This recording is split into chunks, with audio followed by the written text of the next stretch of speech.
welcome to Tales in the Dark. I know many of you love to relax with these videos, so I recommend lowering the volume until my voice is barely audible. This will make everything even more calming. Before closing your eyes, let me know in the comments where you're listening from. Leave a like and subscribe to the channel so you don't miss more relaxing stories. Story 1. A Whisper in the Dark. The relentless grip of fear had become my constant companion. Each cryptic message, each sinister demand, unraveled the fragile reality I had once trusted. They stole my peace, shattered my sense of security, but they hadn't broken me. Not yet. After the arrest, a hollow stillness settled over my life, uneasy and deceptive. The person, the monster who had manipulated me was gone, locked away, but their presence lingered like a dark stain on the walls of my memory. My home felt like a story laid bare, its secrets exposed and twisted beyond recognition. Determined to reclaim some semblance of normalcy, I moved far away, changed my name, and erased every trace of my past I could find. No social media, no online shopping, nothing that could tie me to who I had been. My phone stayed off most of the time, replaced by disposable devices when I needed to connect. For a time it worked. The suffocating grip of anxiety eased, replaced by a delicate, tentative peace. Until last week. It began with a letter, plain, unmarked, slipped under my apartment door. No return address, just my name written in sharp, familiar handwriting. Inside, a single sheet of paper held 3 words scrawled in dark red ink. I'm still here. Cold dread washed over me. The walls of my tiny apartment seemed to breathe, pressing inward as I searched every corner, every drawer, every shadow. Nothing seemed out of place, except the letter resting like a silent threat. I tried to reason with myself. Maybe it was a cruel prank, someone who'd learned about my past, but deep down, I knew better. That handwriting was burned into my memory, etched into my nightmares. They were back. Panic surged, but I forced it down. I installed new locks, upgraded my security system, and mounted surveillance cameras in every room. But safety felt like an illusion. The true terror lay in what couldn't be seen, in the hidden spaces beyond reach or reason. Then, 3 nights later, the power went out. Darkness swallowed the apartment, thick and smothering. My pulse quickened as I fumbled for my flashlight. Blindly navigating the narrow hall, I moved toward the circuit breaker, heart pounding in my chest. Before I reached it, my phone vibrated, an unknown number. Did you miss me? The phone slipped from my trembling hands. The darkness pressed in, cold and watchful, as if it were alive. They had found me, again, but this time, something was different. They didn't want money, they didn't want secrets, they wanted me. I forced my shaking fingers to pick up the phone, desperate to dial the police. As I began typing a message, another notification appeared. You can't hide. Suddenly the power flickered back on. The dim, buzzing lights painted twisted shadows across the walls. The silence that followed was deafening. I couldn't stay here. I would never be safe, not in this place, not in any place. But I was done running. Without a second thought, I grabbed a bag I'd prepared long ago, just in case, and left the apartment, disappearing into the cold, still night. This time, I wouldn't just be a target. This time, I would be ready. They thought they still controlled the game, but now, I was playing too. Story 2, Silent Eyes. As the last golden hues of daylight surrendered to the night, Lena sat alone in her quiet suburban home. Normally, the familiar comfort of her cozy walls brought peace, but tonight something felt wrong. A faint tension clung to the air, unspoken and persistent. She brushed it off as an overactive imagination and continued her nightly routine. While tidying the kitchen, Lena noticed something out of place. Sitting discreetly atop the microwave was a small, glossy black object, a camera. Its cold, unblinking lens faced the room, a silent observer. Her breath hitched. She hesitated, heart pounding, before snatching the device and switching it off with trembling fingers. How long had it been there? Who put it there? She tried to rationalize. It could have been left by a previous tenant, right? But the unsettling reality gnawed at her. This wasn't some forgotten gadget. This was deliberate. Shaken, she sought refuge in her bedroom, hoping sleep would dissolve her rising panic. But as she stepped inside, her eyes caught another camera. It sat high in the corner of the ceiling, its dark lens blending almost perfectly into the shadows. Her chest tightened as realization struck. Someone had installed cameras throughout her home. She was being watched. Had been watched. The horrifying questions crashed into her mind. For how long? By whom? Why? Desperate for answers, she searched online for ways to detect hidden surveillance devices. Fear gripped her tighter with every passing second, but she refused to be paralyzed. With her phone's camera scanner app, she scoured the apartment, heart pounding with each sweep. Determined to confront the unknown, she connected her phone to the camera's data storage. Maybe they hadn't been active, maybe the footage would be blank, but it wasn't. The first recording showed her in the kitchen, absent-mindedly making tea late one night. Another video captured her curled up on the living room sofa, engrossed in a book, oblivious to the hidden lens. Then came the footage from her bedroom. Lena watched, horror constricting her chest as her most private moments played out on the screen, changing clothes, brushing her hair, sleeping. A wave of revulsion washed over her. She felt exposed, stripped of her most basic sense of safety. Shaking, she called 911. The police arrived swiftly, taking the cameras and promising a full investigation. Lena could barely speak through her trembling voice, reliving every recorded moment in painful detail. But even after the officers left, the sense of violation remained, deeply etched into her soul. Days turned into weeks without any updates. The identity of the voyeur stayed a chilling mystery. Every creak of the floorboards made her heart race. Every passing shadow outside felt like a lingering threat. Her home, once a sanctuary, was now a prison built of anxiety and distrust. One evening, as she sorted through her mail, she found something that made her blood run cold. A plain white envelope with no return address. Inside was a single sheet of paper with 4 words scrawled in harsh, uneven letters. I still see you. The room spun. Her breath came in shallow gasps. The nightmare wasn't over. It had only evolved. Someone was still watching.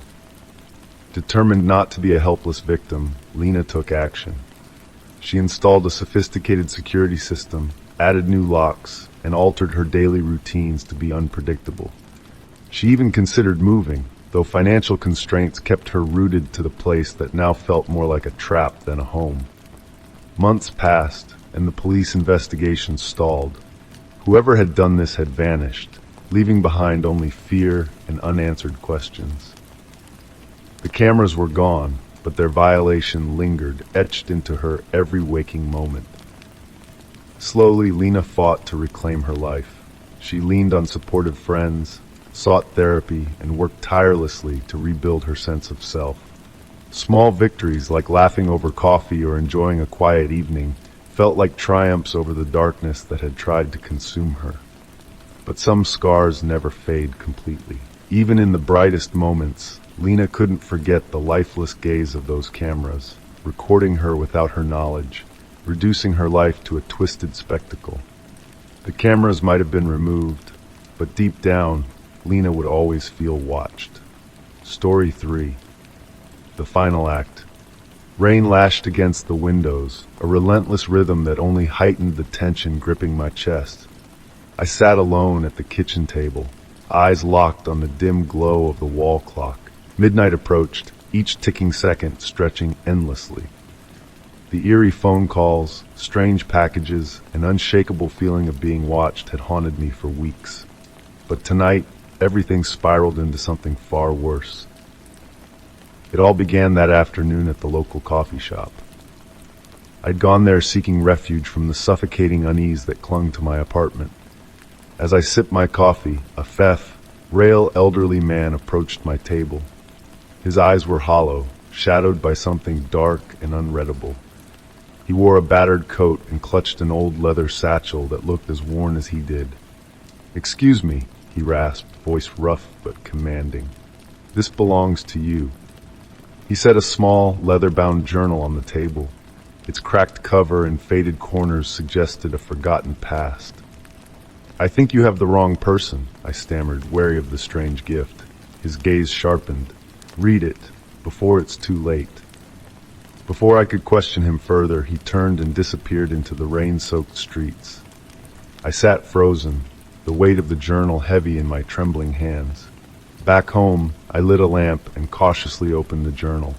Its pages were aged and brittle, ink faded but still legible. The handwriting was elegant but rushed, like the author had written in desperation. The first entries seemed harmless, mundane reflections from someone's everyday life. But as I read further, a creeping dread settled over me. The journal chronicled events with chilling accuracy. My life. Specific details about my daily routine, my favorite coffee shop, and even my private thoughts were laid out in meticulous detail. My pulse quickened as I read about strange phone calls, just like the ones I'd received. It even described the bizarre gifts left at my doorstep, the old mirror, the lockbox, and cryptic notes written in the same familiar hand. Then the entries darkened. One spoke of being followed home, another of waking in the night, convinced someone was inside the house. Each description felt disturbingly vivid, tightening the icy grip of fear around my chest. I turned to the most recent entry, dated tonight. "The hour is near. The darkness that watches will soon emerge. Midnight marks the beginning of the final act. The mirror is the passage. Beware."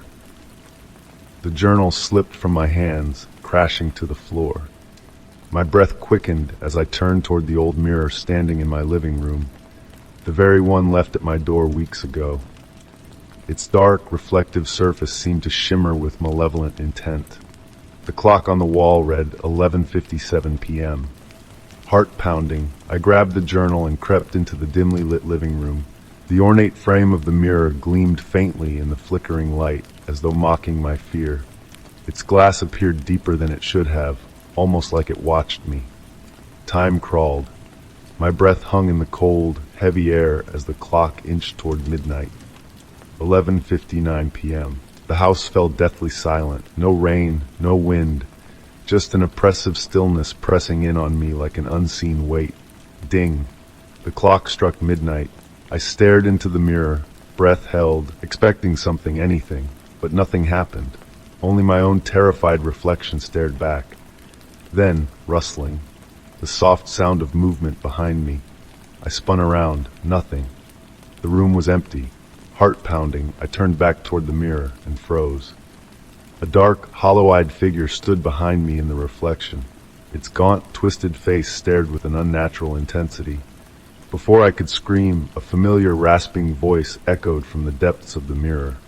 "You've arrived, but the final act has just begun." The shadowy figure took a slow, deliberate step forward, not in the mirror, but out of it. Its warped features twisted into something ancient and sinister. "You shouldn't have meddled," it hissed, voice venomous. "You were never meant to see." I stumbled back, panic seizing my limbs, but my eyes landed on the journal still clutched in my hand. Desperation surged through me. With every ounce of strength, I hurled the journal at the mirror. Crash! The glass exploded into jagged shards, scattering across the floor. The twisted figure let out a distorted, inhuman shriek before dissolving into fractured shadows. The air filled with an unnatural chill before falling silent. I collapsed onto the cold floor, gasping for breath amid shards of broken glass. The ruined journal lay nearby, its pages fluttering weakly, as though still whispering dark secrets. The mirror was destroyed. House was quiet once more, but the suffocating sense of being watched remained. I had survived the night, but deep inside I knew this was far from over. The journal's final warning burned in my mind. The final act is only beginning. Story 4: The Forgotten Pieces. It was a perfectly ordinary Tuesday morning when the first puzzle piece arrived. It was tucked between bills and glossy advertisements, hidden in the clutter of everyday life. The envelope was plain, unmarked, with my name written in precise, elegant handwriting. Inside was a single puzzle piece, worn at the edges, depicting an old, weather-beaten house tangled in leafless vines. Its darkened windows stared like hollow eyes, radiating an eerie familiarity I couldn't explain. On the back, a message in fine calligraphy read, "You remember this, but you don't know why." I frowned, dismissing it as some strange prank, and set it aside. But the following morning, another envelope appeared. Inside was a second puzzle piece showing a dusty wooden desk strewn with yellowed letters and faded photographs. This time, the message read, "Piece by piece, you'll remember." By the end of the week, 5 more pieces had arrived. Together, they formed a shadowy room filled with aged furniture, peeling wallpaper, and an old family portrait hanging crookedly on the wall. Each new piece stirred an uncomfortable sense of familiarity, like remembering fragments of a forgotten dream. Weeks passed, and the puzzle grew, stretching across my dining table. The more I assembled, the more the image came into focus, a dimly lit study, decaying but preserved, as though trapped in time.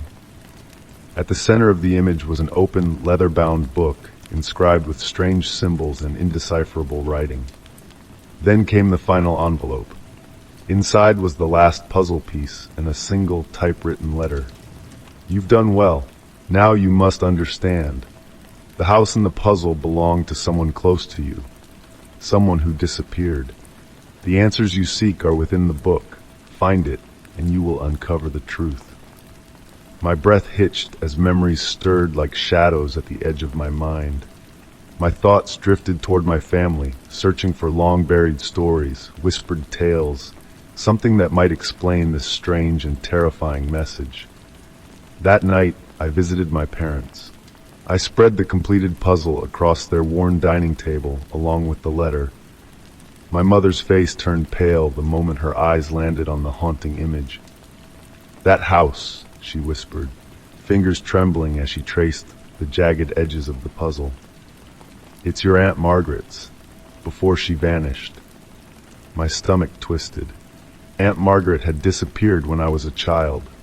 I'd been told she moved away after a bitter family argument, cutting all ties. But even as a child, I'd sensed the uneasy silence that followed her name. No letters, no phone calls, just an endless, unanswered absence. "The book," my father added gravely, pointing to the leather-bound tome depicted in the puzzle. "She was obsessed with it, said it held secrets about our family, things she shouldn't have known. Determined and terrified, I knew what I had to do." The house stood forgotten at the edge of a lonely, overgrown field, its decaying frame wrapped in gnarled vines. Its windows were dark, lifeless, but watching. With a deep breath, I forced open the warped front door, stepping into the past. The air inside was thick with the scent of dust and forgotten memories. Everything was just as the puzzle had shown. The worn desk, the faded family portrait, the scattered papers left behind. My flashlight's beam trembled as it settled on the book. The leather-bound tome rested exactly where the puzzle had shown, untouched by time. Its cracked spine seemed to breathe, almost eager to be opened. I hesitated, but finally flipped it open. The brittle pages were filled with strange symbols, occult diagrams, and frantically scrawled notes. Then I found a journal entry, written in a familiar hand. "I know too much. The book holds the key, but it also holds the curse. Their watch. Hing, they always were." The entries grew fragmented and desperate, ending abruptly. Aunt Margaret's last words, "They are coming." Before I could process the horrifying realization, a soft rustling echoed from the shadows behind me, fabric brushing against wood. I spun around, flashlight trembling, but nothing moved. Only silence. Only stillness. Heart pounding, I snatched the book and fled into the cold night, the house looming behind me like a dark, waiting sentinel. Its secrets were out, but far from over.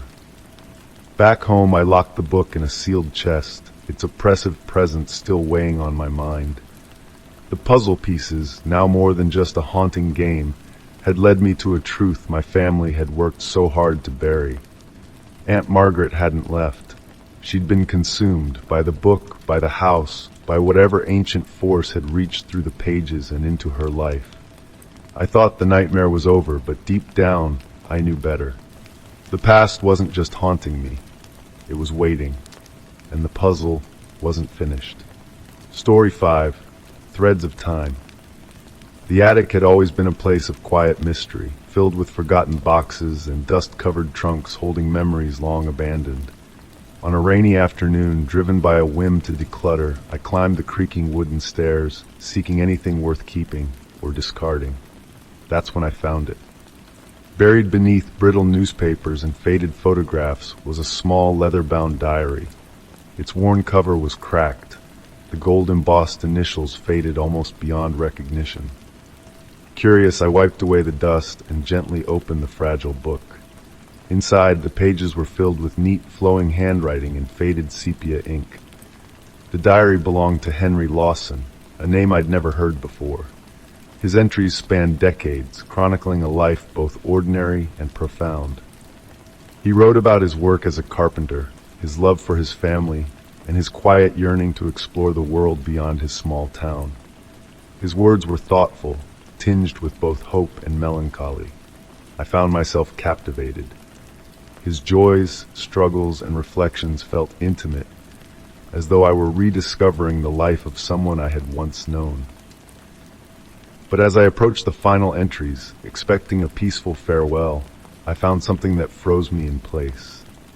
The last entry was dated just days before Henry's recorded death in 1945, but instead of reflecting on his life, it described mine. He wrote about sitting in a charming cafe in the city, a place I had visited just weeks earlier. His words were uncannily precise. The chipped blue teapot on the table, the red and white checkered tablecloth, the sunlight spilling across the worn wooden floor. He described a young woman in a blue dress, the same dress I had worn that day. My hands trembled as I read further. Henry didn't just describe my actions, he captured my thoughts, those fleeting personal reflections I'd had while sipping my tea, thoughts no one else could have known. The entry ended with a single haunting line. I feel as though the threads of time have woven my life into yours. I hope you understand what I mean. I stared at the words, breathless. How could Henry, a man dead for nearly a century, know such intimate details about my life? Desperate for answers, I scoured the rest of the diary, searching for any sign of forgery or interference. But the ink, the paper, everything was consistent. It was Henry's hand, his words, untouched by time or trickery. Determined to learn more, I visited the local historical society. Their records confirmed his existence. Henry Lawson, born in 1873, a skilled carpenter, beloved husband and father. He had lived and died in the very town where I now lived. When I shared the diary's strange final entry, the historian offered a thoughtful but unsettling response. Sometimes the past and present aren't as separate as we think. Time doesn't always move in a straight line. Her words echoed in my mind, offering little comfort but sparking a deeper sense of wonder. Back home, still drawn by the diary's strange magnetic pull, I returned to the attic, hoping for answers. As I rummaged through the same trunk where I'd found the diary, I uncovered something else, a faded photograph in a cracked leather frame. It was Henry. His face, lined with years but softened by a quiet, knowing smile, felt deeply familiar, too familiar. His eyes seemed to recognize me even through the worn photograph, as though we'd met before, somehow. Days passed, but the feeling lingered, this unshakable sense of connection. Henry's words weren't just relics of a distant past. They felt like echoes meant for me. Despite the impossible nature of it all, there was comfort in his final message. Not a warning, but a reaching hand, stretched across time. He hadn't written to haunt me. He'd written to connect. I placed the diary in a special place, treating it with reverence. It became more than just a collection of faded pages. It was a bridge between two lives, bound by something neither of us could fully understand. Even now, when I feel lost or disconnected, I return to his words, The threads of time have woven my life into yours. Perhaps Henry was right. Perhaps time isn't the barrier we believe it to be. The diary wasn't just a glimpse of the past. It was a shared story, a bond that defied explanation. Henry's words, preserved in leather and ink, left a mark on my life, a mystery unresolved and a connection unbroken by time. Story 6, The First Trial.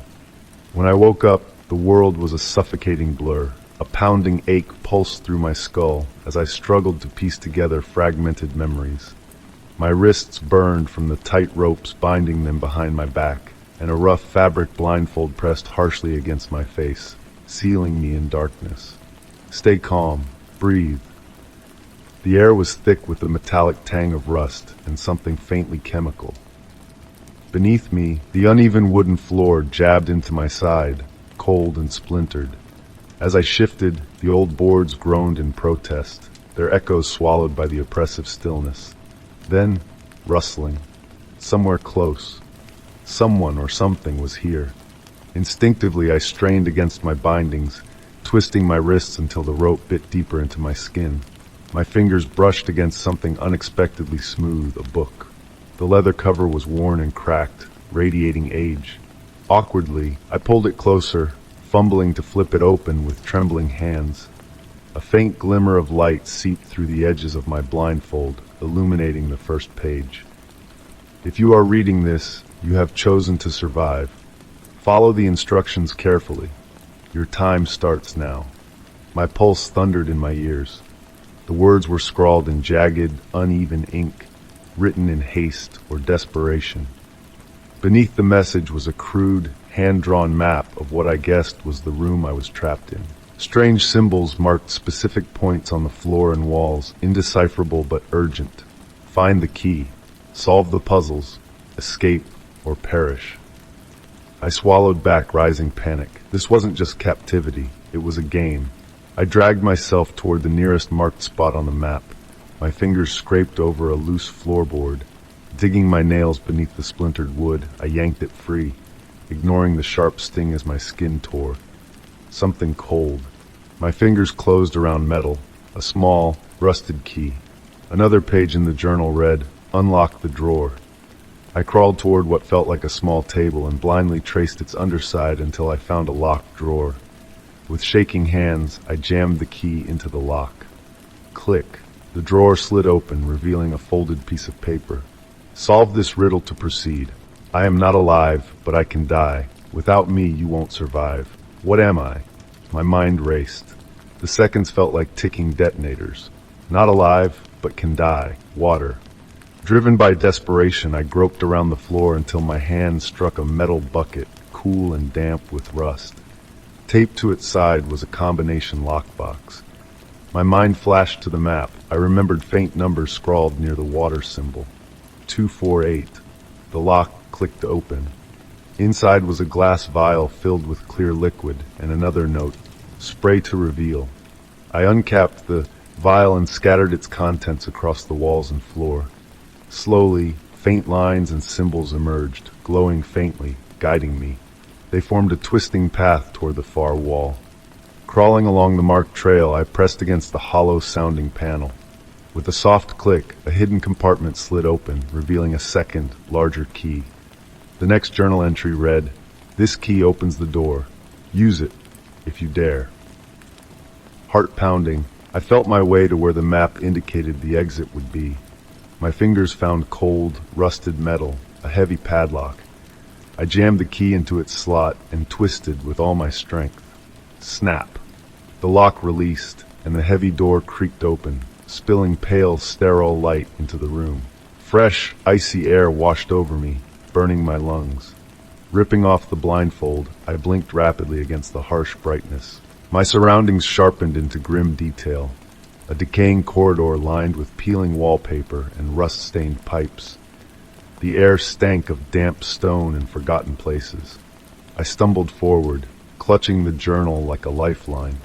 Its cracked leather cover was stained with sweat and grime, but its words still pulsed with an ominous presence. I had escaped, for now.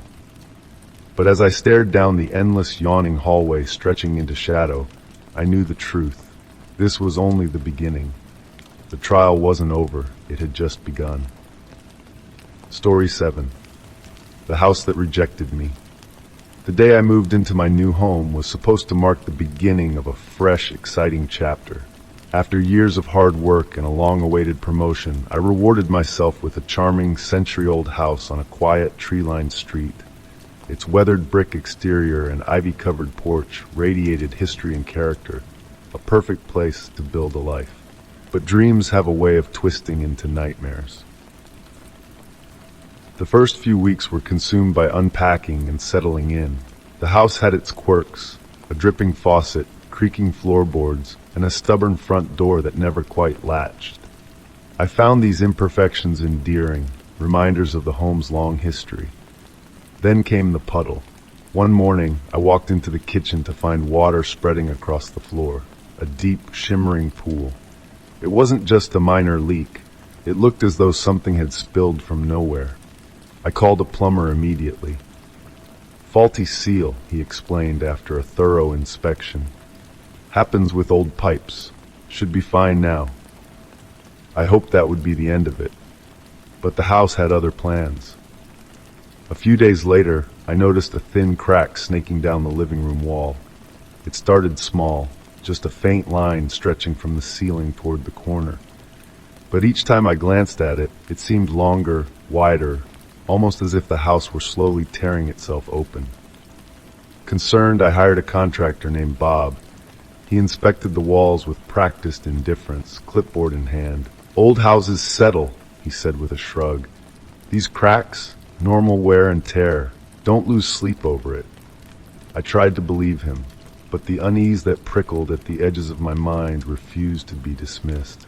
Then came the night I walked into the living room and found everything rearranged. The sofa had been shoved against the far wall, facing the corner.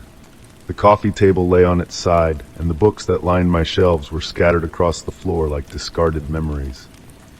I froze, heart pounding. Had I done this and forgotten? Was I sleepwalking, losing my grip on reality? Desperate for rational explanations, I reset the room, telling myself it was stress or exhaustion. But the house wasn't done with me. Each morning, I woke to find my locked bedroom door inexplicably ajar. Smudged fingerprints appeared on the bathroom mirror, too large and distorted to be my own. Then, late one evening, my phone buzzed with a call from my elderly neighbor. "I saw a man in a dark coat walking around your yard," she said, her voice tight with concern. By the time I got home, he was gone. My porch light had been shattered, and a garden gnome near the front steps lay toppled, its face cracked. I called the police, but without a V, dense, there was little they could do. The unease blossomed into full-blown dread. Desperate for answers, I plunged into researching the house's history, combing through old property records and newspaper archives at the local library. But the trail was maddeningly sparse. No major incidents, no tragic events. It was as if the house's past had been deliberately erased. Then the disturbances escalated. Water stains appeared on ceilings where no pipes ran. Long, jagged cracks spiderwebbed across the walls, growing wider and deeper each day. One night, I came home to find every kitchen cabinet flung open and dishes shattered across the floor as though hurled in a violent rage. The house felt angry. I begged Bob to conduct a deeper inspection. He reluctantly returned with a team of structural experts. They measured, tested, and surveyed for hours before reaching the same infuriating conclusion. Just normal settling, they insisted. Nothing dangerous. But I knew better. Determined to uncover the truth, I tracked down the house's previous owner, an elderly woman named Margaret. She hesitated when I mentioned the address, but eventually spoke in a trembling voice. "We left after things got bad," she confessed. Doors unlocking themselves, furniture moving, noises in the walls. She swallowed hard before continuing. "One night, all the windows shattered at once." Her voice cracked with the weight of memory. "We couldn't stay after that." The house had rejected them, too. That was the final straw. I packed what I could and left that very night, abandoning the house to its dark, restless secrets. It still stands there, its ivy-covered porch masking whatever malevolent presence lies within. Its weathered bricks seem to smirk, as though it knows another unsuspecting soul will come along, someone who will believe in charm and history, blind to the warnings etched in every crack and stain. I've since moved into a new place, a modern apartment with clean walls, bright lights, and no creaks in the floorboards. But at night, when the wind howls outside, I sometimes think of that house, its cold, watchful silence, its twisted walls. Some houses hold memories, and some houses hold something else. Whatever it was, it didn't want me there, and I'll never go back. Story 8. They never stopped watching. The final package should have marked the end, but it only deepened the fear. Despite police investigations, heightened security, and even relocating to a new city, the sender remained an elusive ghost.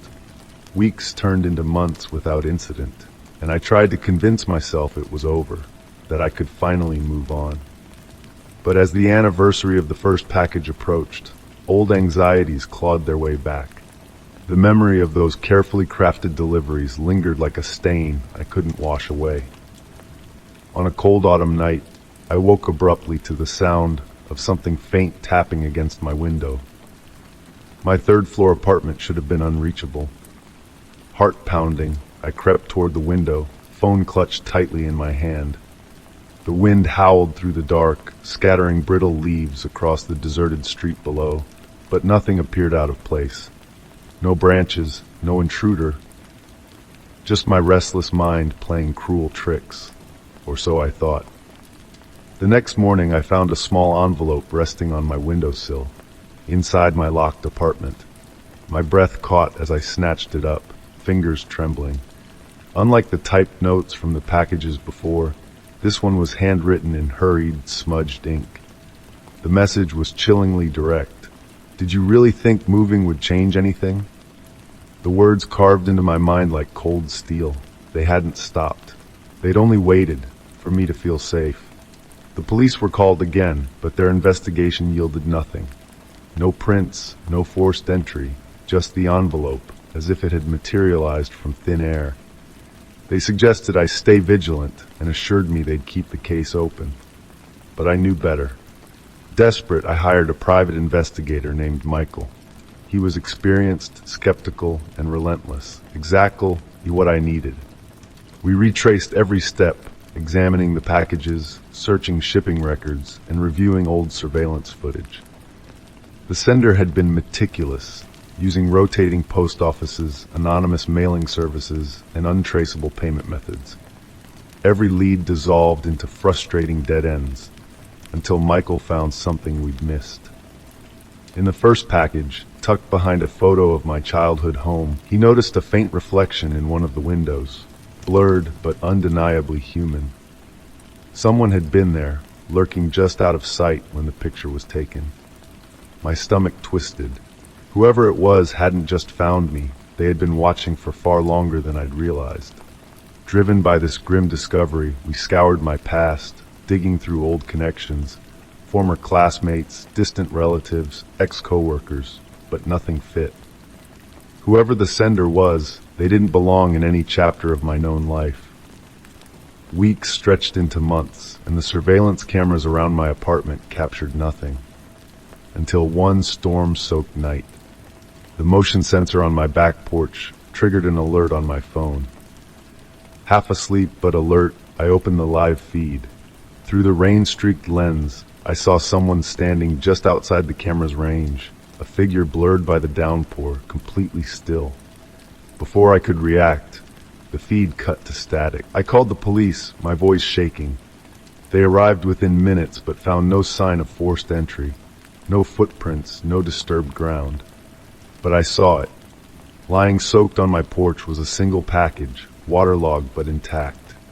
Inside was a photograph of me, taken from inside my apartment while I slept.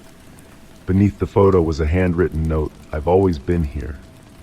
The police launched a full-scale investigation, labeling it a high-level stalking case. They increased patrols and set up protective surveillance, but even they couldn't deny how deeply this person, had embedded themselves into my life.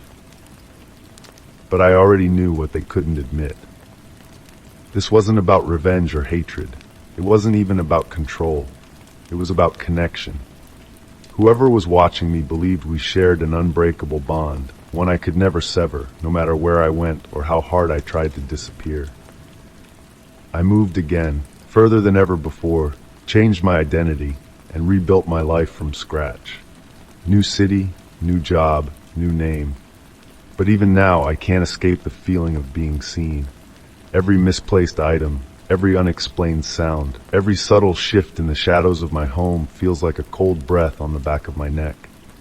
And some nights, when the world is still and the wind howls outside, I wake with a start, convinced I'm not alone. Because deep down, I know the truth. They never stopped watching. They never will. Story 9. The office had become my second home, a place where time seemed to stretch endlessly under the harsh glow of fluorescent lights. I took pride in my work, often staying late to finish important projects or tie up loose ends. The quiet stillness after hours when most of my coworkers had long gone offered a strange kind of peace. But peace has a way of twisting into something darker when you're alone. Most evenings, the only other person in the building was Gary, the janitor. He was in his mid-50s, with graying hair and a tired, weathered face. He kept to himself, moving through the office with quiet efficiency, his cart of cleaning supplies trailing behind him like a loyal companion. At first I appreciated his professionalism. The office was always spotless, and he was polite in our brief, passing conversations. But over time, Gary's behavior shifted in ways I couldn't ignore. It started with small comments, offhand remarks that seemed harmless on the surface but felt too familiar. "Big project tonight?" he'd say as he emptied the trash near my desk. "You've been burning the midnight oil a lot lately." His words felt just a little too knowing, like he'd been keeping track of how late I stayed. Still, I brushed it off. After all, it was just small talk, wasn't it? Then the questions became more specific. "Working not late again? Don't you ever go home?" he asked one night, his tone light but his gaze lingering a moment too long. I forced a polite smile, brushing off the growing unease that prickled at the back of my neck. Maybe he was just being friendly, I reasoned. Maybe I was overreacting. But then came the night I couldn't ignore. I was working late again, putting the finishing touches on a critical presentation. The office was nearly silent. The only sounds the hum of the air conditioning and the rhythmic clicking of my keyboard. It was well past midnight when I realized I needed a break. My head was pounding from staring at the screen for hours. I decided to grab a coffee from the break room down the hall. As I walked down the dimly lit corridor, I glanced back toward my office and froze. Through the glass window, I saw Gary standing by my door. His back was to me, and he was fiddling with the lock, trying to open it. He wasn't cleaning, he wasn't tidying up, he was trying to get in. My breath hitched, and I took a step back, pressing myself into the shadows of the hallway. My heart pounded so hard I thought he might hear it through the walls. My shaking fingers fumbled for my phone, and I called building security in a hushed, urgent voice. Minutes felt like hours as I waited, every creak of the floor amplifying the suffocating silence. When security finally arrived, Gary was gone. The door to my office was closed, the lock appearing untouched. Security reviewed the camera footage and confronted Gary, who insisted it was all a misunderstanding. "I thought the door was unlocked," he claimed. "I was just making sure everything was secure." His explanation felt wrong, a feeble excuse delivered with practiced ease. The next morning, I reported the incident to Human Resources. They took it seriously, launching a formal investigation. Within a week, Gary was fired, and new security protocols were put in place. Extra surveillance, restricted after-hours access, and tighter monitoring of employee areas. But even after he was gone, the damage had already been done. The sense of security I'd once felt in the office had been shattered. The space that had been a refuge for late-night productivity now felt tainted, its shadows longer, its corners darker. I tried to move on. The company was supportive, offering counseling sessions and ensuring I felt safe. But the memories lingered. Each time I stayed late, I found myself glancing over my shoulder, listening for the faint squeak of a cleaning cart or the distant click of a lock turning. I began double-checking the locks on my office door, sometimes triple-checking until my fingers felt numb. I avoided leaving personal items out on my desk. Even the security cameras installed to protect me became haunting reminders of that night, their unblinking lenses capturing secrets in the dark. I started having dreams, nightmares really, where I was trapped in the office after hours, the hallways stretching endlessly, the lights flickering as unseen footsteps echoed behind me. Eventually, I learned to manage my anxiety, focusing on the practical steps I could take to reclaim a sense of control. But no amount of locks, cameras, or procedures could erase the memory of seeing Gary at my door. That moment when he crossed an invisible line between professional courtesy and something far more sinister. The weeks turned into months. I adjusted, slowly rebuilding my confidence. The routines of daily life returned, though shadows of the past still clung stubbornly to the edges of my mind. But the memory never really left. Even now, long after leaving that job, I sometimes find myself glancing at closed office doors, half expecting to see a familiar figure standing just out of sight. It's a reminder of how quickly safety can be stripped away, how fragile our sense of security truly is. You never expect your space to be violated until it is. And once that line is crossed, you never forget. Story 10, The Line That Was Crossed. The office had always felt like a second home, a place where time stretched endlessly and under the hum of fluorescent lights. I often stayed late, relishing the quiet stillness after hours when the usual buzz of ringing phones and clicking keyboards faded into silence. There was something oddly comforting about being alone in that familiar space. But comfort has a way of turning into something darker when you realize you're not really alone. The only other person regularly there after hours was Gary, the janitor.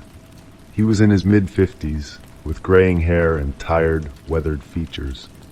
He moved through the office with quiet efficiency, pushing his cleaning cart like a well-practiced routine. At first I appreciated his presence. The office was always spotless, and our passing conversations were polite and brief. He was just another fixture of the building, someone you notice but never really see. Until I started noticing him. It began subtly, harmless small talk that felt off. "Burning the midnight oil again?" he'd ask, emptying the trash by my desk. "You've been working late a lot lately." The words were casual, almost friendly, but something about the way he said them felt too knowing, like he was keeping track. I told myself I was overreacting. After all, he was just being polite. But then his questions became more personal. "Don't you ever go home?" he asked one night, lingering a moment too long after wiping down the break room counter. I forced a smile, brushing off the growing unease crawling up my spine. Maybe he was just lonely, or maybe he was watching. The night it changed. It was late, well past midnight, when I realized I needed a break. I had been working for hours on a critical presentation, and the glow of my computer screen had begun to blur. I decided to grab a coffee from the break room down the hall.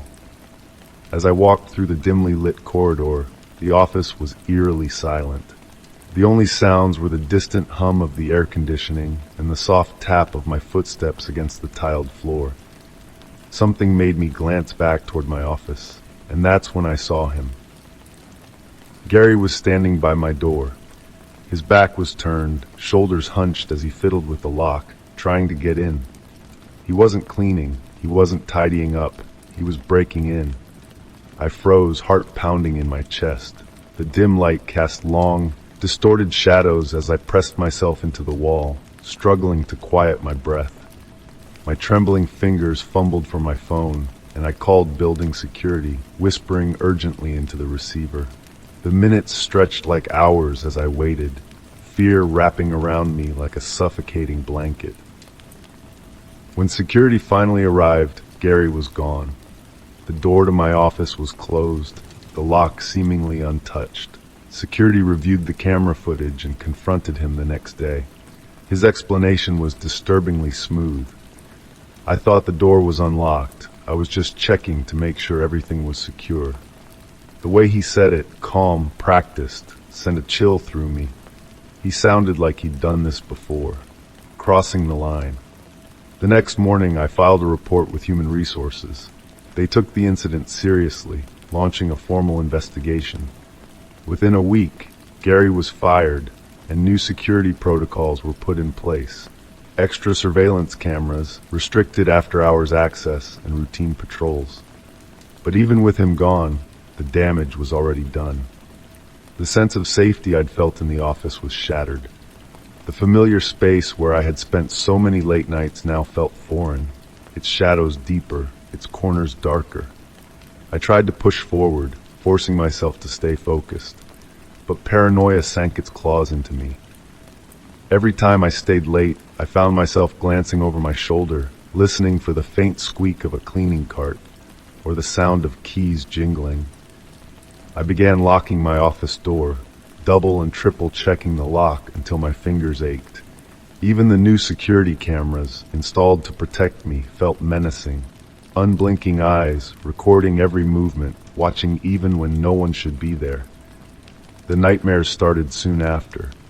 In my dreams, I was trapped in the office's endless, twisting hallway, lights flickering as unseen footsteps echoed behind me.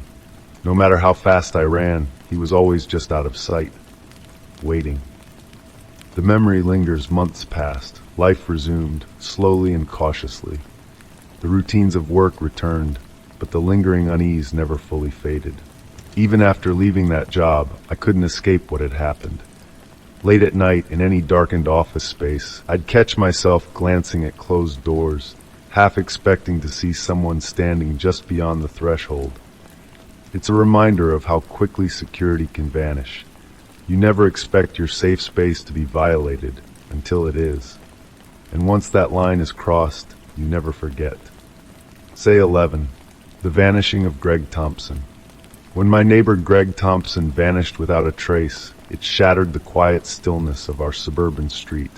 Greg had always been an enigma, a man of few words, perpetually dressed in a worn tweed jacket, his expression locked in a permanent scowl. He'd lived next door for over a decade, yet our interactions never went beyond polite nods and the occasional awkward greeting. His sudden disappearance left a void, not just of his presence, but of something else, something darker. Greg's house had always been peculiar, too pristine, too quiet. The lights rarely flickered on, and his driveway often sat empty. The day he vanished, the house seemed to exhale its last breath, as though it had been waiting for something or someone to notice. The police investigation went nowhere. No signs of forced entry, no struggle, just an unlocked front door leading into silence. It was as if Greg had simply vanished, but I couldn't let it go. The mystery gnawed at me, consuming my thoughts. Greg's absence wasn't just strange, it felt wrong. Into the silence. One restless evening, driven by morbid curiosity, I approached Greg's darkened house. The front door was still unlocked, a detail that made my skin crawl. Greg was always careful, always methodical. He would never leave his door unlocked. I stepped inside. The air was thick, stale, as if time itself had stopped. Dust hadn't yet settled, and everything was arranged with eerie precision, too perfect, too deliberate. Books lined the shelves, sorted with obsessive care. Furniture sat like props on a stage, frozen in a twisted imitation of normal life. In Greg's small study, I found a locked drawer. After some searching, I pried it open, uncovering a worn leather-bound journal. Its pages were filled with hurried, fragmented notes, paranoid ramblings or warnings. One entry caught my breath. I know what he's hiding. The truth must come out before it's too late. A faded photograph was tucked between the pages. Greg stood stiffly beside a man I didn't recognize. Their expressions were grim, their eyes intense, as though staring directly at me through the worn image. A history of secrets, driven by the cryptic journal, I searched for anyone who might have known Greg. Neighbors described him as a loner, quiet and reserved. But an elderly local historian offered something far more chilling. Greg was involved with them, she whispered. An old group, secretive, dangerous, best left alone. Her words chilled me to the core. Rumors swirled about the group she spoke of, whispers of strange rituals, hidden places, and people who disappeared. With renewed urgency, I returned to Greg's house.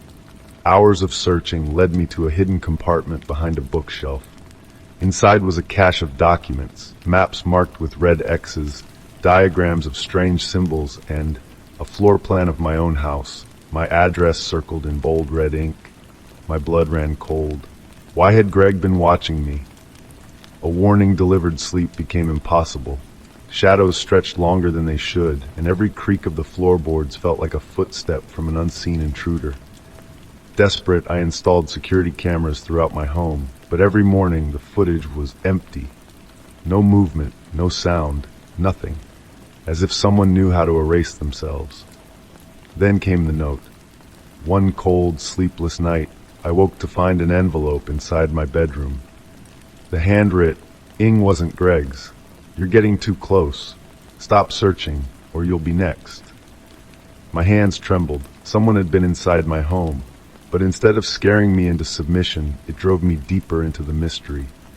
Greg's journal became my obsession, its pages unraveling more riddles than answers. One entry stood out now, its meaning twisted by context. The closer you get to the truth, the harder it becomes to escape its grip. Nightmares followed, dark, endless hallways, twisted faces watching from the shadows. Reality itself felt like it was unraveling.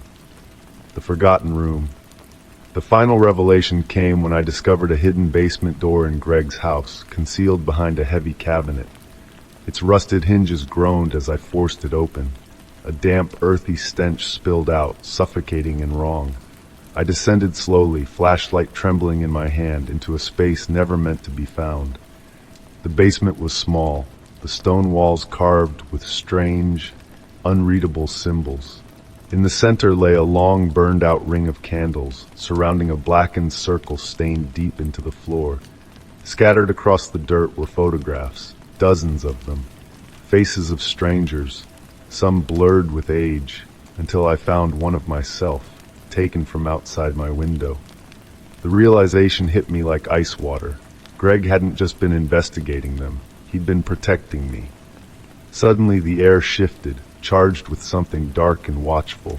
My flashlight flickered, and I heard it, a breath, not my own. The basement door slammed shut.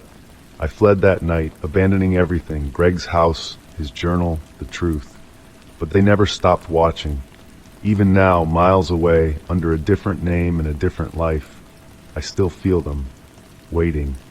And deep down I know I was never supposed to escape. Story 12, The Watcher's Notes. It started with a single note slipped under my apartment door, a plain, folded piece of paper with no signature. Curiosity stirred as I unfolded it. The message was typed in precise clinical font. "Don't forget to pick up the dry cleaning today. I know you have a meeting at 2 p.m.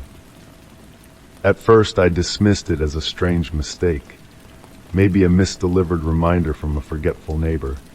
But the mention of my dry cleaning and my exact meeting time unsettled me. Was someone playing a weird prank? Shaking off the unease, I went about my day. A familiar stranger. A few days later, another note appeared, this time in my mailbox. "You looked good in blue today. Maybe try something lighter next time." My chest tightened. Whoever was leaving these notes wasn't just guessing, they were watching me. But from where? How? The notes kept coming, each more specific than the last. They mentioned details no stranger could possibly know. conversations I'd had with friends, private calls with family, even a petty argument with a coworker. What disturbed me most was the tone, familiar, polite, even affectionate, as if the sender believed we shared some unspoken connection. Nowhere felt safe. One evening after returning from grocery shopping, I froze. A new note sat on my kitchen counter. "I see you're stocking up on pasta again. Comfort food won't help for long." I had locked the door when I left. Heart pounding, I called the police. Detective Davis, a calm and composed investigator, listened carefully as I recounted every chilling detail. He sifted through the growing stack of notes, his expression unreadable. "Anyone you suspect? Someone with a grudge or a personal connection?" "No," I whispered. "I can't think of anyone." He promised they would investigate, urging me to document every new incident. For the first time, I felt seen, but not in the way the notes had made me feel. Escalation.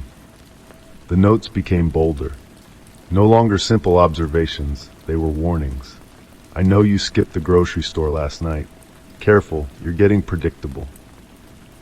After a rare night out with friends, I returned home to find another.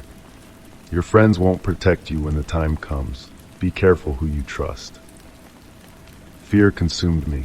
I installed new locks, added makeshift alarms, and secured every window. But the notes kept coming, taped to my car windshield, tucked into my mailbox, slipped into my work bag. A disturbing realization. The breaking point came after discovering a photograph of me, taken as I left my apartment. The angle was unmistakable, the exact view from my own security camera. They were watching me from inside my system. Panicked, I called the private security company that had installed the cameras. They conducted a full inspection and discovered something horrifying. Someone had tampered with the system, remotely accessing the live feed. My supposed safe haven had become a theater for their twisted game. The investigation intensified. Detective Davis worked closely with the security team, determined to find whoever was responsible. Unmasking the Watcher, weeks of relentless tracking finally led to a chilling discovery. The breach came from inside the security company itself. The culprit was a local contractor responsible for installing surveillance systems in my building. He had been using his position to monitor clients, targeting me with chilling precision. When they arrested him, they uncovered a horrifying stash: surveillance footage, detailed logs of my routines, and drafts of undelivered notes. The notes stopped after his arrest. The shadows that haunted my every step receded, but the memory of those notes never did. Aftermath. My life slowly returned to normal, though normal felt different. My home, once a sanctuary, would never feel completely safe again. I learned how fragile privacy truly is, how easily someone can shatter the illusion of security. The system meant to protect me had become the very thing used to invade my life. Even now, I can still picture those cold, precise notes, words that stripped away every boundary I thought I'd built. Behind locked doors, safety is never guaranteed. Story 13, The Morning That Changed Everything. It was a peaceful morning, calm and familiar. The soft warmth of the sun filtered through the trees, casting shifting patterns of light on the quiet streets of my neighborhood. Birds sang gently in the distance, their melodies weaving through the rustling leaves stirred by the breeze. The air smelled fresh, tinged with the earthy scent of cut grass and blooming flowers as I strolled along my usual walking route. These morning walks had become my cherished ritual, a quiet escape before the demands of the day settled in. The steady rhythm of my steps, the gentle thrum of my heartbeat, and the familiarity of the streets always grounded me. Afterward, I stopped by the cozy cafe on the corner. The barista greeted me with a warm smile, just as she did every morning. Within moments, I held a steaming cup of coffee in my hands, its rich aroma rising in comforting spirals. I savored the first sip, letting its warmth spread through me like a reassuring embrace. Feeling refreshed, I turned toward home, eager to retreat into my safe haven. a place where time slowed and the world outside faded into the background. The thought of settling into my favorite armchair with a good book filled me with quiet contentment.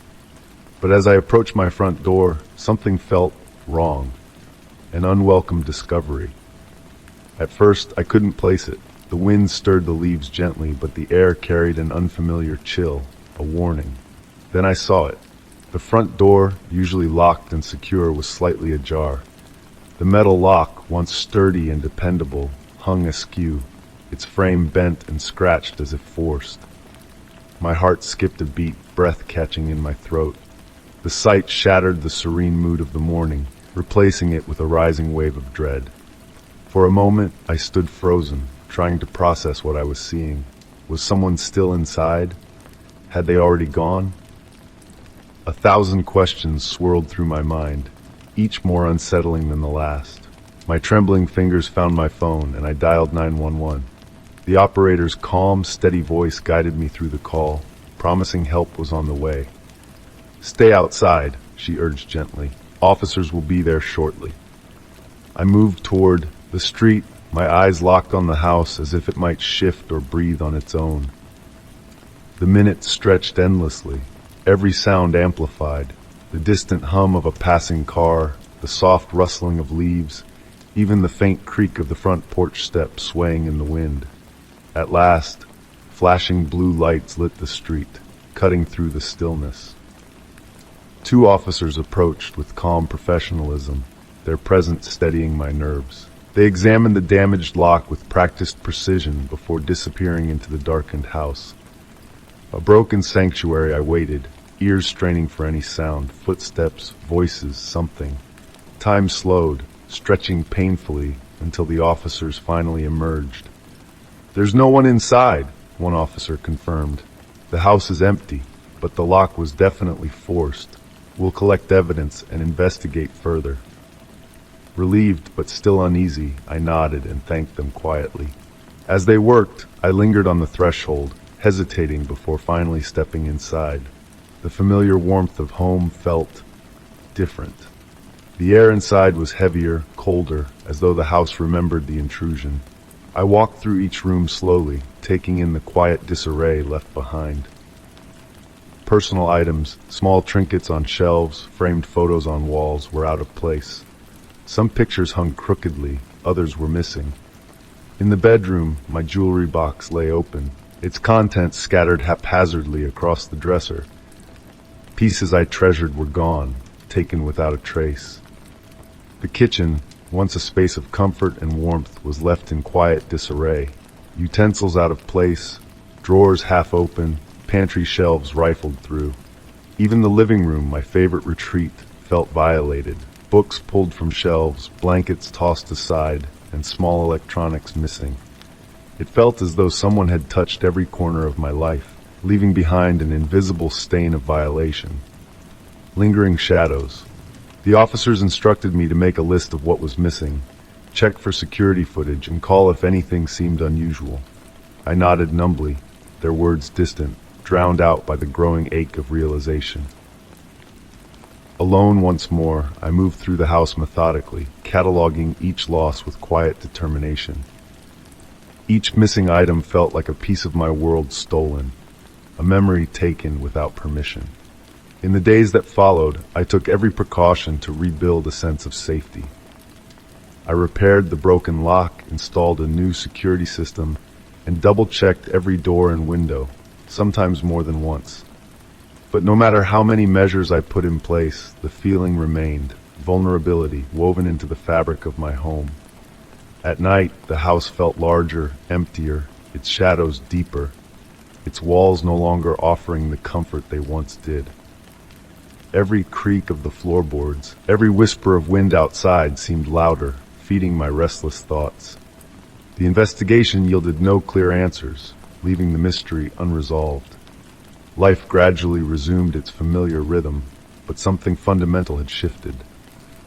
My home, once a sanctuary, now carried the memory of a silent invasion, a reminder that even the safest places can be touched by the unexpected. The echo that remained, Time softened the sharp edges of the experience, but its imprint remained, a quiet echo in the corners of a place I had always called home. Even now, when I lock the door each night, I still listen for the creak of the porch step. Story 14: Hacked, the day my life was stolen. It was a normal Tuesday, busy, relentless, and routine. Meetings filled my calendar, reports piled high, and I looked forward to an evening of quiet relaxation. But as I scrolled through my phone, a flood of notifications made my stomach twist with dread. They weren't work emails or social media alerts. They were messages from my own contacts. The first was from my best friend Sarah. "Are you okay? I'm really worried. Why would you say you're in danger?" Confused, I opened another message from my colleague Dave. "What's going on? You said I wasn't safe. Should I call the police?" Each message was worse than the last. Personal, specific, and terrifying. I hadn't sent them. Someone had taken control. My breath quickened as realization hit. My phone had been hacked. Someone had accessed my contacts and sent chilling messages in my name. Desperate, I tried calling Sarah and Dave, but my phone's connection was dead. No calls, no texts. It was as if someone had locked me out of my own life. I grabbed my laptop, frantic, and began typing emails explaining what had happened. But before I could hit send, a new message appeared in my inbox. The subject line was blank. The sender was anonymous. Against every instinct, I clicked it. Inside was a single link. My hands trembled as I hesitated, but curiosity and fear pushed me to click. The link led to a dark, ominous website, a twisted digital dossier about me. Photos of my home, screenshots of private messages, social media posts, even personal details I had never shared online. At the top of the page was a chilling message: "You're being watched. This is just the beginning." I pushed back from the desk, gasping for air. Someone wasn't just hacking me. They were stalking me. They knew where I lived, who I talked to, and secrets I thought were mine alone. The threat escalates. I called my phone provider using a backup device. They promised to investigate, but admitted it could take days. Meanwhile, the messages kept coming. "I know where you live. You should really lock your front door." The thought that someone might be near, or worse, inside, made my stomach churn. I double-checked every lock, installed a new security system, and carried pepper spray everywhere I went. The police took my report seriously, but admitted that tracking cybercriminals was notoriously difficult. "Be vigilant," they warned. "Document everything." A fight for control. Desperate, I hired Alex, a cybersecurity expert. He confirmed what I feared most. The hacker was using advanced tools, bypassing even the tightest digital defenses. Alex combed through system logs and traced potential entry points, piecing together clues from the scattered wreckage of my online life. Days turned into sleepless nights as Alex monitored every incoming message. Then, while reviewing old emails, something struck me. The messages from the hacker came at eerily precise intervals. Too precise. Automated. If the hacker was relying on bots, perhaps they only stepped in manually when something urgent happened. I needed to force them into making a mistake. I created a fake email address and sent a bait message to the anonymous account, pretending to be a third party with critical information about me. I crafted a story about an important meeting where sensitive details would be revealed. Then I waited. Minutes later, a response arrived. "Your curiosity will be your undoing." Cold fear rooted me in place. The hacker wasn't just playing games. They were enjoying this. But their reply also confirmed one crucial fact. They were watching right now. The breakthrough: Alex traced the email's IP address. Despite being masked through multiple VPNs, one server stood out, a single, unsecured node. It was a long shot, but the only lead we had. With the police now fully involved, Alex worked through the night. By morning, he'd traced the messages to a remote server across the country, a known hub for cybercriminal activity. Authorities moved quickly, coordinating with law enforcement in that region. Days passed in anxious silence. Then came the call. They'd found the hacker. It was a tech-savvy loner with a history of cyberstalking. Their motive? Control. They had spent months tracking me online, collecting data, and weaving themselves into my life without me ever knowing. They craved power, the ability to pull invisible strings while I danced in terrified ignorance. The messages stopped after the arrest, but the damage was already done. Aftermath. Even though the immediate threat was gone, I was never the same. I changed every password, secured every account, and installed digital defenses Alex swore were unbreakable. But no firewall could block the fear. My home, once a sanctuary, felt like an exposed target. Every phone notification, every unexpected email, every unfamiliar face in a crowd sent my heart racing. I'd seen how easily someone could rip away the illusion of privacy, reducing life to a twisted game played in the shadows. In a world where every click, every post, and every conversation leaves a digital trail, safety is never guaranteed. It's something you fight for, and I've been fighting ever since. Story 15. The memories that weren't mine. It started with a fleeting sensation, a vague recollection of something that never happened. At first, I dismissed it as a trick of the mind, a passing lapse in memory brought on by stress or exhaustion. But as the weeks passed, the strange memories deepened, vivid and persistent, weaving themselves into my reality like forgotten dreams clawing their way back. These weren't hazy or fragmented, they felt real. Conversations, faces, places I'd never been. The first memory. One quiet Sunday afternoon, I was flipping through an old photo album when a sudden memory hit me with startling clarity. A wedding in a quaint ivy-covered chapel. I could smell the fresh-cut flowers, hear the soft notes of a string quartet, and feel the warm embrace of unfamiliar faces. The memory was so vivid that for a brief moment, I was certain I'd been there, until I realized there was no such event in my past. Confused but determined to brush it off, I returned to my routine. But the strange memories didn't stop. I recalled conversations with coworkers that never happened, mentioned events to friends that left them bewildered. Social gatherings, places, even personal milestones surfaced in my mind, detailed and vivid, yet completely false, slipping into unreality. The turning point came one evening while reading a new novel. As I flipped through its pages, I came across a passage describing a dinner party at a waterfront restaurant. My chest tightened. I could see the candlelit table, hear the clink of glasses, and recall snippets of conversation, down to the exact words. But I'd never been to such a place. The sense of familiarity was overwhelming, but I knew it wasn't real. Desperate for answers, I started keeping a journal, documenting every false memory. I combed through old photos, social media, and calendars, searching for anything to anchor these phantom recollections. I even asked friends and family about the events I remembered. Every time their responses were the same, confused denial.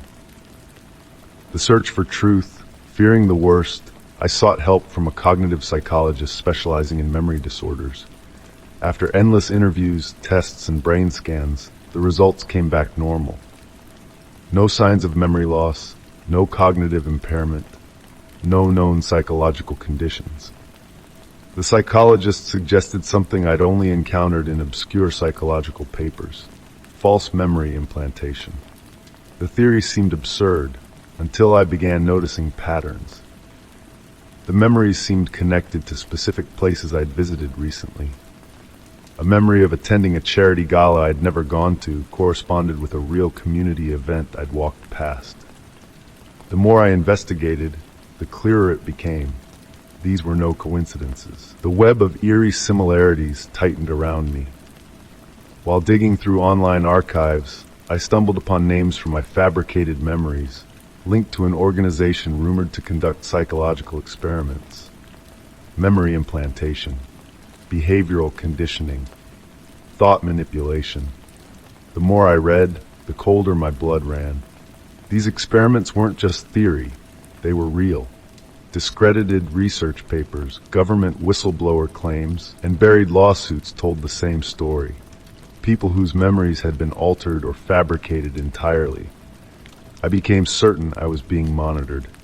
Glitches in my phone, corrupted emails, and anonymous messages warning me to stop digging. The sensation of being followed tightened like a noose around my life. Then, one night, while sorting through old files on my computer, I found something I shouldn't have. It was a classified Psychologica L report buried deep in an encrypted folder I didn't remember creating. The document detailed experiments identical to what I'd experienced: memory implantation, emotional manipulation, and target profiles that matched people I'd remembered. The final paragraph chilled me to my core. Subjects display increasing difficulty distinguishing implanted memories from lived experiences. Emotional triggers remain highly effective. Further monitoring required. Someone had been playing with my mind. The fight to remember, determined to expose the truth, I gathered every piece of evidence and contacted the authorities. But the investigation was slow, tangled in bureaucratic red tape. The organization seemed to vanish, its key figures disappearing without a trace. A few survivors surfaced, their stories eerily similar to mine, but there was no legal recourse, no accountability. I was left alone, fractured. The inability to trust my own mind turned everyday life into a minefield. Every familiar face, every moment of déjà vu felt tainted by doubt. Therapy helped me rebuild a fragile sense of reality, teaching me to distinguish genuine memories from implanted ones, though the line between them would forever remain blurred. Time dulled the sharp edges of fear but could never erase them. I learned to live cautiously, documenting everything, questioning everything. But even as I reclaimed parts of myself, I knew that some memories were gone forever, stolen, rewritten, or fabricated beyond recognition. Echoes in the mind years later, I became an advocate for memory research transparency, determined to prevent others from enduring the same nightmare. I spoke out at conferences, published articles, and pushed for policy reforms, always looking over my shoulder. But in the quiet hours of the night, when the world sleeps, I still wonder. Which memories are truly mine, and which were made to be remembered? Story 16. The headlights that followed. It was one of those quiet, still nights when the world seemed to hold its breath. The only sounds were the soft hum of my car's engine and the occasional rustling of leaves stirred by the wind. I was driving home after visiting friends, the clock inching past midnight as the empty country road stretched endlessly ahead. I'd always loved late-night drives. The stillness of the world asleep, the winding lanes lined with trees, and the isolation of familiar back roads gave me a sense of peace until that night. The first sign. It began with a pair of headlights in my rearview mirror. At first I thought nothing of it. Just another car sharing the road, probably headed toward one of the scattered rural homes in the area. But as the miles passed, the headlights stayed fixed behind me. Not gaining, not falling back, just there, locked onto me like twin, unblinking eyes in the dark. I brushed off the unease curling in my stomach. The driver was probably heading the same way. Coincidence, I reasoned. But when I sped up, the car matched my speed. When I slowed down, they slowed down too. The realization hit like ice water down my spine. They were following me. The chase begins. The once soothing hum of the tires against the pavement turned deafening. My breath quickened as I fought to keep calm. I tightened my grip on the steering wheel and veered sharply onto a lesser-known side road, one filled with hairpin turns and steep hills that only locals would know. Surely this would shake them off.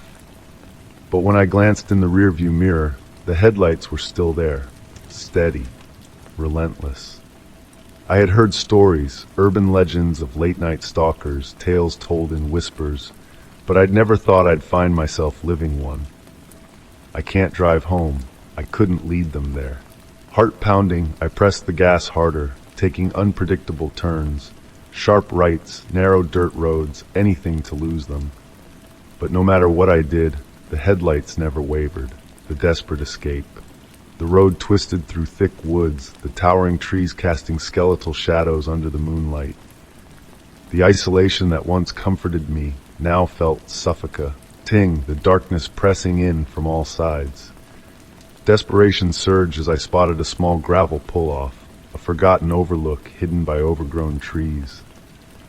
Without thinking, I swerved into the lot, killed the engine, and turned off my headlights. Darkness swallowed me whole. Breathing shallow and fast, I gripped the steering wheel with trembling hands, forcing myself to stay still, stay silent. Moments later, the other car's headlights appeared at the top of the hill, casting sharp beams across the empty road. I sank lower in my seat, barely daring to breathe.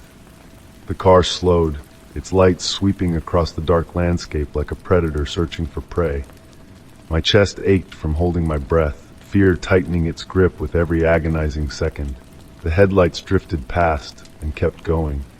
I waited and waited until the red glow of their taillights vanished into the dark. Even then, I didn't move, paralyzed by the intensity of what had just happened.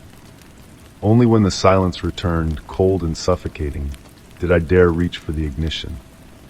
The engine roared to life, piercing the stillness like a scream. I crept back onto the empty road, every nerve on edge, scanning the dark woods on either side. My eyes flicked constantly between the empty horizon ahead and the rearview mirror. I didn't stop until I reached my driveway, hand trembling as I hit the remote for the garage door. Relief flooded me as the heavy metal door finally lowered, sealing me inside. But even then, I didn't feel safe. Aftermath. The next morning, I reported the incident to the local police. They listened attentively, but offered little comfort. "Did you get a license plate or description of the car?" they asked. I hadn't. The headlights were all I could remember, cold, unfeeling, predatory. Without more information, there was nothing they could do. "Stay alert," they advised. A chilling reminder of just how vulnerable I had been. Days passed, but the memory wouldn't fade.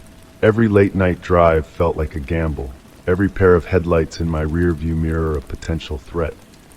I avoided back roads, sticking to well-lit streets and busier routes.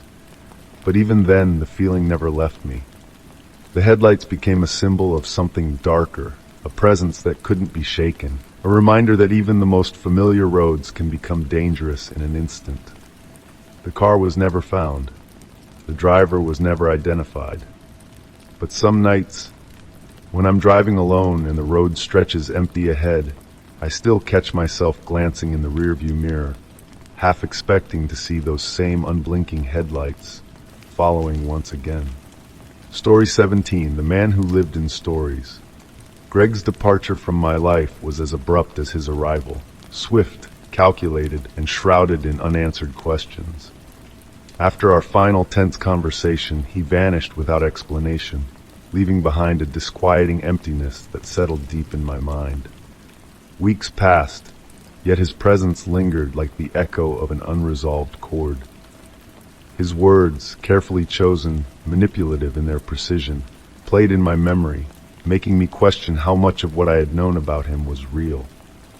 Rebuilding what was broken, determined to reclaim control, I poured my energy into rebuilding my life. I leaned on genuine friendships and invested in connections built on trust and shared experience, things Greg's influence had distorted.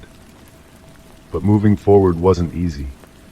Greg's talent for weaving compelling stories out of fragmented truths haunted me.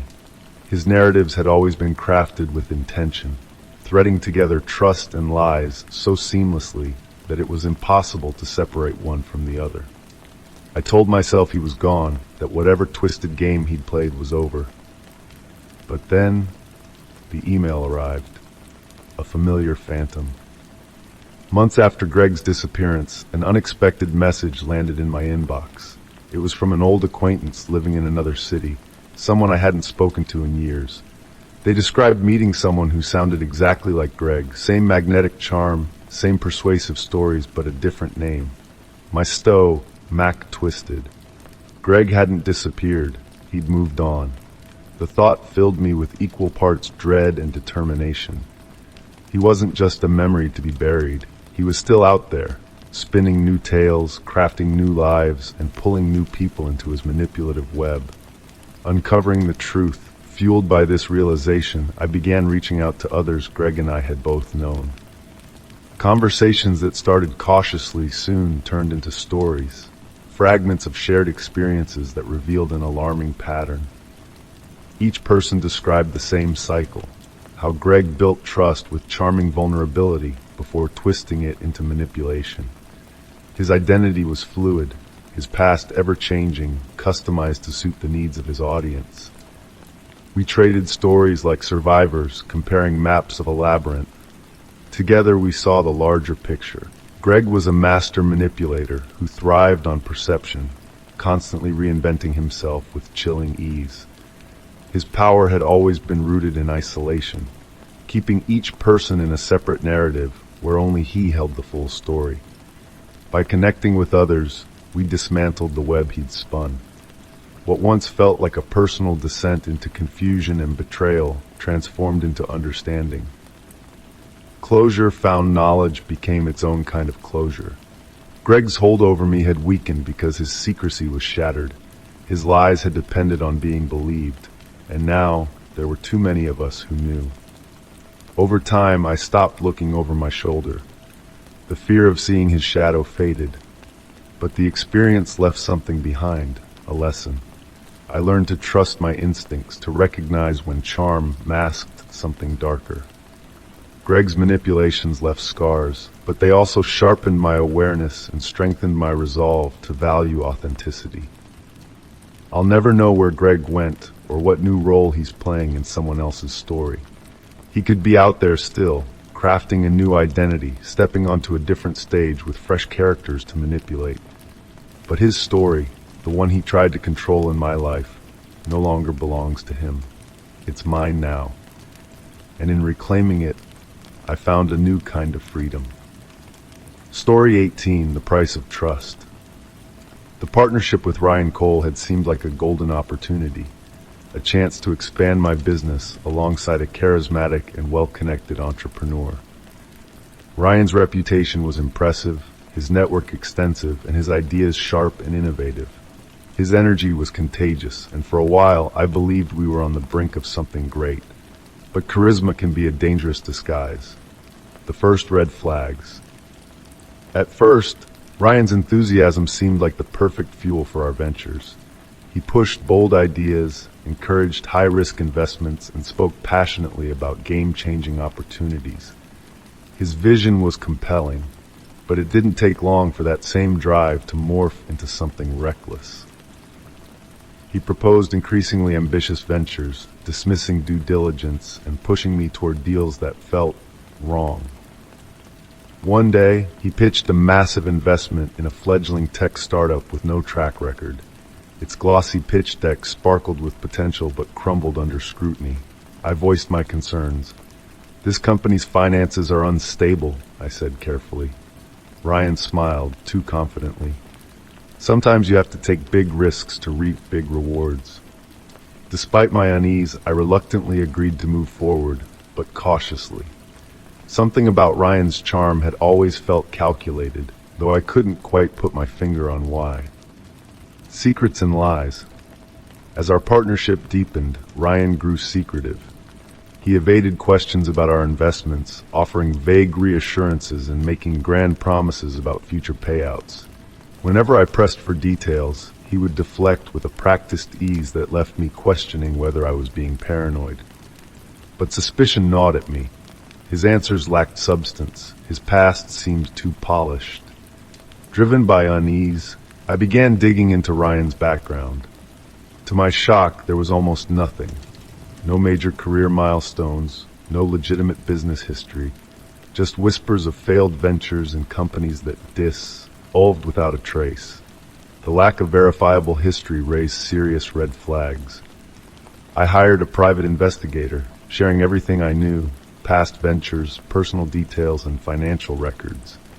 I needed proof. The truth uncovered.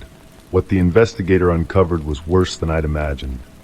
Ryan's history was a graveyard of failed businesses, legal disputes, and devastating cons. He was a professional manipulator, crafting elaborate financial schemes designed to drain funds before vanishing. His charm and calculated risk-taking weren't entrepreneurial traits, they were weapons. One incident stood out: a massive investment scam involving a tech startup that never existed. Ryan had created a shell company, collected millions from investors, and disappeared, leaving his partners bankrupt and powerless. This wasn't just business, this was fraud. The confrontation, armed with the evidence, I arranged a meeting at a neutral location, a quiet restaurant where we'd often discussed business over drinks. I arrived early, tension coiled in my chest. When Ryan walked in, exuding his usual charm, I couldn't help but feel sick knowing the real man behind the mask.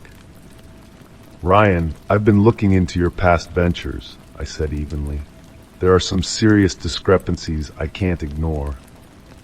His smile faltered, just for a second, before his expression hardened. "What are you talking about?" His voice was sharp, defensive. "We should be focusing on our future." I placed the investigator's report on the table, watching his face drain of color as he flipped through the damning evidence. His composure shattered. "You don't understand," he hissed, voice rising. "This is all part of a bigger plan. You're only seeing pieces." Desperation twisted his words into a tangled web of contradictions. Fantasies of secret investors, untapped opportunities, and conspiracies designed to make me doubt my own reality. But the mask had slipped. I saw him clearly now. "I'm done," I said firmly. "I'm withdrawing from all ventures. My legal team will handle the rest." Ryan's charm dissolved into panic, then anger. He pleaded, threatened, and tried every manipulation in his playbook. But this time, I didn't fall for it. Aftermath. In the weeks that followed, I worked tirelessly with my lawyers to untangle our shared ventures. We froze accounts, severed contracts, and reported Ryan's activities to the authorities.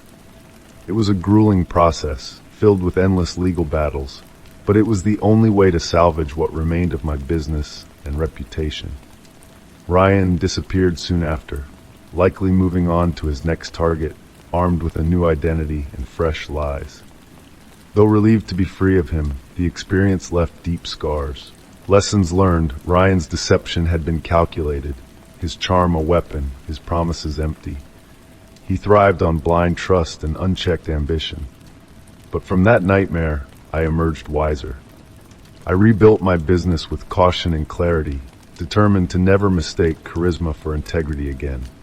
I strengthened my contracts, demanded full transparency, and made trust something that had to be earned. In business, trust is currency, a valuable resource that can be given and stolen. I learned the true cost of misplaced faith, and I've made damn sure I'll never pay that price again. Story 19, The Grave That Knew My Name. It began like any other day, a crisp autumn morning scented with fallen leaves and cool air. I set out for a solo hike, eager to escape the grind of daily life. The forest was my refuge, its winding trails offering peace and solitude. But that day, the woods had something far darker in store. The discovery I followed a familiar path until an overgrown trail caught my eye, one I didn't remember seeing before. Curiosity tugged at me, and without much thought, I veered off the main trail, pushing through dense underbrush until I stumbled into a secluded clearing. At its center lay a weathered stone slab, half buried beneath tangled roots and moss. It seemed out of place, as though abandoned long ago. Intrigued, I knelt and brushed away the dirt covering its surface. My fingers froze as they traced the faded inscription carved into the stone. "Here lies my full name born, died, today's date." My breath hitched, the forest stilled, even the rustling leaves seemed to hold their breath. The words shouldn't exist, but there they were, cold and permanent. My name, my birth date, today's date. I stumbled back, heart pounding. A cruel prank, I thought, or maybe some bizarre coincidence. But the air felt wrong, thick with an oppressive stillness. My hands trembled as I snapped a few photos of the stone. documenting its chilling message. Then, adrenaline surging, I bolted down the trail, desperate to escape. Before I reached the familiar path, I glanced over my shoulder. The clearing was gone. The investigation begins. That night, I couldn't sleep. Every creak of my old house, every whisper of wind against the windows set me on edge. The stone's inscription echoed in my mind, sharp and inescapable. The next morning, I called the local historical society. They found no records of a grave or monument in that part of the forest. The woman on the phone sounded polite but disinterested, deepening my unease. Desperate for answers, I hired Jim, a no-nonsense private investigator known for taking strange cases seriously. He listened quietly as I described the stone, skepticism etched on his face. Still, he agreed to help. Fading evidence days passed with no leads. Jim searched property records, old maps, even missing persons reports, but nothing connected to the grave I'd found. Then one evening, I reviewed the photos I'd taken. My stomach twisted. In the first image, the inscription was clear and sharp, but in the next, it was fainter, as though fading from existence. The memory of the stone itself was vanishing. I showed the photos to Jim. His expression darkened. "We need to go back," he said. A vanishing grave. The next morning, we hiked into the forest together. Every rustling leaf and distant bird call felt warped, twisted by the suffocating tension blanketing the woods. We retraced my steps, pushed through the underbrush, and froze. The stone was gone. In its place lay only a patch of flattened grass, as though something heavy had been dragged away. "What the hell is going on?" I whispered. Jim scanned the clearing, his jaw clenched. It's like it was never here. Panic clawed at my chest. Was I losing my mind? Had I imagined the entire thing?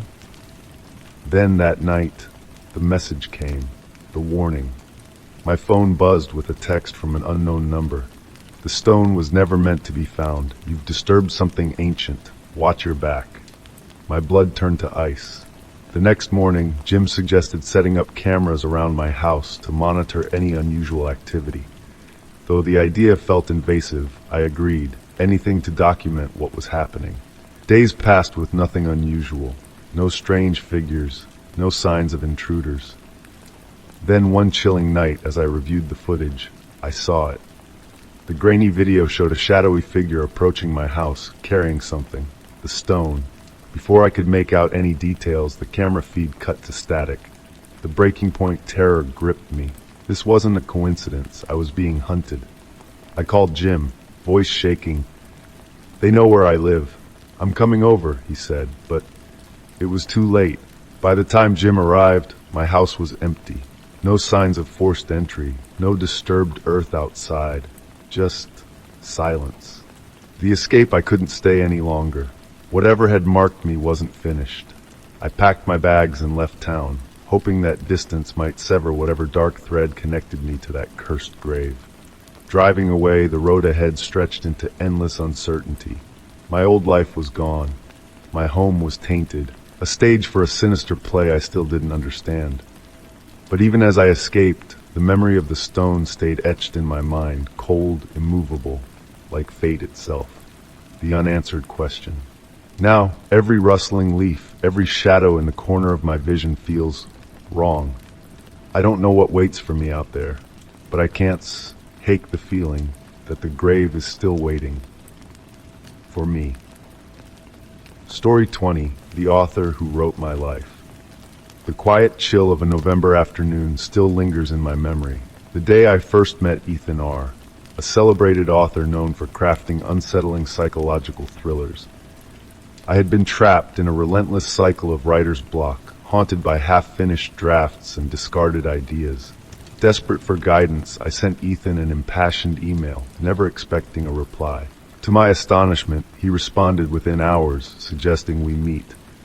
His tone was warm, almost inviting, offering insight into unlocking the darkest corners of a story. The beginning, we agreed on a quaint downtown cafe, its cozy interior a refuge from the brisk autumn air. Ethan arrived precisely on time, wrapped in a tailored coat, his sharp features softened by an easy, practiced smile. His piercing gaze seemed to see through me in a way that felt both flattering and unsettling. Our conversation flowed effortlessly. He spoke with intensity about narrative structure and psychological tension, weaving literary insight with disarming charm. His feedback on my novel's premise was transformative, sharpening its focus with dark, compelling twists. I left energized, inspired by the possibilities he'd helped me unlock, grateful. The uncanny suggestions. Over the next few weeks, Ethan and I stayed in constant contact. Late-night phone calls turned into long email threads filled with detailed critiques. His insights pushed my manuscript into emotionally charged territory I hadn't dared explore before. But then the suggestions became personal. One night, Ethan proposed a significant plot twist. The protagonist should wrestle with a traumatic family loss, a tragedy eerily similar to something I'd experienced but never shared publicly. My breath caught, but I brushed it off. Writers tap into universal emotions, I reasoned. His talent for depth and nuance explained the uncanny resonance, didn't it? Then came the next suggestion, a subplot involving a fractured friendship marked by betrayal. Ethan described its emotional fallout with disturbing precision, echoing the details of a falling out I'd had years ago. Details no one could have known.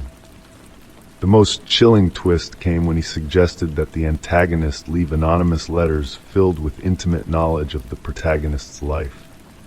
My chest tightened. Months before I met Ethan, I'd received real anonymous letters, cryptic messages detailing my daily routines, left unsigned. I'd convinced myself it was a twisted prank, until now. A dark realization. Despite my growing unease, I couldn't deny that Ethan's input had strengthened my novel, but the line between inspiration and manipulation had blurred. I felt trapped in a story that wasn't entirely mine. Late one sleepless night, I decided I couldn't keep ignoring the signs. I invited Ethan to my apartment, framing it as a final consultation about the manuscript. He agreed immediately. The confrontation. Ethan arrived precisely on time, his leather briefcase in hand, exuding that same aura of control I'd once mistaken for confidence. We sat across from each other at my dining table, my printed manuscript scattered between us. I didn't waste time. "Your suggestions," I said, voice steady but tense. "They're not just creative ideas, they're personal." His expression didn't change. "Personal experiences shaped the best stories," he said smoothly. "You knew things about me, things I never wrote down, never told anyone." The room fell into charged silence. His piercing eyes held mine, calculating, unblinking. His practiced facade cracked just for a moment. "Perhaps your story resonated more deeply than you realized," he murmured, voice low, almost amused. The truth hit me like ice. Ethan hadn't been influencing my novel. He'd been writing it. Every suggestion, every twist, every dark revelation, he'd orchestrated it. He wasn't mentoring me. He was controlling me. "I think we're done here," I said, forcing steel into my voice. "Leave." His gaze lingered, calculating, before he slowly gathered his notes, the faintest smirk playing on his lips. "You've become quite the storyteller," he said softly. "Just remember, endings are tricky."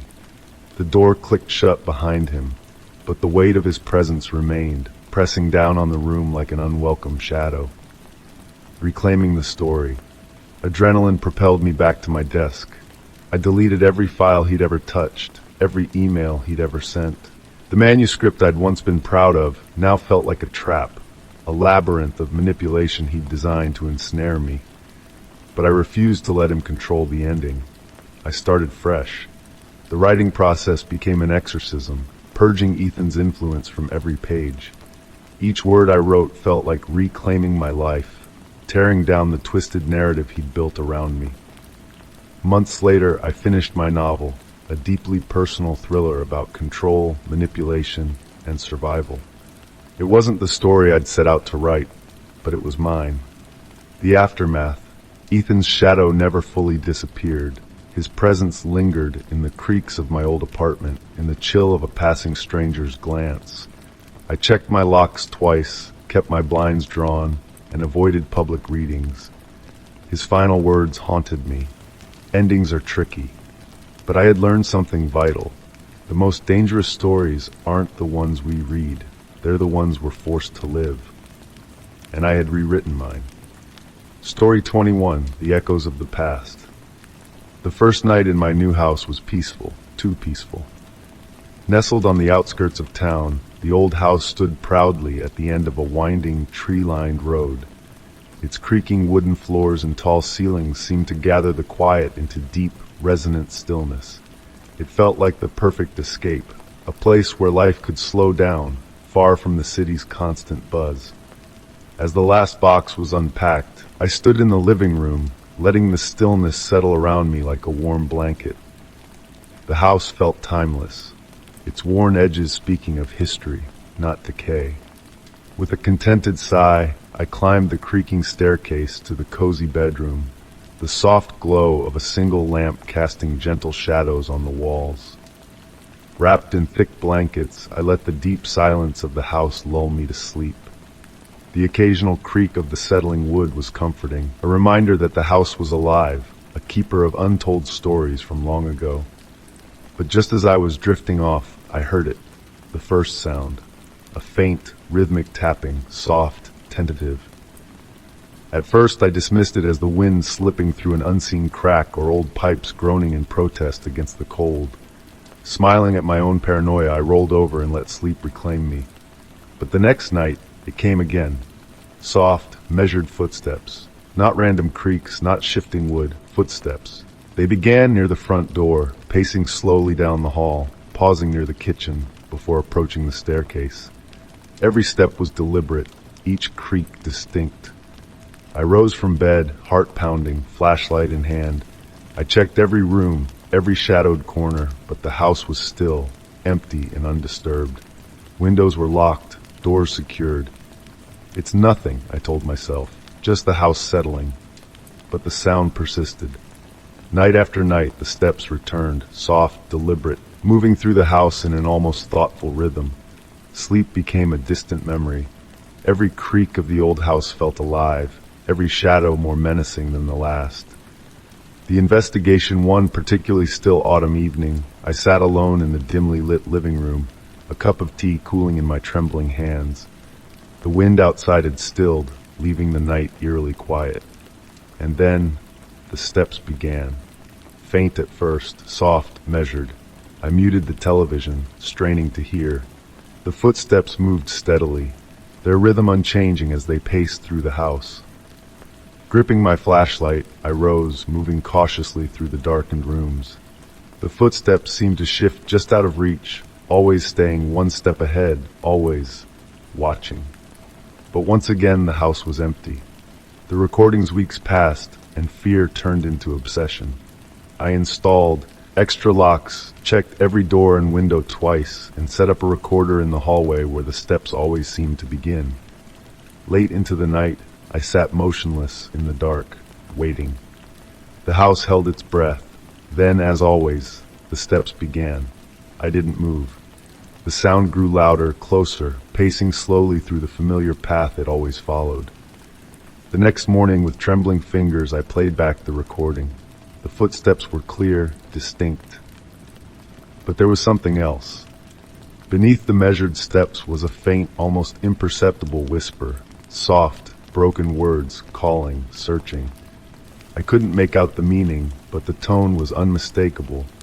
Desperate, yearning, the forgotten journal. Desperate for answers, I contacted a team of paranormal investigators. They arrived with cameras, sensors, and specialized equipment, scanning every inch of the house. But by morning, they found nothing. Just the usual sounds of an old house, one of them shrugged, offering a polite but dismissive smile. Their indifference only deepened my dread. Then, one cold, still night, the footsteps came closer than ever before. I woke with a start, heart pounding, as the sound of slow, deliberate pacing echoed outside my bedroom door. The steps paused, then resumed, creeping closer with terrifying purpose.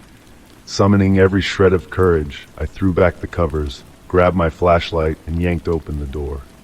Story 22, The Caller Who Knew Too Much. It began on an unremarkable Tuesday. The sun was barely up when I groggily reached for my phone, still tangled in sleep's haze. A missed call from an unknown number blinked on the screen. No voicemail, no message, just a quiet, unanswered ring. I shrugged it off, probably a wrong number or a telemarketer. Life went on. The next day, the same number called again. This time, curiosity won out. I answered. "Hello." The line was silent. For several seconds, there was nothing but faint static. Then the call ended. A chill crawled down my spine, though I quickly dismissed it. Glitch, I thought. Prank call. But as the days passed, the calls continued.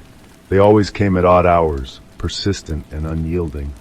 At first, they were just an annoyance, interrupting work meetings or quiet evenings. But then, everything changed. A personal touch. One evening, while stirring a pot of pasta on the stove, the phone rang again. On autopilot, I answered. "Hello?" The voice on the other end was calm, polite, familiar. "I see you're cooking pasta tonight. Don't forget to stir it, or it'll stick to the bottom." I froze. My gaze snapped to the pot, steam curling lazily toward the ceiling. "How?" I began, but the line went dead before I could finish. My hands shook as I lowered the phone. The windows were closed, the blinds were drawn. No one could have seen me. I told myself it was a strange coincidence, nothing more, though a heavy sense of wrongness pressed down on me. The next day, the phone rang again. "I noticed you had a long day at work. That client meeting must have been exhausting," the voice remarked casually. "Don't forget to relax tonight. Maybe watch that movie you've been meaning to see." I nearly dropped the phone. I'd mentioned the movie to a coworker earlier that day, a private conversation no one else could have overheard. The voice was calm, detached, intimately aware of the smallest details of my life. The game begins. The calls became relentless, more frequent, more personal. "I see you're meeting friends for coffee tomorrow. Don't forget to ask Jamie about their new job." My stomach twisted. The caller knew everything. My plans, my conversations, even small thoughts I barely remembered myself. I contacted my phone provider, desperate for answers. They traced the number, but hit a dead end. It wasn't registered to anyone. The police couldn't do much without tangible evidence, dismissing it as harassment. Determined not to be a victim, I took action. I installed security cameras, changed my routines, and kept meticulous records of every call. But the caller was always one step ahead. E-phone would ring at the most vulnerable moments, during dinner, on solitary walks, even in the dead of night. Anxiety wrapped around me like a vice. Every glance from a stranger felt like a threat. Every creak of my apartment seemed sinister. Confrontation. One night, after another cryptic call interrupted my evening, I snapped. "Who are you?" I demanded, voice trembling with a mix of fear and rage. "How do you know so much about me?" The line fell silent, too silent. Then the voice returned, calm and steady. "I've been following you because I care about you. You need to understand that." Nausea surged in my chest. "Why are you doing this? What do you want?" I shouted, desperation breaking through. There was a long pause, thoughtful, almost disappointed.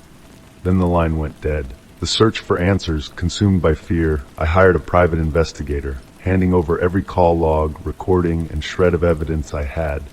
He promised to get to the bottom of it, though he warned these cases were often difficult to trace. Weeks passed. The calls became sporadic, then stopped entirely. Then, the investigator finally called back. He had found him. The number belonged to a tech-savvy stalker, someone who had used advanced data mining, surveillance, and social engineering to track my every move. His twisted motivation? Obsession. He had pieced together an unsettlingly complete portrait of my life. Habits, routines, and secrets I hadn't even shared online. It wasn't just surveillance, it was personal. The police arrested him, but the damage was already done. Life after the calls. Even after his arrest, nothing felt safe. I became hypervigilant, locking doors twice, checking every window, and questioning even the smallest interactions. My phone felt like a loaded weapon, capable of summoning fear with a single ring. Though the calls had ended, their echo lingered, sharp and cruel, a permanent scar. I learned a harsh truth. Privacy isn't guaranteed. It can be stolen, twisted into a weapon, and used against you without a trace.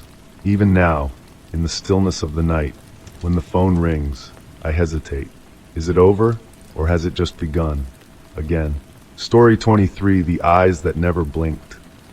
The incident reshaped our lives in ways I could never have imagined. Privacy, once an unspoken comfort, became a constant concern.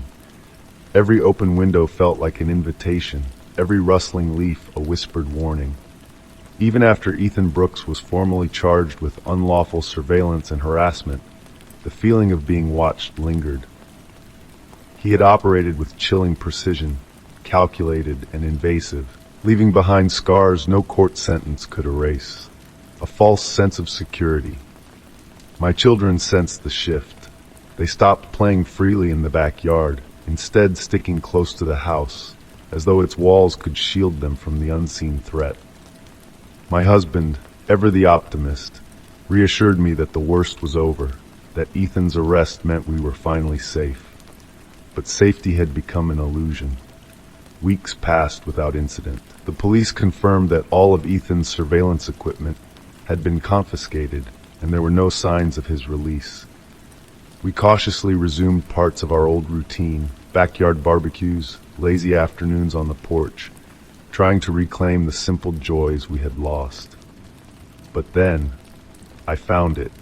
The discovery one quiet evening, while pruning the overgrown bushes near the back fence, I noticed a glint of metal half buried beneath the leaves.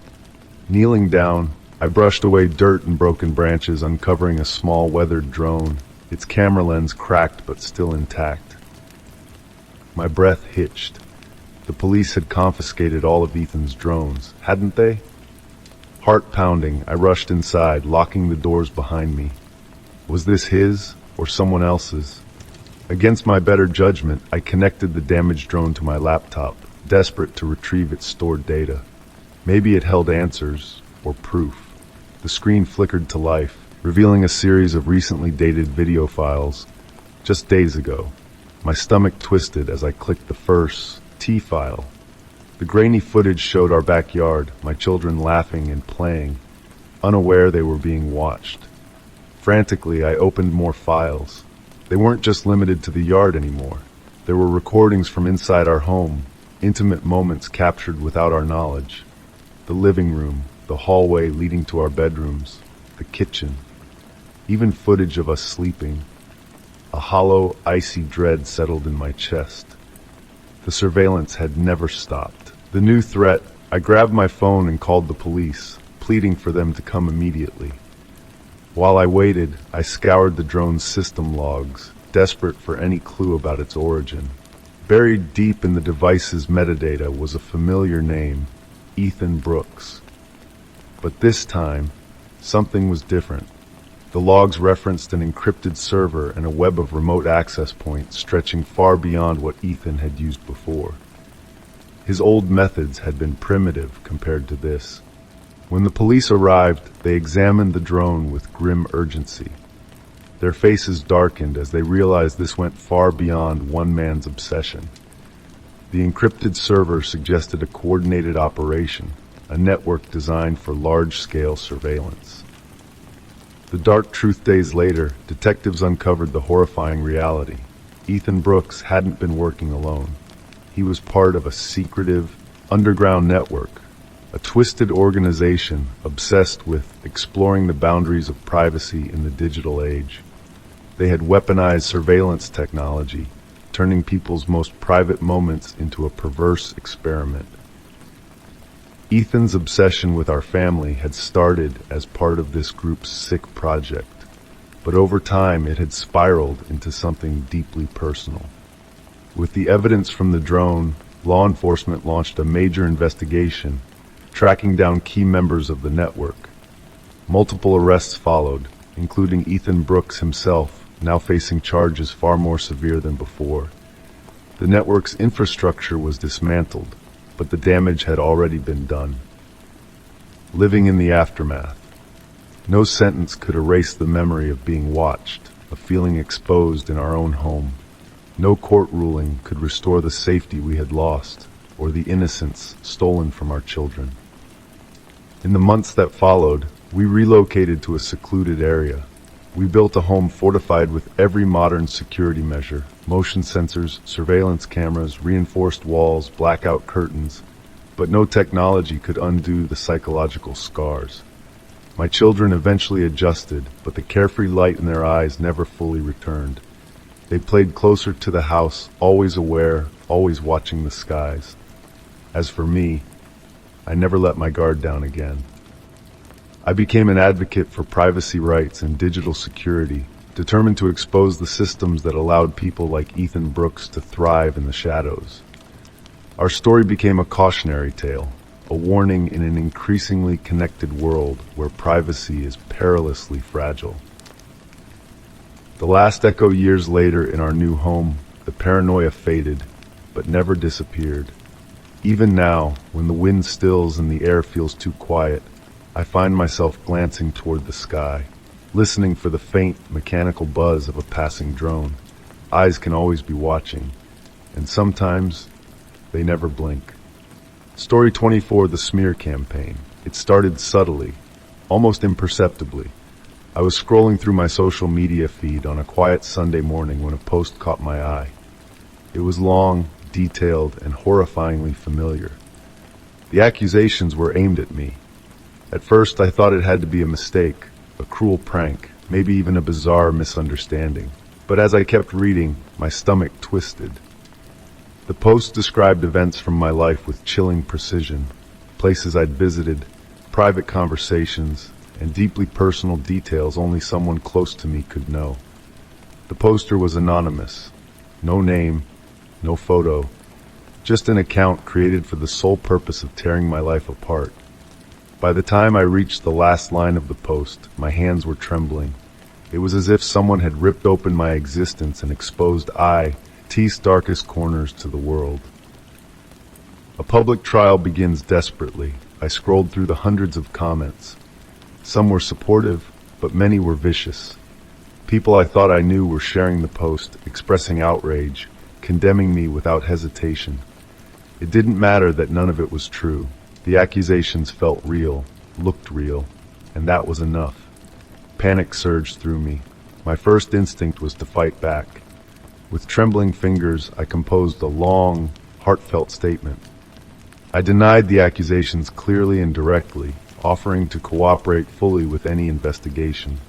I posted it across all my social media accounts and contacted the platform administrators, begging them to take the original post down. But the damage was already done. Despite my efforts, the accusations spread like wildfire. The more I defended myself, the deeper the trap felt. Every denial became fuel for more speculation. The allegations were disturbingly specific, too precise to be random lies. Someone knew me, intimately. A life unraveled. The next few days passed in a blur of sleepless nights and constant anxiety. I contacted a lawyer who urged me to compile every shred of evidence that could clear my name. Together, we gathered messages, documents, alibis, and filed police reports. I willingly opened my entire life to scrutiny, every private detail laid bare in a desperate attempt to prove my innocence. But the internet doesn't care about facts. As the investigation dragged on, I launched my own search for the truth. Someone had to be behind this. I combed through every interaction, every awkward conversation, replaying past encounters like scenes in a crime drama. I scrutinized old friendships and unresolved arguments, trying to spot who might be capable of something so cruel. One person stood out, a former friend, someone I'd had a bitter falling out with a few months earlier. Our last conversation had been tense, ending in harsh words, but nothing that seemed serious enough to spark this level of vengeance. Still, the timeline fit. I decided to confront them directly. The confrontation. The conversation was tense and uncomfortable. I laid out my suspicions, my voice shaking with anger and fear. Their response? Shock, denial, and hurt. They swore they had nothing to do with it, even offering to help me investigate further. Their reaction felt genuine, but deep down, doubt gnawed at me. Was their distress real, or a carefully crafted performance? The breaking point, weeks passed. The investigation felt endless. The authorities traced the anonymous post to a series of encrypted accounts, each one leading to dead ends. The silence was suffocating. My life felt like a cage, isolating me from the world. Then, one sleepless night, the police finally called. They'd received an anonymous tip. Hidden on a remote server, they found a cache of digital records, chat logs, detailed plans, and meticulously crafted lies. The precision was terrifying. It was like reading a script written by someone who knew every corner of my life.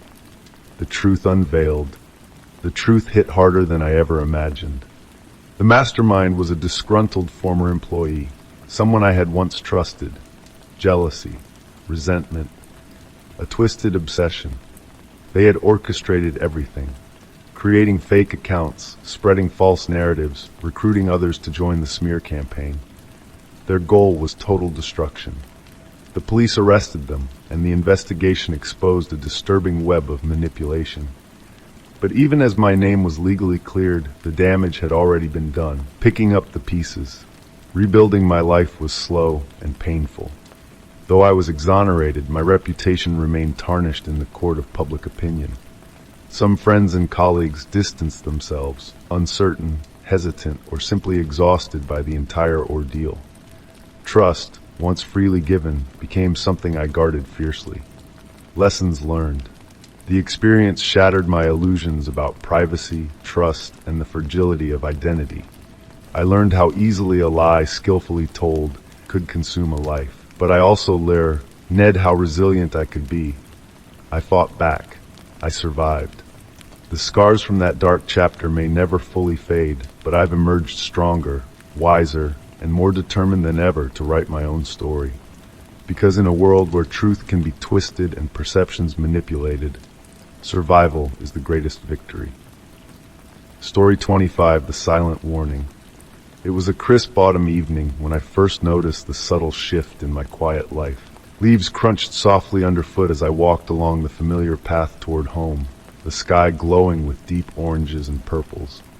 My loyal Labrador Max trotted cheerfully beside me, his tail wagging in steady rhythm. The cool air carried the comforting scent of fallen leaves and distant fireplaces, a peaceful end to an ordinary day. Or so I thought. The next morning, I woke to an unnerving silence. Max's usual morning bark was conspicuously absent. His bed sat empty, its blanket neatly untouched. At first, I assumed he was exploring the house, but as I called his name, a heavy stillness settled around me. Panic prickled my chest. I searched every room, my voice growing hoarse with desperation. An hour passed without any sign of Max, until I spotted him at the end of our quiet street, his familiar silhouette barely visible through swirling autumn leaves. Relief surged through me as I ran toward him. But something was wrong. Max didn't bound toward me like he normally would. He stood still, watching me with an expression I couldn't quite read, wary, almost as if he didn't recognize me. As I knelt to pet him, my hand froze. Max's familiar red collar was gone. In its place was a thick, worn leather band, etched with strange, swirling symbols. Its brass nameplate gleamed faintly in the dim morning light, blank as though intentionally left that way. Tied securely to the collar was a small, rolled piece of parchment. My fingers trembled as I untied the rough twine and unrolled the note. The uneven, jagged handwriting seemed almost frantic. I have seen what you choose to ignore. Your home is not as safe as you believe. Be wary of the secret buried beneath your comfortable life. My breath hitched as the words sank in. What secret? What danger? And who had sent this ominous message? Max pressed against my leg, letting out a low, anxious whine. He seemed on edge, his usual playfulness replaced by an alert stillness. I carefully removed the collar, its leather cool and unfamiliar beneath my fingertips. The search for answers, Determined to find out more, I retraced Max's likely path. The quiet streets were deserted, and the autumn breeze carried a strange, whispering rustle through the trees. The path led me to the old park at the edge of the neighborhood, where an abandoned wooden bench sat beneath a cluster of gnarled trees. An elderly man sat there, shoulders hunched beneath a worn coat. His lined face seemed hollow, as if haunted by some unseen burden. Summoning courage, I approached cautiously, keeping Max close. "Excuse me," I called out. "Have you seen anything unusual around here? My dog went missing and came back, wearing this." I held up the collar. The old man's eyes widened, flickering with recognition and fear. "I don't know anything about that collar," he muttered. "But be careful, things aren't always what they seem." Before I could press him further, he rose abruptly and shuffled away, vanishing into the growing twilight. The hidden message. The encounter left me shaken, but I couldn't stop thinking about the note or the warning. That evening, unable to sleep, I examined the collar again under a flashlight's piercing beam. As the light traced its intricate carvings, something glinted faintly beneath the blank brass plate. A hidden compartment. With trembling fingers, I pried the plate loose. Beneath it was another tightly folded note, its edges worn from time. I unfolded it carefully, dreading what I might find. "It knows you found the collar. You're running out of time." Before I could fully process the words, 3 sharp knocks echoed through the house. My breath stilled. Another knock, louder, more urgent. I clutched Max protectively and backed away from the door, heart pounding in my chest. My fingers brushed against my phone as I fumbled to dial 911, but then the knocking stopped. Silence. When the police arrived, they found nothing. No footprints in the soft earth, no signs of forced entry, just the stillness of an undisturbed autumn night. A final warning. Days passed, but I couldn't escape the creeping sensation that someone was still watching. Every creak of the old house, every shifting shadow seemed charged with hidden intent. One last time, I searched the collar's strange carvings, tracing each twisted line with growing desperation. But the symbols remained meaningless, until I realized the message wasn't meant for me to understand. It was meant to keep me searching. Whatever secret the collar concealed had already been set in motion. The unknown lingers. Though the collar vanished mysteriously one night, its warning stayed etched in my mind. The house never felt truly safe again. Its familiar walls seemed to pulse with a quiet awareness, holding secrets I could never uncover. And sometimes, in the stillest hours of the night, I swear I can still hear faint footsteps beyond the front door, waiting, because some warnings come too late, and some secrets should never be found. Story 26, The Midnight Doorbell. It started as a minor annoyance, a harmless mystery that barely registered. The doorbell would ring at odd hours, its familiar chime echoing through the quiet house. At first I assumed it was a late-night delivery, a passing animal, or maybe neighborhood kids playing. Every time I opened the door, expecting someone to be there, no one was. Just the soft glow of the street lamp casting long shadows over an empty front porch. The first few times I laughed it off. Doorbells malfunction sometimes, I reasoned. I checked the wiring, replaced the batteries, and even tested the system. Everything seemed to be in working order, but the ringing persisted. It was random at first, once every couple of weeks. Then it became more frequent, always late at night, often just as I was drifting off to sleep. Every time, I would rush to the door, heart pounding, only to be greeted by an empty, still street. The house across the way stood dark and quiet, its windows reflecting the dim streetlight like hollow, watching eyes. What had started as an odd inconvenience became something unsettling, a desperate fix. Determined to solve the mystery, I upgraded the doorbell system entirely. I installed a state-of-the-art smart doorbell with a built-in camera, motion sensors, and real-time alerts, the best on the market. It was secure, reliable, and impossible to trigger by accident. For a few blissful nights, the house was silent. No strange chimes, no phantom visitors. I finally allowed myself to relax. Then one night, the ringing came back. I bolted upright in bed, the chime echoing through the quiet house. My pulse thundered as I grabbed my phone and opened the doorbell's live feed. The porch was empty. The timestamp on the video read 2:37 a.m. I stared at the screen, breath hitching in my throat. It was the exact same time the old system used to ring, down to the second. Desperate for answers, I replayed the footage. There was nothing. No movement, no shifting shadows. Just the empty porch, illuminated by the steady glow of the porch light. The next night, it happened again. 2:37 a.m., every single night. Unseen visitors. I contacted the doorbell's manufacturer, explaining the issue in detail. They sent out technicians to inspect the system. They checked the hardware, replaced components, and ran diagnostics. Every test came back normal. No faults, no errors. But the ringing continued. It felt intentional. One particularly cold, still night, the doorbell chimed again, but this time it didn't stop. The bell rang over and over in rapid succession, its sharp tones slicing through the stillness like a taunt. Ding dong, ding dong, ding dong. I grabbed my phone, heart pounding, a bay, and pulled up the live feed. Just in time to see something move, a shadow. It flickered across the edge of the porch, dark and impossible to define. It wasn't a person or an animal. It moved in a way that made my skin crawl. I rewound the footage and watched the clip over and over, searching for a logical explanation. But the shadow remained, a blur of darkness shifting just out of reach. A chilling realization. Determined to protect my home, I installed more security measures, motion-activated floodlights, additional cameras covering every angle, even an alarm system linked directly to my phone. But the doorbell still rang.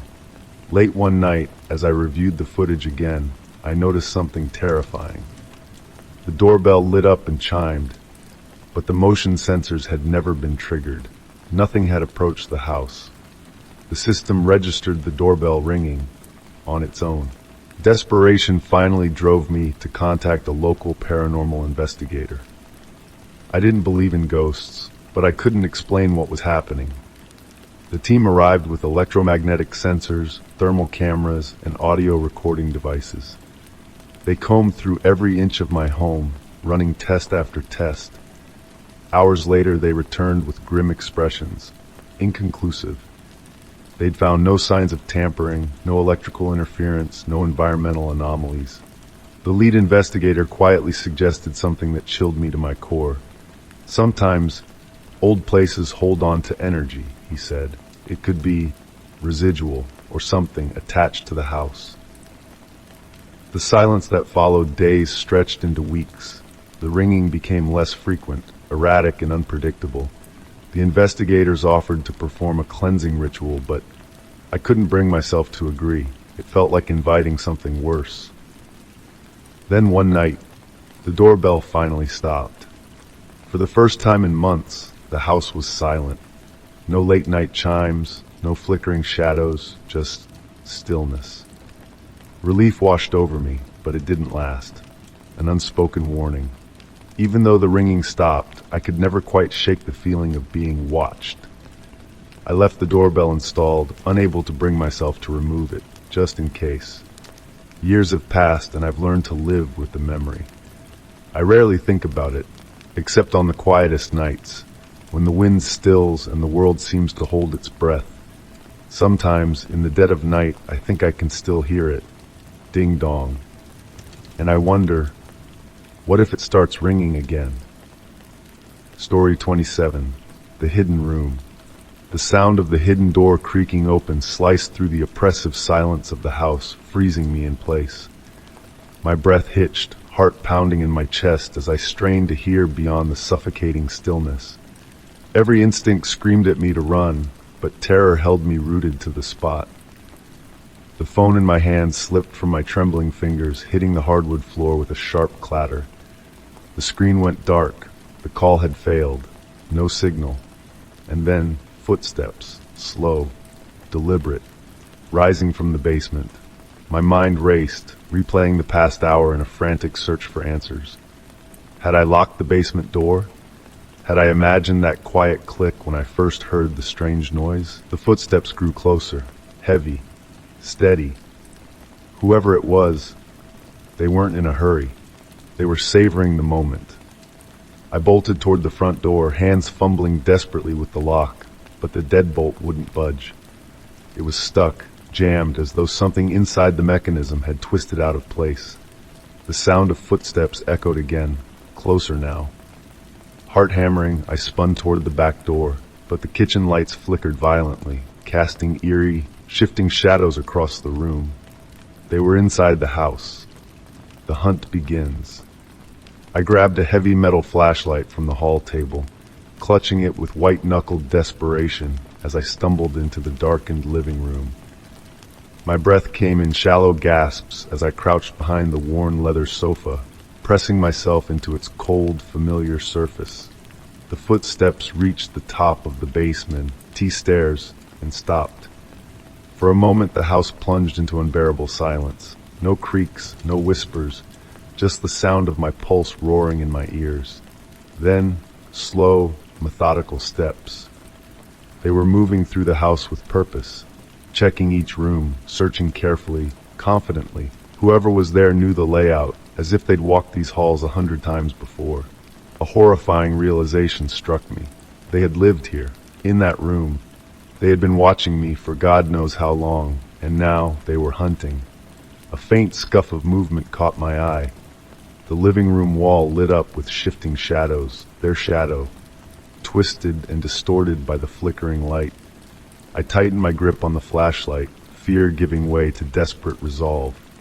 If I stayed hidden, I was trapped. Fight or flee. The shadow moved closer, stretching across the wall like something out of a nightmare. I held my breath, every nerve screaming as the figure lingered just feet away, still hidden beyond the doorway.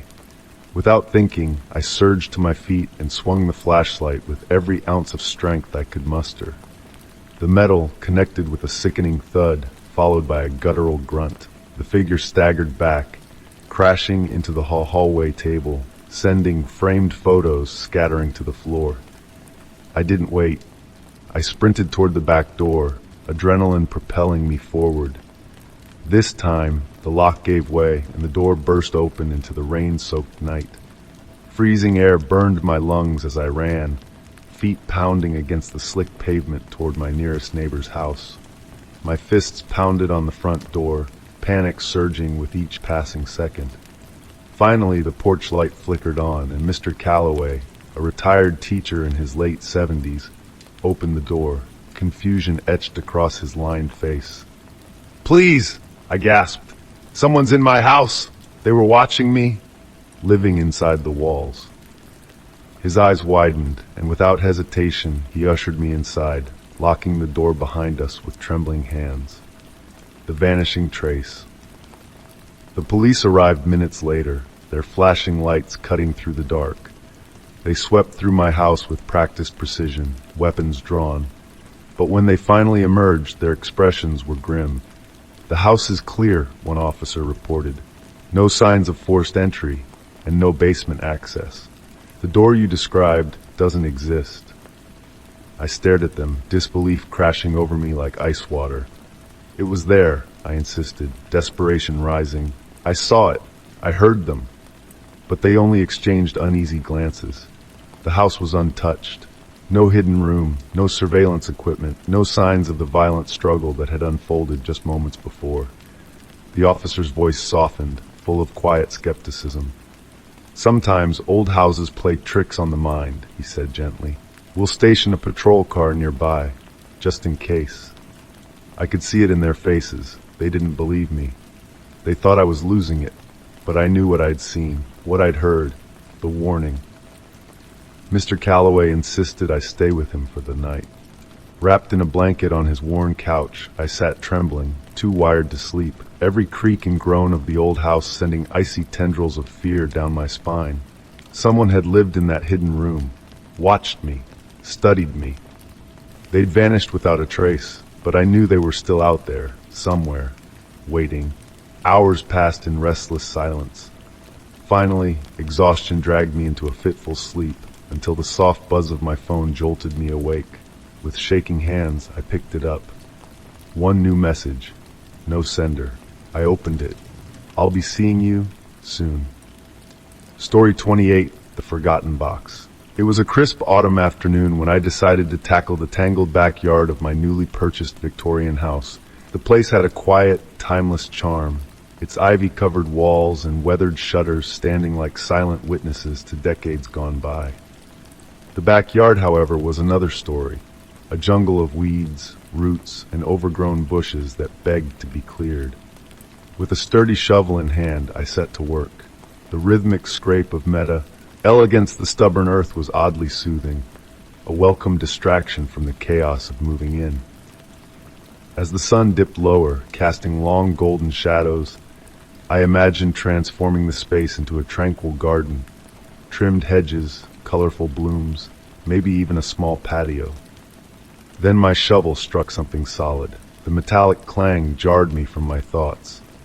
Heart pounding with curiosity, I knelt and brushed away the soil until the edges of a small wooden box emerged. Its weathered surface was darkened by time, its rusted hinges barely holding it together. I hesitated, fingers hovering over the rusted latch. There was something wrong about the way the box lay there, as though it had been hidden, not buried, but concealed. Taking a deep breath, I pried it open.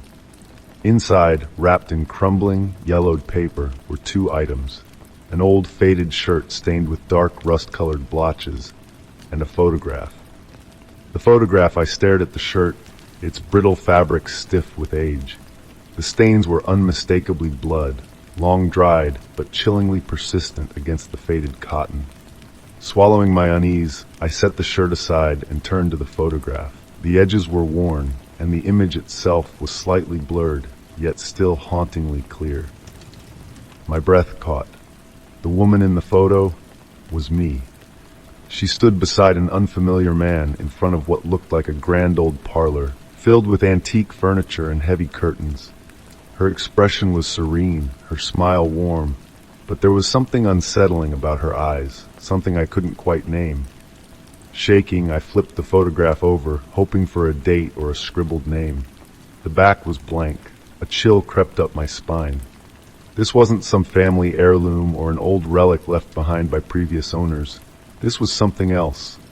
The resemblance wasn't just striking, it was exact, identical. But how? Searching for answers. That night, sleep escaped me. My mind raced with questions, each more impossible than the last. By morning, I was determined to uncover the truth. I began researching the house's history, scouring online archives and old newspaper records. Built in the late 1800s, the house had passed through several owners, but held no infamous past, at least none that was publicly documented. Desperate for answers, I contacted the local historical society. A woman named Mrs. Whitaker answered my call, her voice warm but tinged with curiosity when I described my strange discovery. That house has quite the history, she mused, but records from its early years are spotty. You might try speaking with the older neighbors. Encouraged, I visited Mr. Thompson, a longtime resident down the street. His weathered face clouded with unease when I mentioned the house. Used to be a family living there, he said slowly.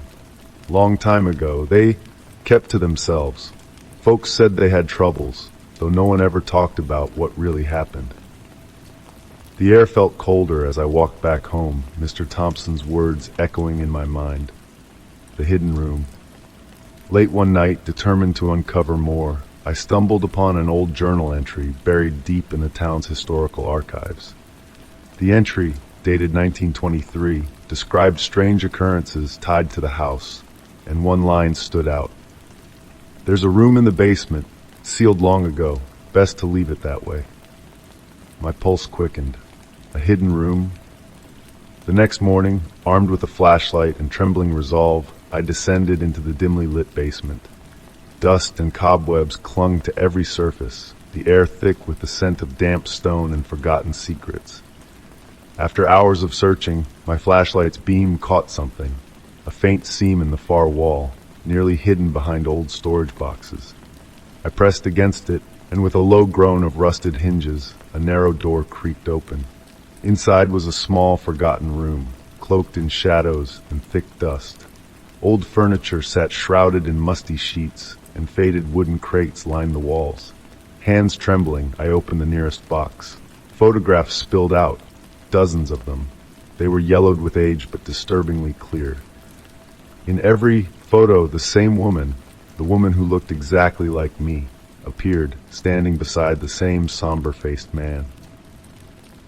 As the photographs progressed, their expressions changed, her smile fading, his eyes growing darker. The last photo showed a gathering of people in the old parlor, their faces strained with fear. Scrawled across the back of the final photograph in shaky, frantic handwriting were the words, "We were never meant to be found." The final warning, numb with dread, I reached for the last box tucked into the darkest corner. Inside lay a cracked, clouded mirror, its surface marred by deep scratches.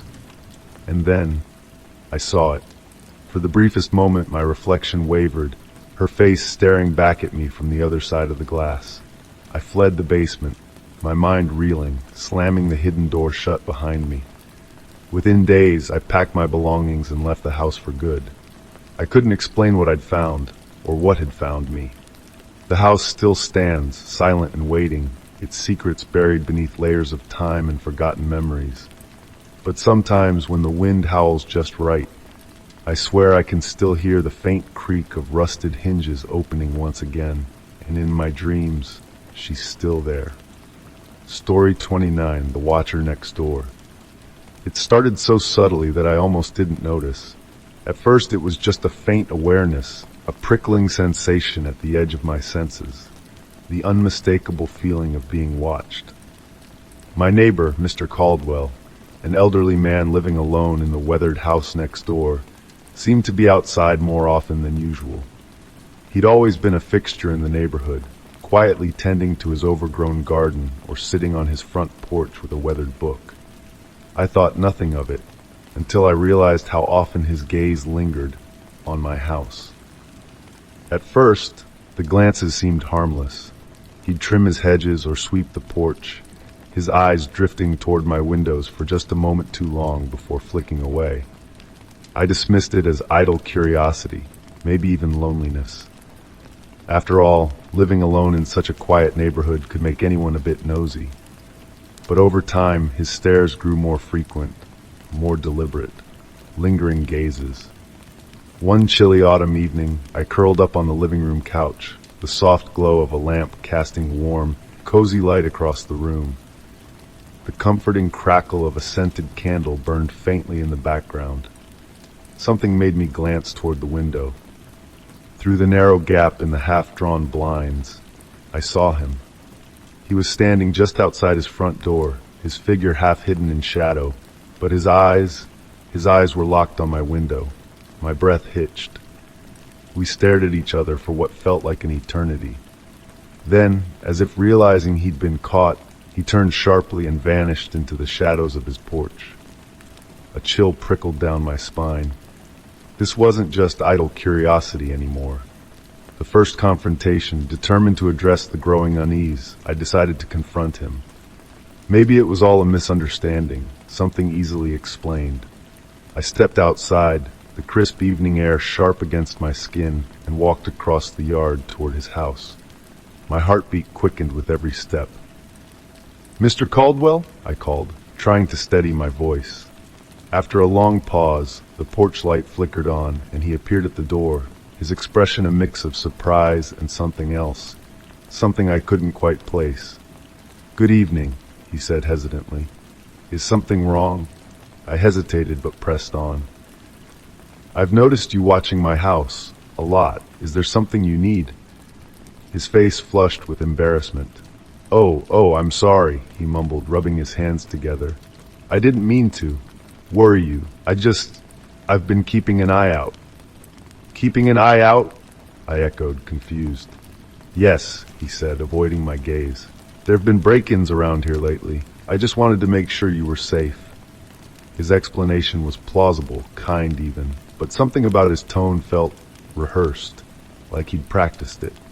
I nodded politely, thanked him, and returned to my house. But the uneasy feeling lingered, arid, eyes everywhere. In the days that followed, nothing changed. Whenever I glanced outside, there he was, sweeping his porch, rearranging flower pots, or simply standing, watching. The sense of being watched followed me everywhere. Cooking dinner, watching TV, even walking from room to room, I felt exposed, as though unseen eyes were tracing my every step. Desperate for privacy, I installed blackout curtains throughout the house. I sealed every gap, blocking out even the smallest sliver of visibility. But the feeling didn't go away. It was inside me now, crawling under my skin, turning every creak of the floorboards, every rustling leaf outside, into something sinister. The final confrontation. One evening, after another sleepless night, I decided to confront him again, this time with no polite pretense. When he answered the door, his expression was wary, his usual polite smile noticeably absent. "Mr. Caldwell," I began, voice firm despite the knot tightening in my chest. "I need to talk to you." Again. He nodded slowly, saying nothing. "I appreciate your concern," I continued, "but this is beyond that. You're making me uncomfortable." His face softened, and for a moment he looked genuinely distressed. I truly am sorry," he whispered. "I didn't mean to cause you trouble. I've lived here a long time. Maybe I got too used to looking out for others." His words sounded sincere, and for the first time, I wondered if I'd misjudged him, if he really was just a lonely old man desperate for some sense of connection. For a while, things improved. He kept his distance, and the relentless sense of being watched faded. I started to relax, though the memory of his lingering stares still gnawed at the edges of my mind. One last night. Then late one night, something woke me, a sound. The house was dark and still, the air heavy with unnatural silence. I slipped out of bed, heart pounding, and moved cautiously toward the living room window. With trembling fingers, I pulled back the edge of the curtain, just enough to see outside. There, in the dim glow of the street lamp, he stood. Mr. Caldwell, at the edge of my yard, watching. His face was obscured by shadow, but I felt his eyes locked on me, on my house. I stumbled back, heart racing, and grabbed my phone, but when I looked again, he was gone. The aftermath. The next morning, I filed a report with the local authorities. They took my statement seriously and promised to increase patrols, though they admitted there wasn't much they could do without clear evidence. Weeks passed, and though I never saw him watching again, the damage was done. My sense of safety, of privacy, was shattered. Every sound, every shifting shadow, every unfamiliar glance now carried a heavy, menacing weight. Looking back, I still wonder about Mr. Caldwell. Was he just a lonely, overprotective neighbor, or something far darker? I'll never know. But sometimes late at night, when the house is still and the wind whispers through the trees, I feel his eyes again, watching. Story 30. The Messages That Knew Too Much. It started as something small, a strange text from an unknown number that buzzed on my phone one chilly autumn morning. I expected the usual flood of notifications, calendar reminders, promotional emails, maybe a message from a friend. But instead, there it was. Watch your step today. I dismissed it as spam. Some random prank, I thought, designed to unsettle someone for fun. Still, the words stayed with me longer than they should have, prickling at the edges of my mind. By lunchtime, a string of unfortunate events had unfolded. I slipped on a slick sidewalk, spilled coffee down my favorite sweater, and got caught in an unexpected rainstorm without an umbrella. Nothing life-altering, but together they felt oddly calculated. The predictions begin. The next morning my phone buzzed again. Same unknown number. Someone will take something you value today. I scoffed, assuming it was another meaningless message. But later that afternoon I discovered my favorite pen, an heirloom from my grandmother, was missing from my desk at work. I searched everywhere, even crawling under my coworkers' desks, but it was simply gone. By the end of the week, the texts came daily. Each one was disturbingly specific. Be careful who you trust. Expect an unexpected failure. Each cryptic prediction came true in its own eerie way. A forgotten deadline blindsided me. An old friend canceled on me at the last minute without explanation. I tried blocking the number, but the texts kept coming, each time from a slightly different variation of the same string of digits. No matter what I did, they found me. The messages get personal. One sleepless night, I sat alone at my kitchen table, staring at my phone, waiting for the next chilling message. The air felt still, the ticking clock growing louder with each passing second. At exactly midnight, my phone lit up. It's time for a real test. I couldn't sleep after that. Every creak of the house set my nerves on edge. Every shadow stretched too long, like something just out of reach was watching, waiting. The next text came at dawn. A close friend will betray you today. My stomach twisted. Amy. She'd been my best friend since college, loyal, supportive, practically family. The idea of betrayal seemed impossible. But later that day, Amy asked to meet me at our favorite cafe. Her voice on the phone trembled with something close to fear. The betrayal. She was already seated when I arrived, her eyes red-rimmed and anxious. Before I could say anything, she slid a thick envelope across the table. I'm so sorry, she whispered, barely meeting my gaze. I opened the envelope with shaking hands. Inside were photographs, grainy, dark, but unmistakable. Amy, meeting with my former boss, Richard, in secret. We needed information, she stammered. He thought you were hiding something at work. I didn't know how to say no. Betrayal twisted like a knife in my chest. I couldn't speak, couldn't think. I left the cafe without another word, my fingers clenched tightly around the envelope of damning photos. A life unraveling.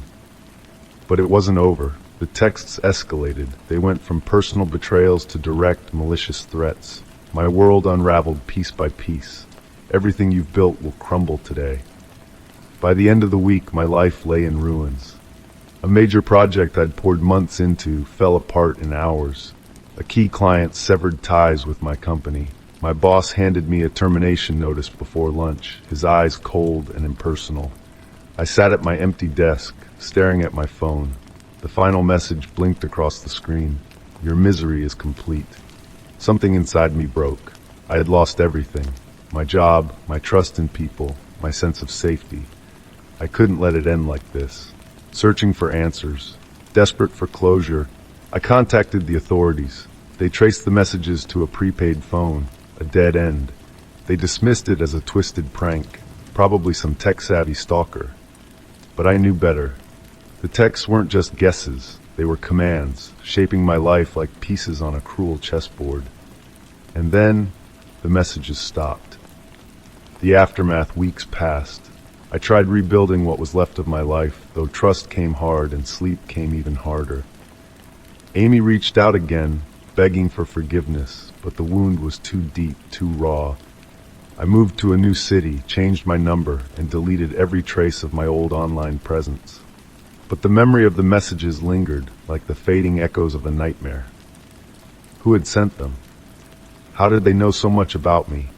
I never found out. What I did learn was far more chilling. Even in the quietest moments, unseen forces can twist reality in ways we may never understand. And sometimes, it only takes a single text to change everything. Even now, years later, every buzz of my phone sends a shiver down my spine, because deep down I know they could always start again. Story 31. The Warehouse of Forgotten Memories. It was an ordinary Tuesday when curiosity tugged at me harder than usual.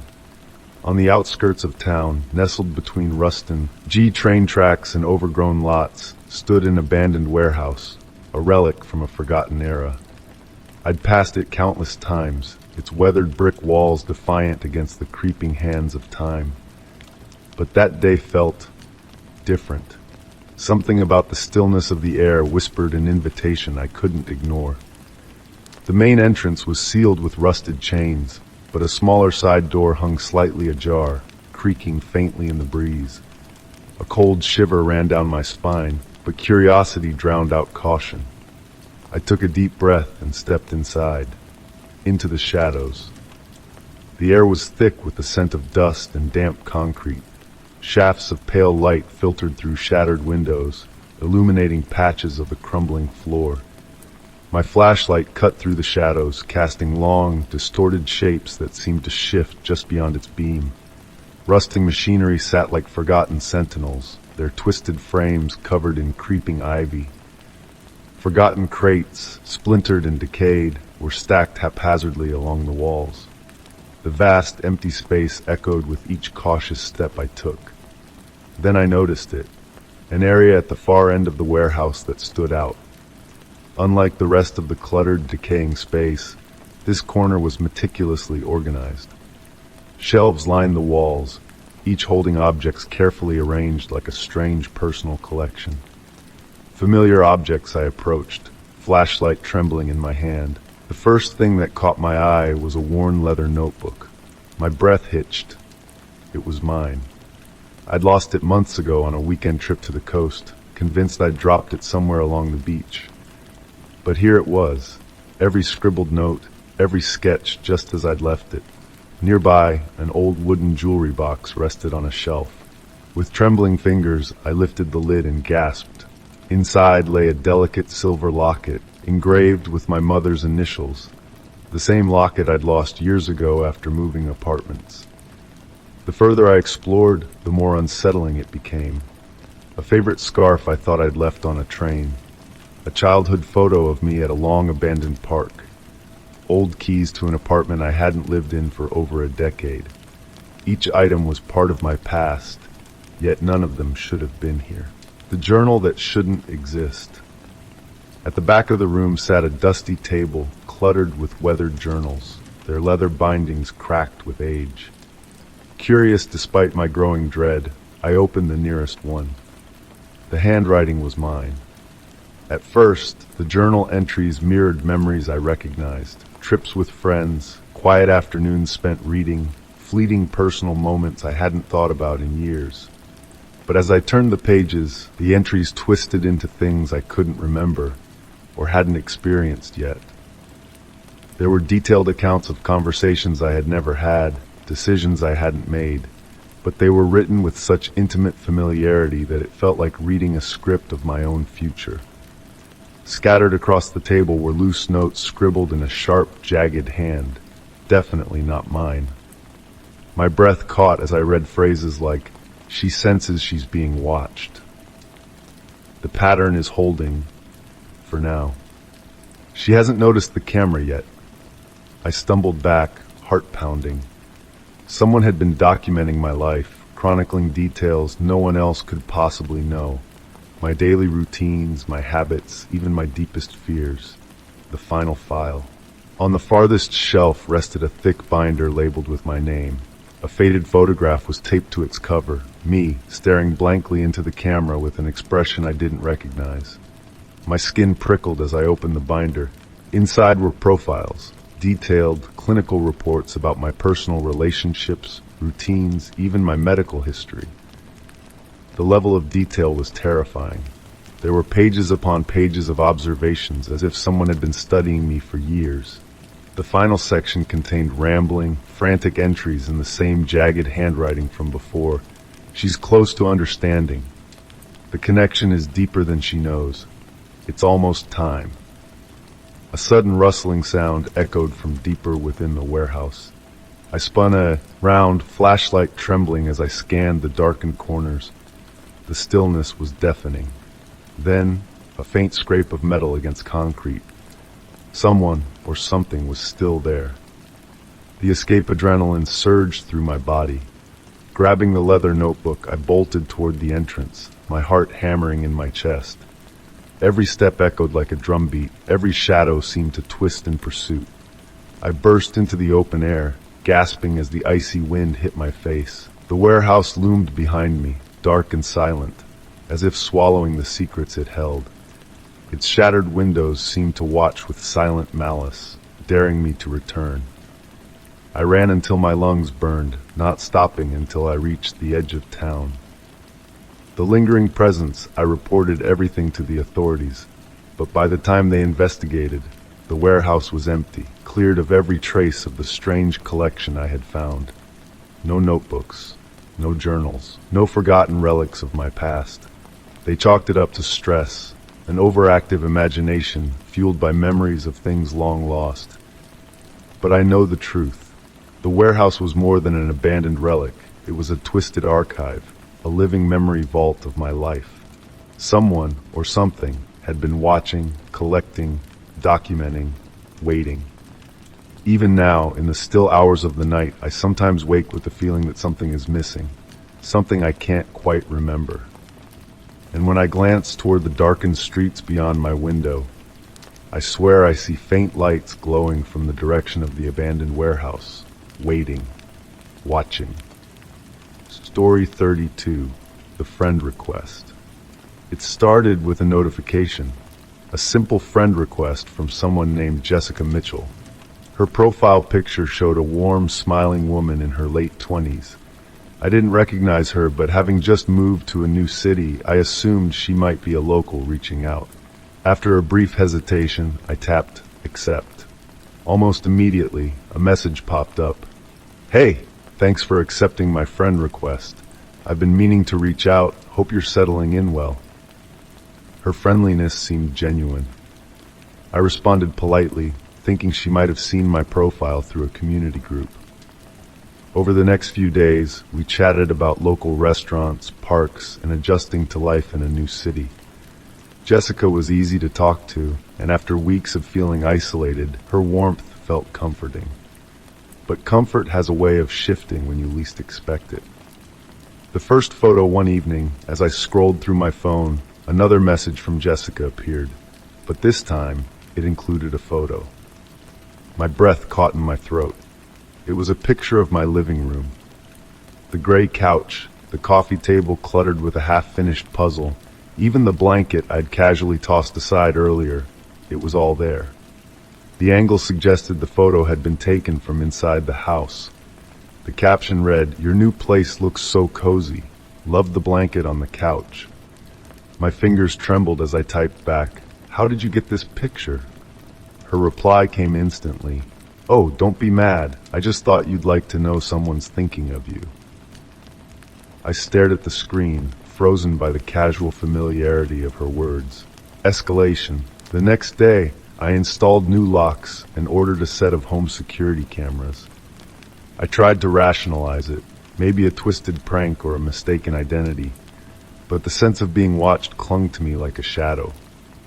Days passed without incident, but then another message came.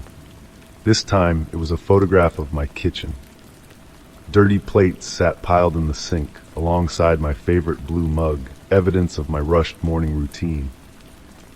The photo had been taken from an elevated angle, from inside the house. The caption read, "Looks like you've been busy. Let me know if you need help tidying up." My pulse pounded in my ears. Someone was inside my home. I dialed the police immediately. Officers arrived within minutes, conducting a thorough search. No signs of forced entry, no obvious hidden cameras. Every lock and window was secure. "Maybe a neighbor with a clear view," one officer suggested. But the angle of the photos made that impossible. The pictures were taken from inside. The watching eyes. The police took my statement, filed a report, and urged me to change every password, secure my devices, and remain vigilant. But the messages continued. "I'm only looking out for you," Jessica wrote one night. "It can be scary living alone." Her tone shifted from friendly to possessive, detailing my daily routine with unnerving accuracy. When I left for work, when I returned, even when I turned off the lights at night. Then came the video. It was a clip of me sitting on my couch, scrolling through my phone, taken from inside the living room. The angle suggested the camera was mounted high in a corner, blending into the shadows. "I hope you're being careful," the caption read. "You never know who might be watching." I felt exposed, vulnerable, trapped in a place that was supposed to be my sanctuary. Desperation. Desperate for answers, I hired a private investigator. He swept my home for hidden devices, checked my computer and phone for spyware, and interviewed my neighbors. Despite his meticulous search, he found nothing. Jessica's account was traced to a burner phone. No social media history, no linked email, just a digital ghost. The messages stopped after that, but the damage was done. My home felt like a prison, every creak of the floorboards sending my heart racing. I barely slept, haunted by the thought of unseen eyes still watching. The final message. Weeks later, after I'd started to believe it was over, my phone buzzed late one night. I hesitated, dread tightening my chest as I unlocked the screen. There it was, the final message. I'm so sorry. I didn't mean to scare you. I just didn't want you to feel alone. I stared at the words, numb with exhaustion and fear. The police filed the case as unresolved. Jessica's account vanished. Her digital trail erased as though she had never existed. I moved to a new city, changed my number, and deleted every social media account I had. But no amount of distance could erase the memory of those messages, or the feeling of being watched. Even now, years later, when my phone buzzes unexpectedly in the middle of the night, my heart still skips a beat. Story 33, The Letters. It was a crisp autumn morning when I first discovered the letter. Like any other day, I poured myself a cup of coffee and stepped outside to check the mailbox. Amid the usual stack of bills and advertisements sat a single envelope that immediately stood out. It was old, yellowed at the edges, and unmarked. No stamp, no return address. Just my name, printed in sharp, precise letters across the front.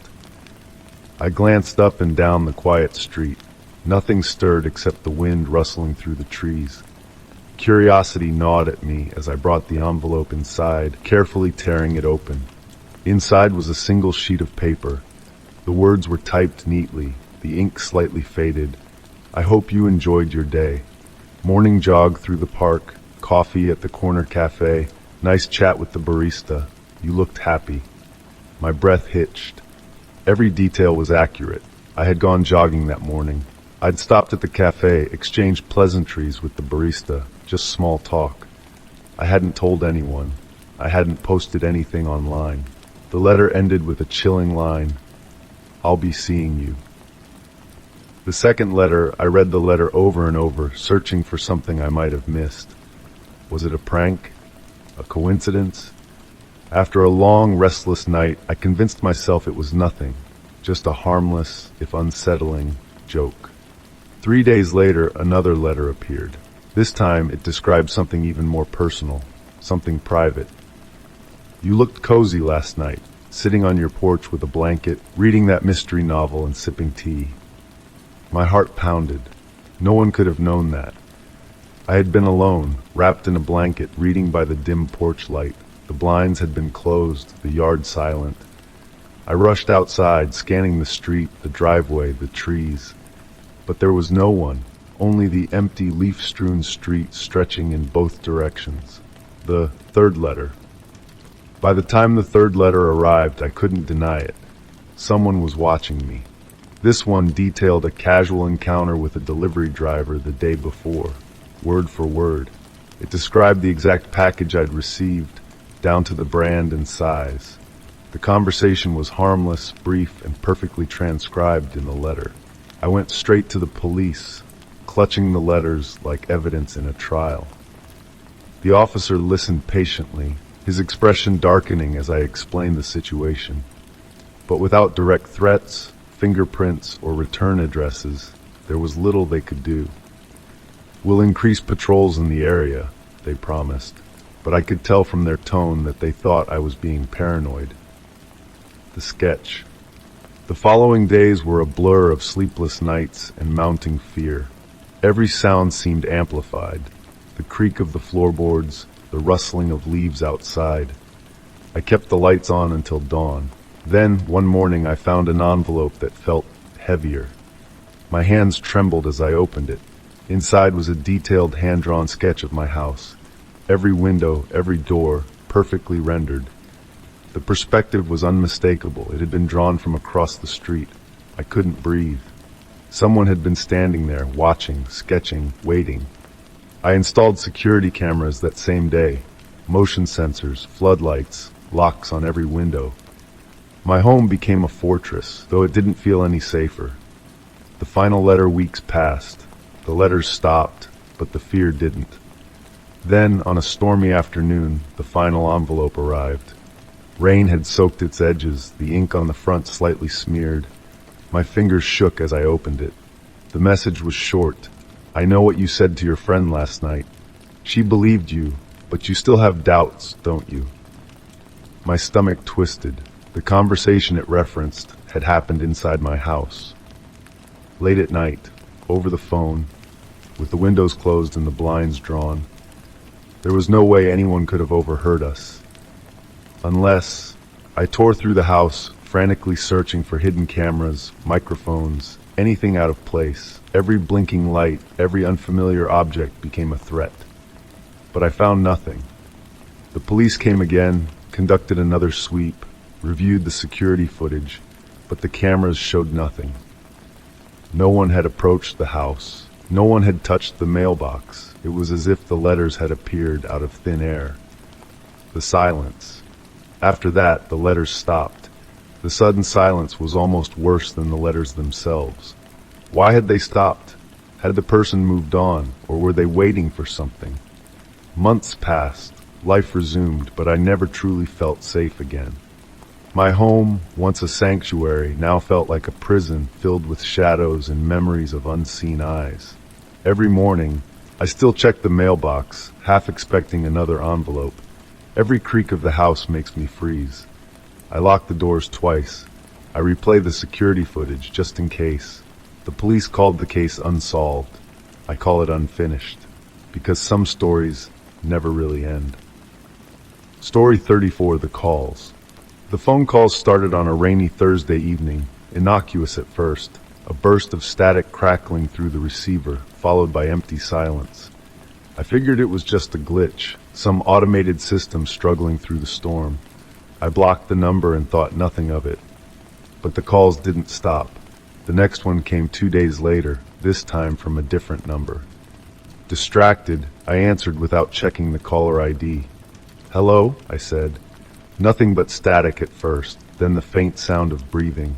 Slow, steady, deliberate. "Who is this?" I demanded. The breathing continued for a few unbearable seconds before the line clicked dead. The messages begin. By the following week, the calls had become relentless. They came at random times, early mornings, during work meetings, even in the middle of the night. Always the same, static, breathing, then silence. The night it escalated, I was home alone, curled up on the couch, scrolling through streaming options on my TV. My phone buzzed, the screen lighting up with a message from an unknown number. "Nice movie choice. You always liked thrillers." I froze. My TV screen was paused on a thriller I'd just selected. But how could anyone know that? The curtains were drawn, the doors locked. I was alone, wasn't I? Before I could process the creeping fear tightening around my chest, another message appeared. "Check the front porch." Adrenaline surged as I grabbed the nearest object, a heavy flashlight, and approached the front door, my heart hammering in my chest. The wind howled outside, and rain drummed steadily against the roof. With shaking hands, I unlocked the deadbolt and pulled the door open. The porch was empty. No person, no movement. Just the relentless rain and a chilling stillness. Then I saw it, a small, weathered box resting on the doormat. The box, I scanned the dark street, searching for any sign of movement. Nothing. Bringing the box inside, I hesitated. Every instinct screaming at me to call the police. But curiosity tugged harder. I set the box on the kitchen table, breath trembling, and slowly pried open the lid. Inside was a Polaroid photograph. It was me. The photo showed me sitting on the couch, wearing the same sweatshirt I had on now, holding a mug of tea, exactly how I'd been positioned just hours earlier. Someone had been inside my house, watching. Before I could react, my phone buzzed again. Nice smile. The phone slipped from my hand as terror surged through me. I bolted to every door, every window, double-checking locks, securing every possible entry point. But nothing was out of place. Nothing except the suffocating sense that I was no longer alone. The police can't help. The next morning, I reported everything to the police. An officer arrived, examined the Polaroid, and took my statement. His expression remained neutral, his tone brisk and procedural. "Probably just some sick prank," he said, scribbling in his notebook. "We'll increase patrols in the area." His words offered no comfort. His polite detachment made it clear he thought I was overreacting. For a few nights, the calls stopped. The silence should have been a relief, but it felt worse, like the calm before a storm. The streetlight. Then late one night, my phone buzzed again. "Look outside." My pulse thundered in my ears as I crept toward the window, pulling the curtain back just enough to peek through. Under the dim glow of the streetlight stood a tall figure, unmoving, face obscured by the shadows. They stood perfectly still, as though waiting, watching. Panic surged. I stumbled back, fumbling for my phone to call 911. But before I could dial, another message appeared. "It's too late." The house plunged into darkness. The power had been cut. Trapped in the dark. Every hair on my neck stood on end as the cold realization settled over me. They were already here. I clawed through the darkness, desperately searching for the flashlight I'd left on the kitchen counter. My breath came in shallow gasps, every creak of the old house amplified in the oppressive silence. Then I heard it, soft, deliberate footsteps on the wet leaves outside. They circled the house slowly, as though savoring the game. The phone buzzed again. My trembling fingers fumbled with the screen. I'm already inside. The final moments, I backed into the corner of the kitchen, clutching the flashlight like a lifeline, praying it wasn't too late. The sound of the front door creaking open shattered the silence. Heavy, measured footsteps echoed through the darkened hallway. Closer, closer. The flashlight flickered to life, casting a faint, shaky beam. My eyes darted around the room, heart pounding like a drumbeat in my ears. Then the footsteps stopped, just outside the kitchen doorway. Breath caught in my throat. I held perfectly still, too terrified to move. The silence stretched into eternity. A whisper drifted through the darkness, low and cold. "You should have stayed off the phone." Story 35.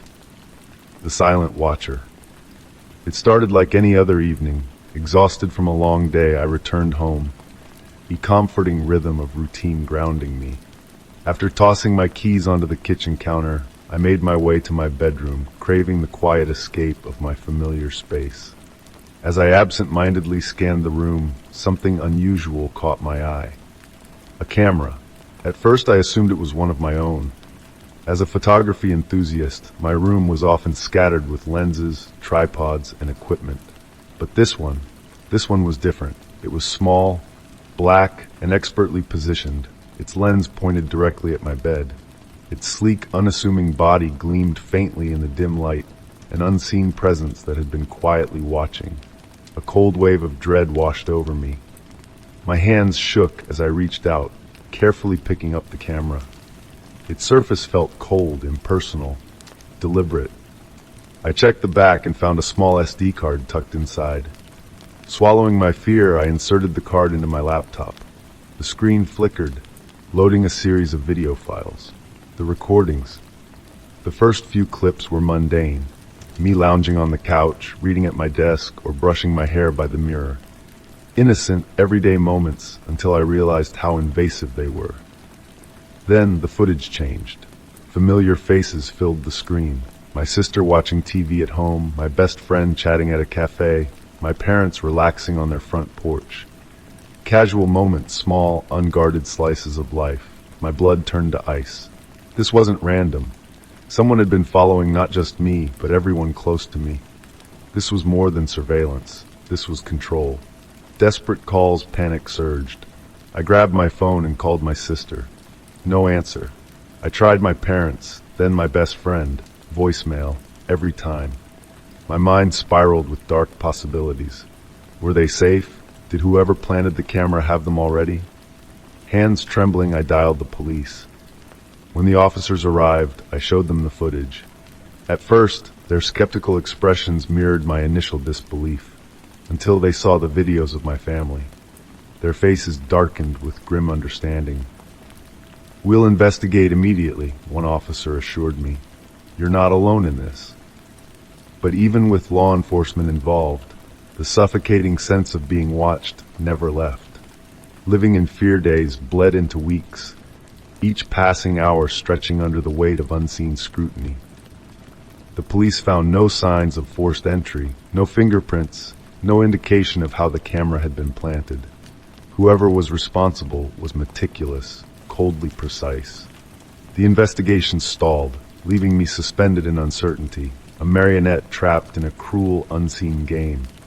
My home, once a sanctuary, felt like a stage set for someone else's twisted entertainment. Every creak of the floorboards, every flicker of light outside my window set my nerves on edge. I couldn't sleep, couldn't relax. Every moment felt observed, recorded. A dark realization.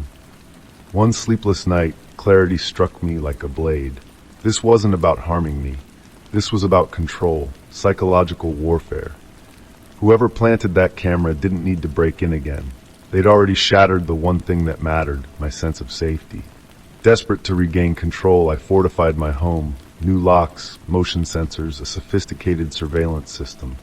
Cameras watching every entry point, just like I'd been watched.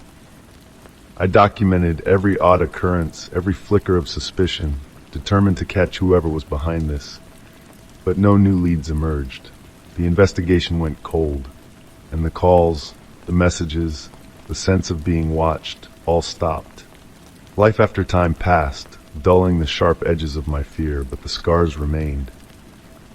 I moved to a new city, started fresh, and built a life fortified by caution and constant vigilance.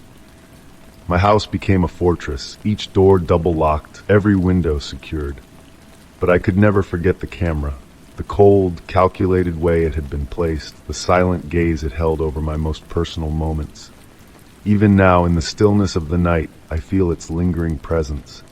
Its quiet stare haunts my memory, a constant reminder that privacy is just an illusion. And some E-teams, when the wind presses against the windows just right, I can't shake the feeling that someone, somewhere, is still watching. Story 36, The Forgotten Clinic. The woods had always been my escape, a sanctuary where the noise of the world faded, replaced by the quiet whispers of wind through the trees. Their winding paths and towering canopies offered peace I couldn't find anywhere else. That's why when I stumbled upon the abandoned clinic deep in the forest, curiosity overpowered caution. It was an old, crumbling building cloaked in vines and decay. Its white paint had long since peeled away, leaving weathered wood exposed to the elements. Shattered windows stared like hollow eyes, and the sagging roof seemed to bow under the weight of forgotten years. I hesitated on the moss-covered path, but something about the clinic felt familiar, like a half-forgotten memory tugging at the edges of my mind. Before I could second-guess myself, I pushed open the creaking front door. The air inside was thick with the scent of mildew and damp wood. Dust particles danced in the dim light filtering through broken windows. My flashlight's beam swept across cracked leather chairs, rusting filing cabinets, and a front desk with a rusted service bell resting atop it. I turned to leave, until I noticed the scattered folders on the floor. The records. The worn, yellowed files were scattered haphazardly, some half open, pages curling with age. I bent down, picking up the nearest folder. The name printed at the top stopped me cold. It was my name. Heart pounding, I opened the folder. Inside were medical records filled with detailed notes, procedures, assessments, and clinical observations. Some sections listed allergies and past injuries I recognized. But then, there were surgeries I'd never had, psychological tests I'd never taken, and evaluations that seemed impossibly intimate. My mind reeled. Was this a cruel prank? A mistake? Shaking, I rifled through more folders. They all bore my name. Dates stretched back years, far longer than I'd lived in the area. They chronicled things I couldn't remember, events that shouldn't exist. Driven by mounting dread, I ventured deeper into the clinic. The hallways stretched endlessly, the silence pressing in around me like unseen hands. Faded medical posters clung stubbornly to the cracked walls, and rusted gurneys lay abandoned in dimly lit rooms. Then I found the filing cabinet. The drawer was left slightly open, its metal edges warped with age. Inside were more recent records, surveillance notes listing my current address, detailed logs of my daily routines, even transcripts of private conversations I'd had with friends. Someone had been watching me. The basement. A faint scraping sound echoed from deeper within the building. I held my breath, straining to listen. The noise was slow, deliberate, and coming from the basement. Every instinct screamed at me to leave, but I couldn't turn back, not without answers. I followed the source of the sound, my footsteps muffled by layers of dust and decay. The basement stairs groaned beneath my weight, their worn wood threatening to give way. The air grew colder, heavy with the scent of damp earth and rust. At the bottom of the stairs, a narrow hallway stretched into darkness, ending at a slightly ajar door. The scraping continued, steady and unrelenting. Summoning every ounce of courage, I pushed the door open. The observation room. A dim, flickering bulb swung lazily from the ceiling, casting shifting shadows across the small, cluttered room. The walls were plastered with faded notes, anatomical sketches, and medical diagrams. Rusting surgical tools were scattered across a metal table, sinister in their stillness. But it was the photographs that made my blood run cold. Hundreds of pictures pinned across the walls, blurry faces caught in candid, unguarded moments. Strangers at first, until I saw myself. The images were impossibly personal. Me walking through the forest, working at my desk, even sleeping in my bed. My hands shook as I stumbled toward a large, open file resting on the central table. Its pages were filled with clinical notes detailing my habits, fears, and even my dreams, things I'd never shared with anyone. Then I saw the most recent entry, dated that very day. Subject showing signs of increased awareness. Proceed with next phase. The escape. The light overhead flickered and went out. The scraping sound resumed, closer this time. Panic surged. I bolted from the room, blindly navigating the darkened hallway as the walls seemed to close in around me. My breath came in ragged gasps as I stumbled up the basement stairs, their warped steps groaning beneath my frantic escape. The front door loomed ahead, framed by the faint light of the forest beyond. Summoning every ounce of strength, I threw myself through the doorway and into the cold night air. I didn't stop running until I reached the familiar safety of my home, heart still pounding in my chest. But even there, behind locked doors, I couldn't shake the feeling of being watched. Aftermath weeks have passed, but the memory of the clinic still haunts me. The police dismissed my story as the ramblings of an overworked mind, claiming there was no record of any abandoned medical facility in the area. But I know what I saw. I've changed my locks, installed cameras, and covered every window. But it's never enough. Every rustling leaf outside, every creak of the floorboards, every flicker of shadow feels like the clinic reaching out, pulling me back into its cold, clinical grasp. The records proved one thing. I was never truly free. Whatever began in that forgotten place didn't end when I left. It's still watching. Story 37, The Spiral Room. The large circular room loomed before me, its walls covered in hundreds of photographs arranged in a spiraling pattern that seemed to pull me toward its center. Each image was a snapshot from my life, moments I had thought were private, memories both treasured and forgotten. Childhood birthday parties, distant vacations, intimate conversations, all meticulously documented. Every decision, every fleeting expression, captured and preserved with chilling precision. At the very heart of the spiral stood an old, worn chair, its cracked leather straps dangling ominously from its arms. Above it, a harsh spotlight cast an unforgiving glow, illuminating the room's macabre centerpiece. Resting on the chair was a small, battered voice recorder, its single red button flashing faintly like a heartbeat. My hands trembled as I reached for it and pressed play. The message, a distorted voice, crackled through the speaker, calm, measured, and devoid of emotion. "You've come far, further than most." The words echoed through the vast, empty room, each syllable pressing down on me like a heavy weight. Every decision brought you here, every hesitation, every step forward or backward, it was all recorded, all accounted for. My chest tightened. The voice felt familiar but distant, like a half-forgotten memory. "We've watched, but observation is only the beginning. Now it's your turn to remember." Suddenly the fluorescent lights blazed to life, illuminating the full extent of the twisted shrine. On the far wall, a massive screen flickered to life, playing grainy footage. My breath caught as I saw myself, walking through the park, sitting alone at home, even sleeping soundly in my bed. Every moment I thought I'd lived alone had been observed, recorded, studied. Then the feed changed. It wasn't past footage anymore. It was live. The camera showed me standing in the spiral room, flashlight still clutched in my shaking hand, frozen in place like a trapped animal. The voice spoke again. "This is your chance, to know the truth or to forget. The choice is yours." The corridor, a loud mechanical click echoed behind me. I spun around just in time to see a heavy metal door creaking open, revealing nothing but impenetrable darkness beyond. The air in the room felt charged, humming with an unspoken threat. My instincts screamed at me to run, but something stronger, a relentless need for answers, pushed me forward. I stepped through the doorway. The corridor beyond twisted like a labyrinth, its cold, damp walls seeming to pulse with unseen energy. My flashlight sputtered, its beam struggling against the oppressive dark.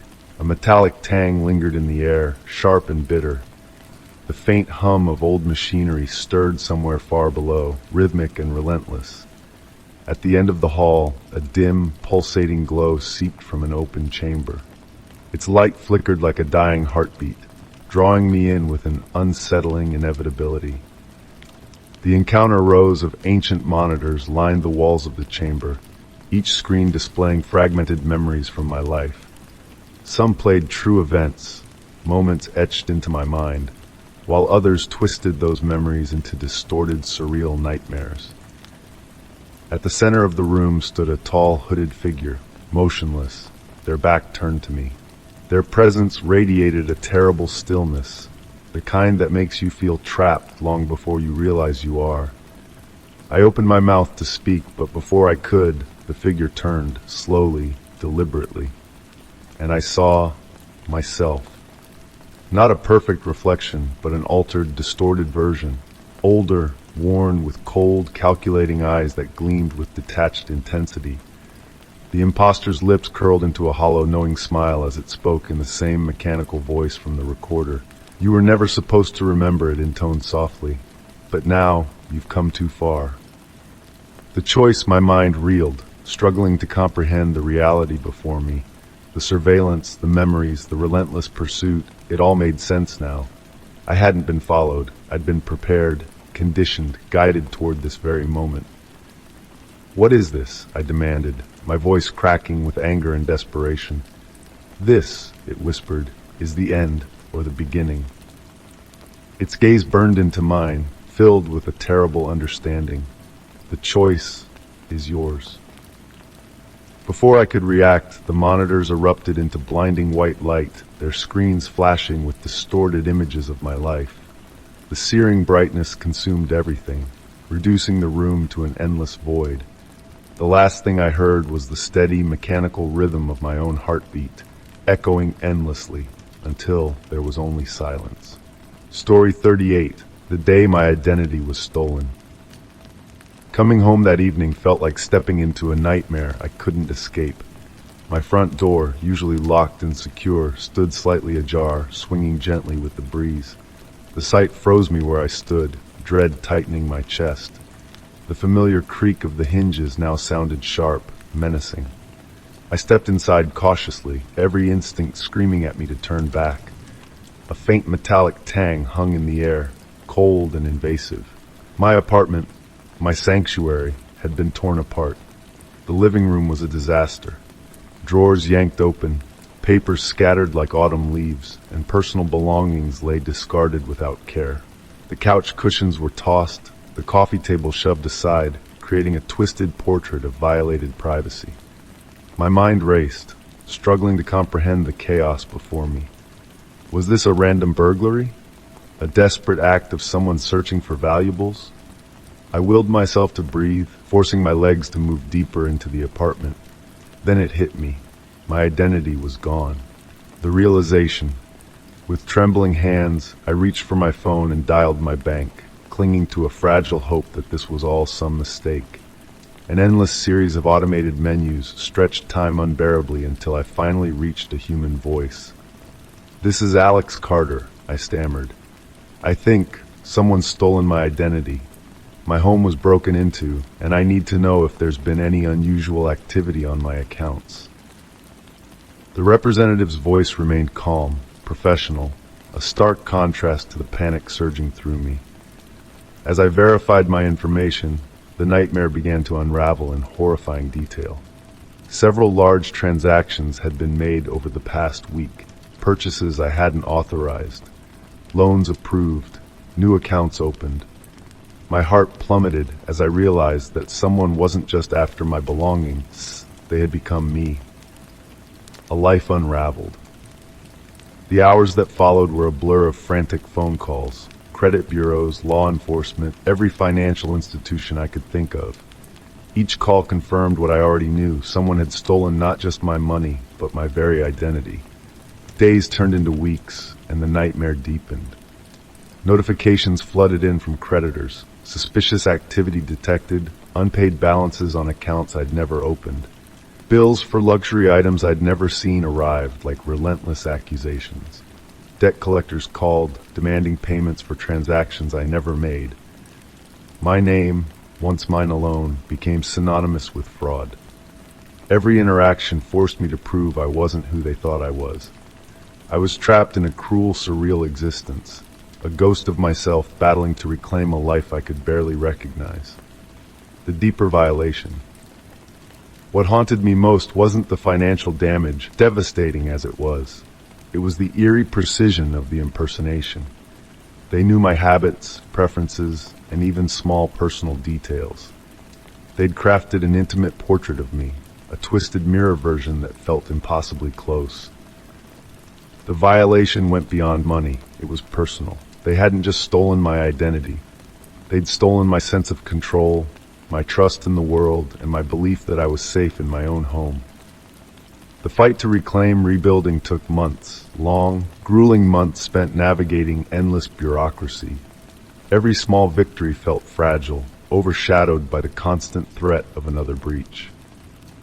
I became hypervigilant. Every unfamiliar email, every unknown phone number, every odd transaction on my bank statement sent me spiraling into suspicion. I installed new locks, added security cameras, and signed up for identity monitoring services. Paranoia became second nature. Slowly, piece by piece, I clawed back what was mine. Accounts were restored, fraudulent charges reversed, and my credit, once shattered, was painstakingly rebuilt. Friends and family became my lifeline, their support a steady anchor in a world turned hostile. The aftermath. Though I managed to restore my life on paper, something essential was lost forever. The memory of walking into that ransacked apartment remains vivid, a brutal reminder of how easily privacy can be destroyed. My home, once a place of comfort and safety, now feels like a fortress built on fragile trust.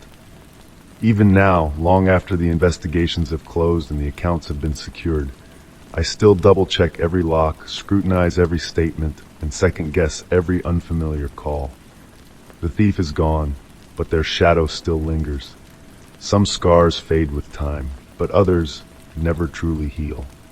Story 39, The Hargrave Experiment. Unfinished business.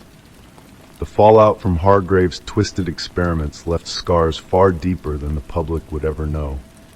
His lab may have been destroyed, and he himself locked away, but the consequences of his work lingered in my body, in my mind, and in the strange, evolving reality I now inhabited. For months after the raid, I endured constant medical tests. The doctors monitored genetic anomalies they could barely understand, baffled by surges of strength, heightened senses, and something else.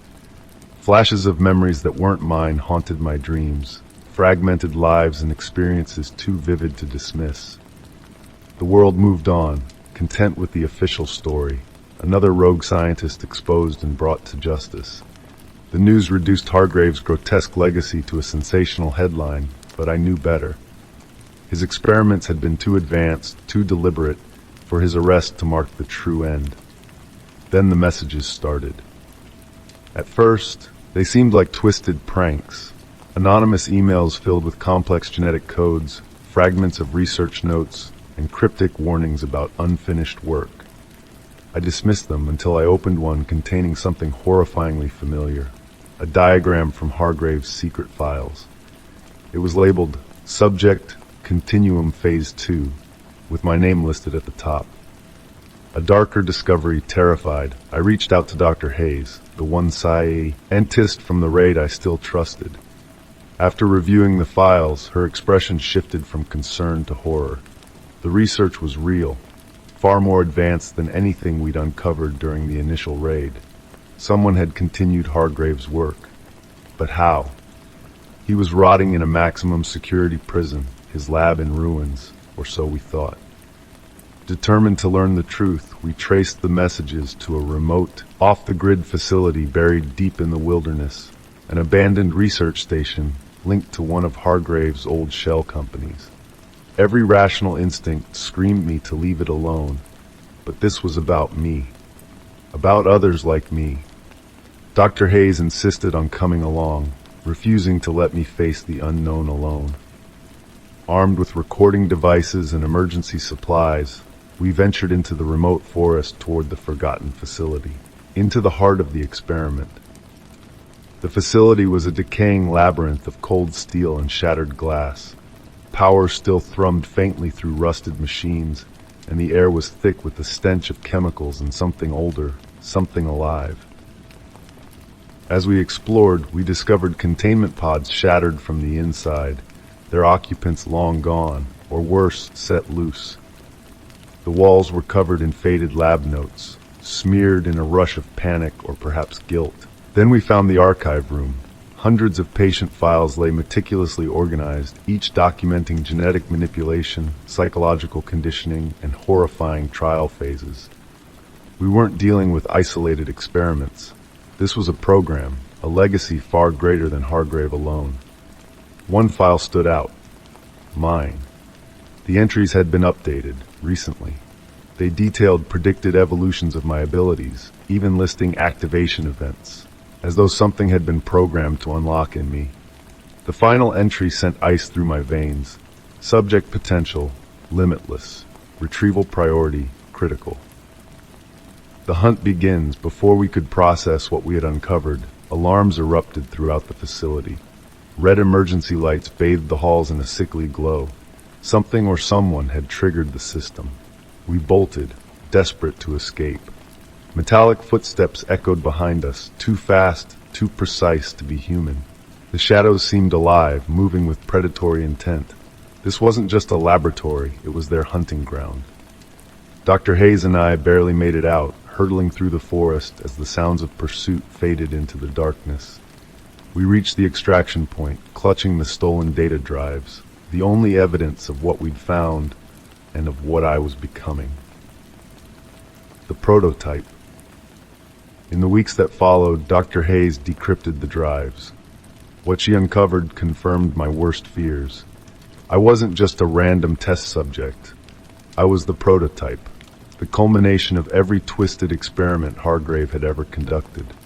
The genetic anomalies coursing through me weren't just side effects, they were by design. My memories, my abilities, everything about me had been engineered with surgical precision for for a purpose I still couldn't understand. The files hinted at something even darker. Phase 2. A continuation of Hargrave's work led by unknown forces, perfecting what he had started, and still searching for me. Even now, as I write this, I can feel the changes accelerating, strength surging unpredictably, senses sharpening beyond human limits. Memories that aren't mine slip into my mind like long-forgotten dreams. They're out there, watching, waiting. Hargrave's vision was never about control or even immortality. It was about creation. And whatever I've become, this is only the beginning. Story 40, she came back, but not the same. The first thing I noticed was the silence. Whiskers, my cat, always greeted me at the door, her soft purring, playful jumps, and gentle rubs against my legs, a comforting routine. But that evening, the house felt too still. Whiskers? I called, expecting the familiar patter of paws. Nothing. I checked her usual hiding spots, under the bed, her cozy perch on the windowsill, even behind the couch where she loved to nap. Each spot was empty. Anxiety prickled in my chest as I searched the entire house, calling her name.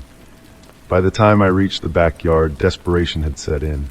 I shook her treat bag, its familiar rattle echoing into the quiet night. No response. The street beyond was deserted, shadows stretching under dim streetlights. Whiskers was gone. The search begins. The next morning, I printed dozens of missing cat flyers, using my favorite picture of her, gray fur shining in the sun, her emerald green eyes bright and curious. I posted them on every lamppost and handed them out to neighbors, explaining through a tight throat what had happened.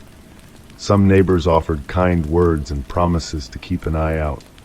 Others nodded absently, already moving on. Days passed, each one colder and lonelier. Calls came in with hopeful tips, a gray cat near the park, another spotted in an alley, but none were her. Whiskers seemed to have vanished without a trace. My house felt lifeless without her.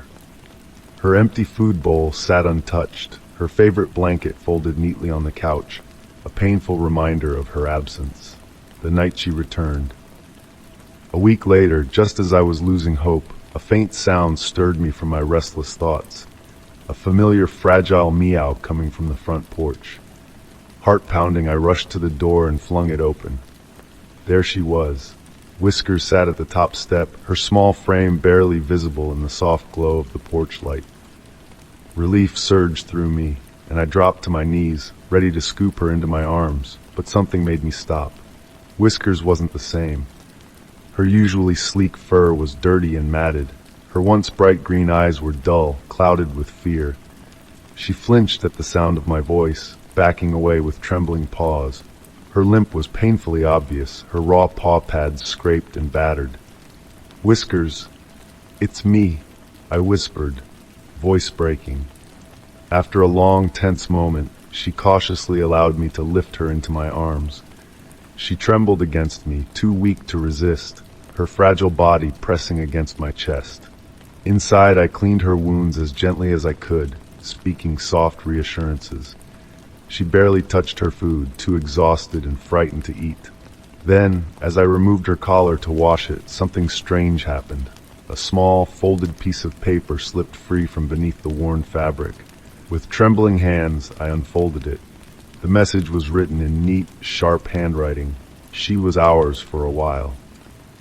The aftermath, the words burned into my mind, sharp and menacing. Someone had taken her, kept her, and for reasons I couldn't understand, returned her in this broken state. The implications hit me like ice in my veins. Who had taken her? What had they done? And why return her at all? I called the police the next morning, showing them the note and describing her injuries. They listened carefully but seemed uncertain how to proceed. With no fingerprints, no witnesses, and no surveillance footage, there was little they could do. The investigation stalled almost immediately. At the vet's office, I learned the full extent of her injuries. Deep bruises, raw paws, and small cuts consistent with prolonged travel on rough terrain. The vet couldn't explain where she'd been, but assured me she could heal, with time and care. She's a fighter, they said gently. But emotionally, she'll need patience. The recovery. In the weeks that followed, Whiskers slowly began to heal. Her limp faded, and her fur grew soft and shiny once more. But the psychological scars remained. She flinched at sudden movements, avoided dark corners, and spent hours staring at the front door as if expecting something or someone to return. Determined to keep her safe, I installed heavy locks, security cameras, and motion-sensitive lights around the house. The thought of unseen eyes watching from the shadows made my skin crawl. But Whiskers, she endured. One morning, I found her perched on the windowsill, soaking in the warm sunlight like she used to. Another day, she gently batted her favorite toy, her hesitance giving way to curiosity. Her purr returned, soft at first, then louder until it filled the house like it never left. The lingering shadow. The note still haunts me, its meaning forever a mystery. I asked the neighbors again, hoping someone had seen something, but no one had. The trail went cold. Though time has passed, I can't shake the feeling that whoever left that message is still out there, watching from the edges of the world. But when I see Whiskers sleeping peacefully on the couch, her small body rising and falling with each contented breath, I feel something stronger than fear. Gratitude. Despite the darkness she endured, she came back. Whatever happened, whatever they did, she survived. The house feels warm again, filled with soft purrs and quiet moments of trust slowly rebuilt. The note remains tucked away in a drawer, a faded symbol of something I may never understand. But it no longer holds power over me. Whiskers is home, and sometimes that's all the answer you need. Story 41, The Midnight Caller. It all began with a single phone call. It was a quiet Tuesday night, the kind of stillness where even the soft hum of the refrigerator seemed amplified. I was curled up on the couch, enjoying the rare peace when my phone rang, cutting through the silence like a blade. I glanced at the screen, an unknown number. It was past midnight, far too late for casual calls. I hesitated, debating whether to let it go to voicemail. Probably a wrong number, I thought, but something about the timing unsettled me. Against my better judgment, I answered, "Hello?" Silence. A faint crackle of static hissed on the other end. I strained to hear, breathing, movement, anything. But there was nothing, just that cold, empty static. "Hello," I repeated, more forcefully. The line went dead. I stared at the screen, a knot of unease tightening in my chest. Probably a glitch, I reasoned, forcing myself to relax. Phones misfire all the time. Shaking my head, I set the phone aside and went back to the stillness of the night, though it felt heavier now. The second call. The next night, at exactly midnight, the phone rang again. Same number. My pulse quickened. Hands trembling, I answered, "Hello?" The static returned, deeper this time, like a distant radio station barely tuned in.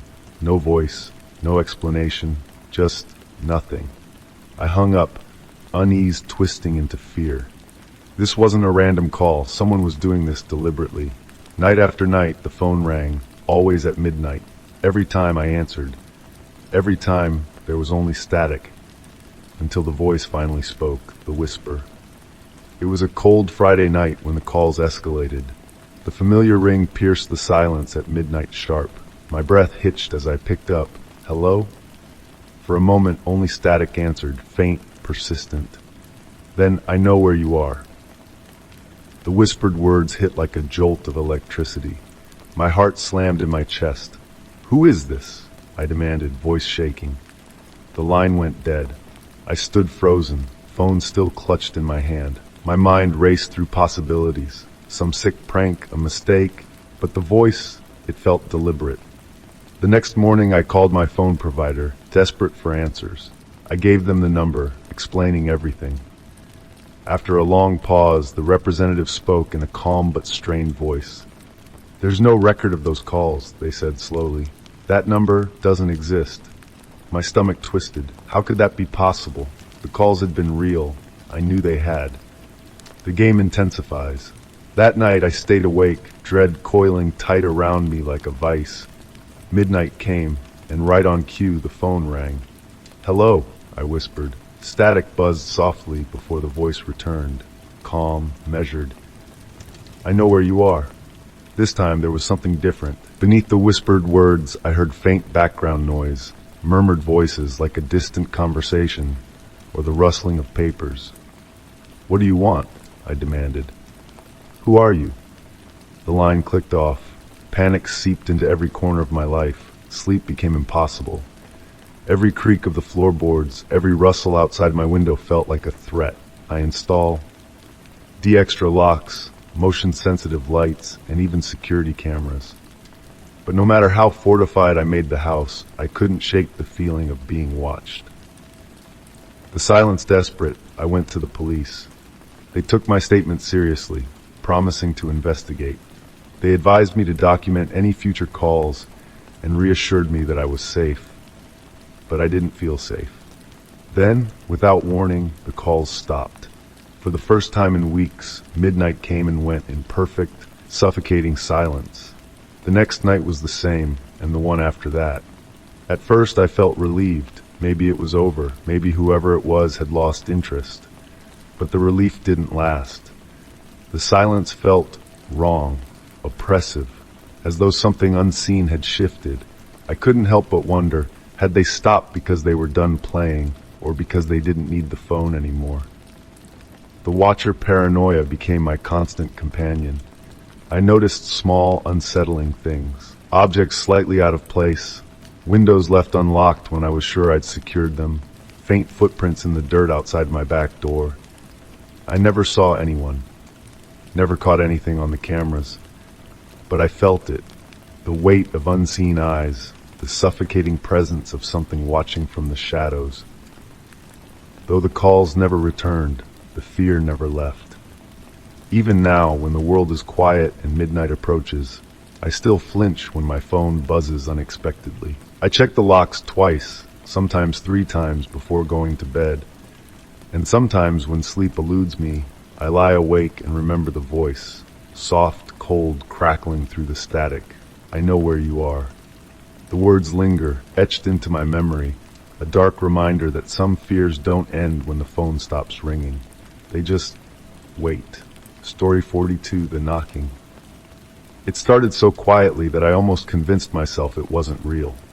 The first time I heard it, I was half asleep, cocooned in the warmth of my blankets while the stillness of the house cradled me. The knock was sharp and sudden, 3 distinct raps against the front door. Knock, knock, knock. I held my breath, straining to hear through the heavy silence that followed. Minutes passed. Nothing. Just a dream, I told myself, rolling over, letting sleep pull me back under. But the next night, it came again. At exactly 3 a.m., 3 sharp knocks echoed through the house. This time I sat up, fully alert. The knocks were measured, deliberate, too precise to be the wind or a stray animal. I waited, heart pounding in the dark, listening for footsteps or the creak of the porch. There was nothing, only the oppressive quiet. By morning I had convinced myself it was a prank, kids playing games or a wandering neighbor. But the next night, and the night after that, the knocking returned. Always at 3 a.m. 3 sharp knocks, a pause, 3 more, relentless, exact, the watching men. The ritual repeated itself like clockwork, leaving me exhausted and on edge. Sleep became a distant memory, replaced by a gnawing tension that built with each passing day. I found myself staring at the front door even in daylight, expecting the sound, anticipating its return. One particularly cold night, the knocking came louder, harder. It sliced through the stillness like a blade, leaving the air trembling with its echo. I couldn't ignore it anymore. Heart pounding, I slipped out of bed and crept toward the front door. The old wooden floor groaned beneath my feet as I approached. Slowly, I pressed my eye to the peephole, breath shallow, expecting to see someone. But the porch was empty. The dim glow of the street lamp cast long shadows across the yard, stretching twisted branches into skeletal fingers. My eyes scanned the street, searching for movement, for anything. Nothing. Summoning every ounce of courage, I unlocked the door and stepped outside. The cold air bit into my skin, sharp and unforgiving. The street was eerily still. No wind, no rustling leaves, no distant hum of passing cars, no footprints, no signs of tampering, no one hiding in the shadows, just emptiness. The desperation, I locked the door behind me and double-checked every window, every latch. But even as I secured the house, I couldn't shake the feeling that I was being watched. The knocking came again the next night, and the next. Desperate for answers, I installed a security camera above the front door, its unblinking lens trained on the porch. This would catch them, I thought. This would end it. But it didn't. Each morning, I reviewed the footage with trembling fingers. Every time, I found the same unsettling scene. Nothing. The porch remained empty, the street still and silent. The knocking came from nowhere, leaving behind only distorted static and the echo of my pounding heart. Days blurred into nights. Exhaustion hollowed me out, leaving me jumpy and paranoid. Every creak of the floorboards, every rustling wind outside sent me spiraling into panic. The sound, it wasn't just outside anymore. It was inside me, echoing in my thoughts, scratching at the edges of my mind. The breaking point. The fear consumed me. One sleepless night, I reached my breaking point. I couldn't live like this anymore. The house, the place that was supposed to be my sanctuary, had become something far darker. With a heavy heart, I made the decision to leave. Packing my belongings felt like surrender, like admitting defeat in a battle I never understood. But staying meant losing more than just sleep. It meant losing myself. As I drove away, I glanced back one last time. The house stood still and silent in the pale morning light, its windows dark and empty. For a fleeting moment, I felt relief. I was leaving behind the knocking, the endless sleepless nights, the waiting. But the memory followed me. The echo in my new home, the quiet felt unnatural. The absence of that familiar rhythm should have brought comfort, but instead it left a hollow ache in its place. I lay awake at night, straining to hear anything, my ears tuned to a sound I no longer wanted to hear but couldn't forget. Each creak of the house, each distant thud of settling wood, sent a jolt of adrenaline through me. My mind braced for the sound. 3 knocks, a pause, and 3 more. Weeks passed, but the unease never faded. I became hyper-vigilant, checking the locks repeatedly, pacing the darkened hallways of my new home like a restless ghost. The knocking may have stopped, but the fear hadn't. It had carved itself into my mind, etched deep into the fabric of my being, a reminder of how fragile safety truly is. Even now, on the stillest nights when the world holds its breath, I swear I can still hear it. Knock, knock, knock.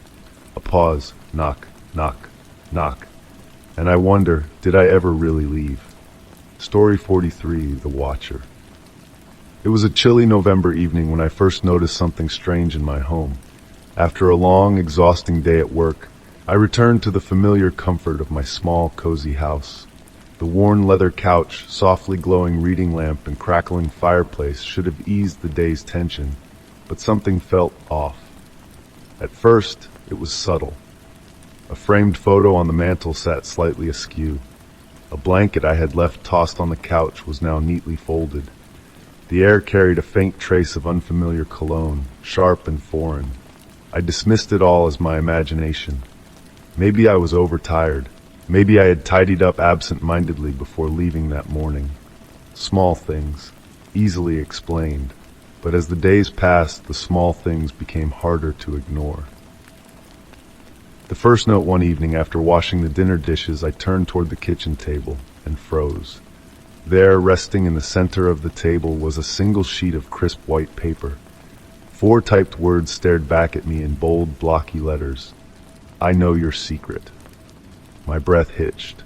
The room seemed to tilt around me. No signature, no context. Just those 4 words. Panic surged through my veins. Was this a prank? A cruel joke? Had someone broken in? I frantically checked every door and window, securing the locks and double-checking the rarely used home security system. I slept with the lights on that night, clutching my phone like a lifeline. The paranoia grows. Days passed without incident. though I couldn't shake the creeping sense of being watched. Every creak of the old house felt like a whisper in the dark. The wind tapping at the windows seemed deliberate. I avoided social media, kept the blinds closed, and limited contact with friends. Sleep became a distant memory, broken by every groan of the old wood floors and shifting shadows. Then, the second note appeared. This time, it was on my nightstand. I woke up to find it sitting neatly next to my phone. Stop hiding. Cold realization struck like ice water. Whoever was leaving these notes hadn't just been outside. They'd been inside my house. Desperate measures. Terrified, I called the police, explaining everything in a frantic rush. They searched the entire house, checking for forced entry, but found nothing. Probably a prank, one officer suggested with an indifferent shrug. Maybe a neighbor's idea of a joke. Change your locks, upgrade your security. Their words felt hollow. This wasn't a prank. This was calculated. Desperate for answers, I installed hidden cameras throughout the house, small, discreet devices linked directly to my phone. If someone came back, I would know. Days stretched into a week, then 2. The cameras recorded nothing. The house was quiet. Just when I thought the nightmare was finally over, the third note arrived. The footage. It appeared after a restless night, taped to the bathroom mirror. It's too late. My heart raced. Hands trembling, I checked the camera footage from the night before. What I saw stole the breath from my lungs. The footage showed me sleeping. The soft glow of my bedside lamp illuminated the room, but I wasn't alone. A tall figure emerged slowly from the shadows, face obscured by a dark hood. They moved with eerie precision, standing completely still at the foot of my bed, watching me. For what felt like an eternity, they remained motionless, just staring. Then, with unsettling calm, they reached out and placed something on my nightstand, the note.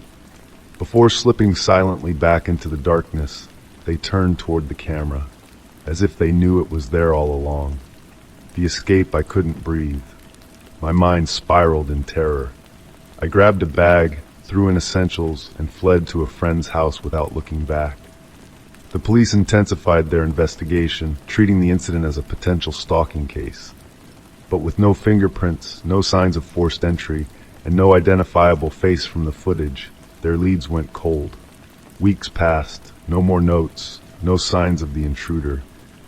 But the fear never left me. My home, my safe haven, had been violated in the worst possible way. The final message.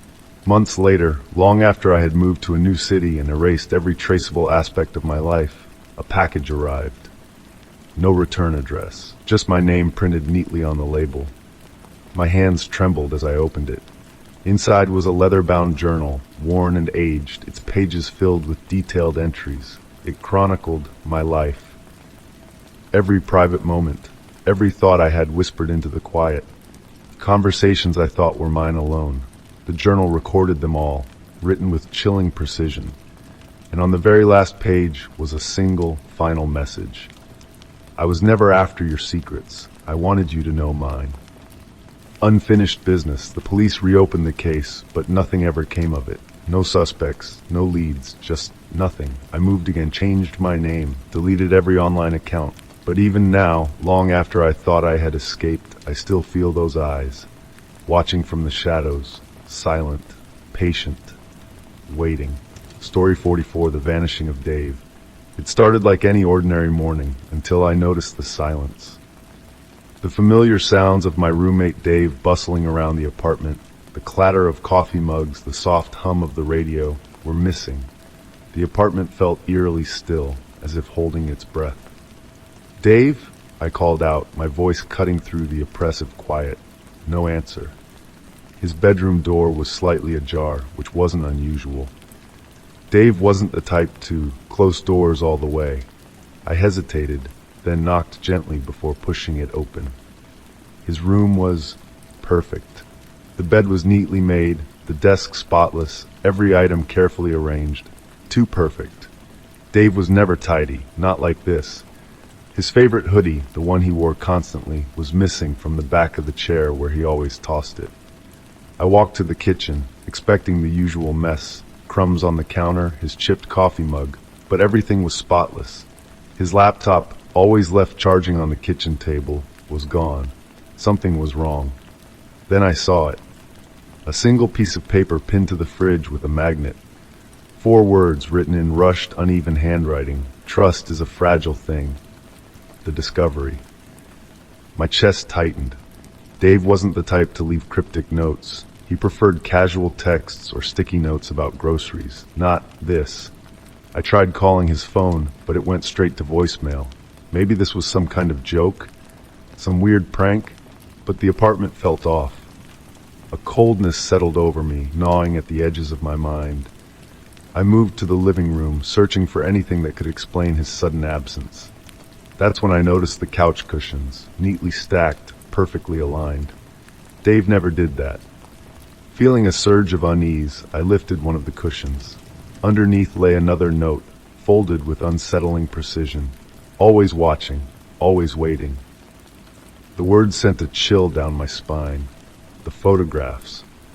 With trembling hands, I grabbed my phone to call the police, but something on the coffee table caught my eye. A small stack of photographs, half hidden beneath a magazine. My fingers shook as I picked them up. They were pictures of me, candid, walking home from work, sitting on the couch, cooking in the kitchen. Each photo was dated and time-stamped in neat handwriting. Someone, Dave, had been watching me, documenting my every move. Why? My stomach twisted as I backed away, struggling to make sense of it all. Was this some twisted game? Was Dave in danger or responsible? Desperate for answers, I moved to his small study area. His desk drawers were cluttered with the usual junk, pens, receipts, notebooks, but buried beneath a stack of papers, I found another note. Some things are better left unknown. The descent panic surged. I tore through the apartment, opening every drawer, every closet. His clothes were still there, but his backpack, laptop, and personal journal were missing.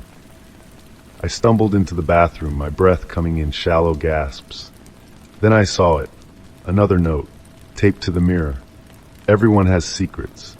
I couldn't breathe. What secrets had Dave been hiding? What was I missing? Desperate, I ran outside to check his car.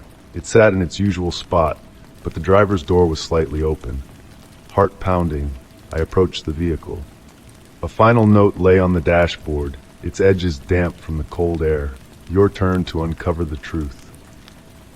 The investigation terrified, I called the police. They arrived quickly, searching the apartment and questioning neighbors.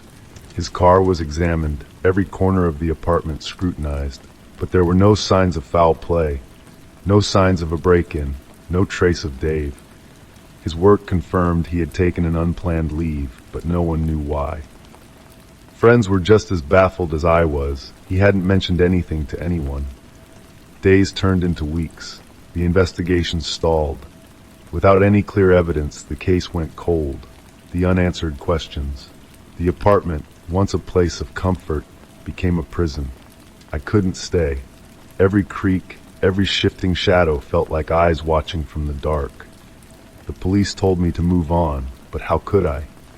Even after relocating to a new apartment, far from the life I shared with Dave, I couldn't escape. The questions haunted me. Why had Dave been watching me? What truth had he wanted me to uncover? Late at night, when sleep eludes me, I still wonder, was he trying to warn me? Or is he still watching? Story 45, the final confrontation. The darkness swallowed everything. My breath came in shallow gasps, echoing in the suffocating silence. I struggled to rise, my knees weak, the air electric with an unseen presence. Then a faint flicker, cold, bluish light pulsing from somewhere deep within the room. Slowly I became aware of the sound, faint, rhythmic, footsteps. They were still here.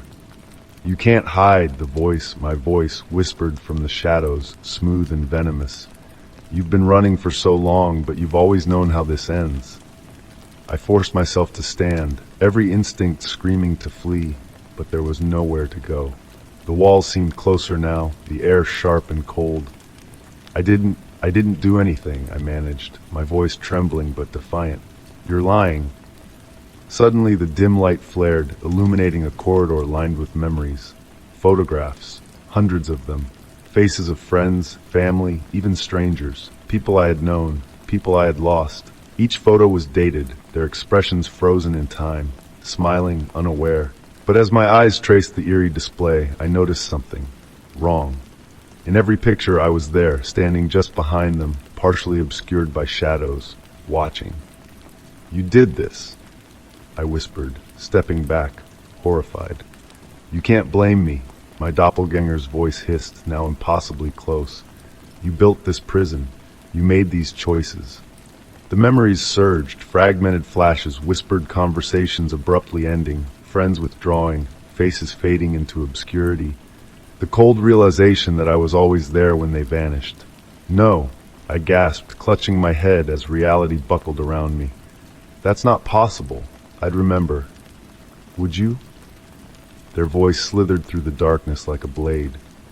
"You wanted to forget," they hissed. "You couldn't face what you did, what we did. So you buried it, built a life out of lies, pretended to be normal." I turned, desperate to escape. But they were already there. I was already there, blocking the only path forward. Their twisted grin widened, sharp and predatory. But no matter how far you run, you can't escape yourself. The revelation. The air grew still, thick with inevitability. This was always meant to happen. "You were never real," I whispered, though the words felt like a hollow defense. You're just in my head." They laughed, my laugh, cold and bitter. "You still think this is about what's real? You are me, the part you've kept locked away, the truth you could never accept." I shook my head, backing away toward the endless corridor of faces. "I can fix this." Their expression darkened, eyes gleaming with twisted amusement. "You don't fix what you are." With impossible speed they lunged, grabbing my wrist with crushing force. Their touch burned like ice, locking me in place. "You created me." Their breath was hot against my ear, each word soaked in venom. "You made me stronger, every time you lied, every time you forgot." I remembered now everything. The confrontations, the betrayals, the growing emptiness as the people in my life drifted away or disappeared entirely. The pieces fit together in a sickening clarity. They hadn't just left. I had erased them, the final choice. My knees buckled, and for a moment I let myself fall, defeated. But as the weight of memory pressed down, a surge of defiance flared within me. I couldn't let it end this way. "You're right," I rasped, meeting their piercing gaze. "I created you, but you're nothing without me." Their eyes narrowed, calculating, but I saw the flicker of doubt. "You think you're in control," I continued, forcing strength into my voice. "But you're just a shadow, something I can face, something I can end." Their grip faltered, just for a moment, but it was enough. With every ounce of strength, I wrenched free, sending them staggering back into the cold, flickering light. "You can't exist without me," I said, breathing heavily, "but I can exist without you." They lunged again, desperate now, but the corridor twisted and fractured, collapsing into darkness, my darkness. The last thing I saw was their face, my face, twisting in fury as the shadows swallowed them whole. Aftermath, I woke up alone. The house was silent, the walls bare, the photographs gone. But the memories remained. I stared at my trembling hands, half expecting the cold touch of that familiar grip, but there was nothing. Just silence. For the first time in forever, the air felt lighter, though something lingered just beneath the surface. I knew this wasn't over, not completely. They would always be there, waiting, watching. But for now, I was free. Story 46. The Whispering Shadows. Weeks passed after I left the cabin, but the sense of unease never faded. The city lights and bustling streets should have felt comforting. A return to normalcy, but they didn't. The shadows seemed deeper, the nights longer, and the air heavier with something unspoken. Sleep became impossible. Each time I closed my eyes, I saw the forest, dark, endless, and watchful.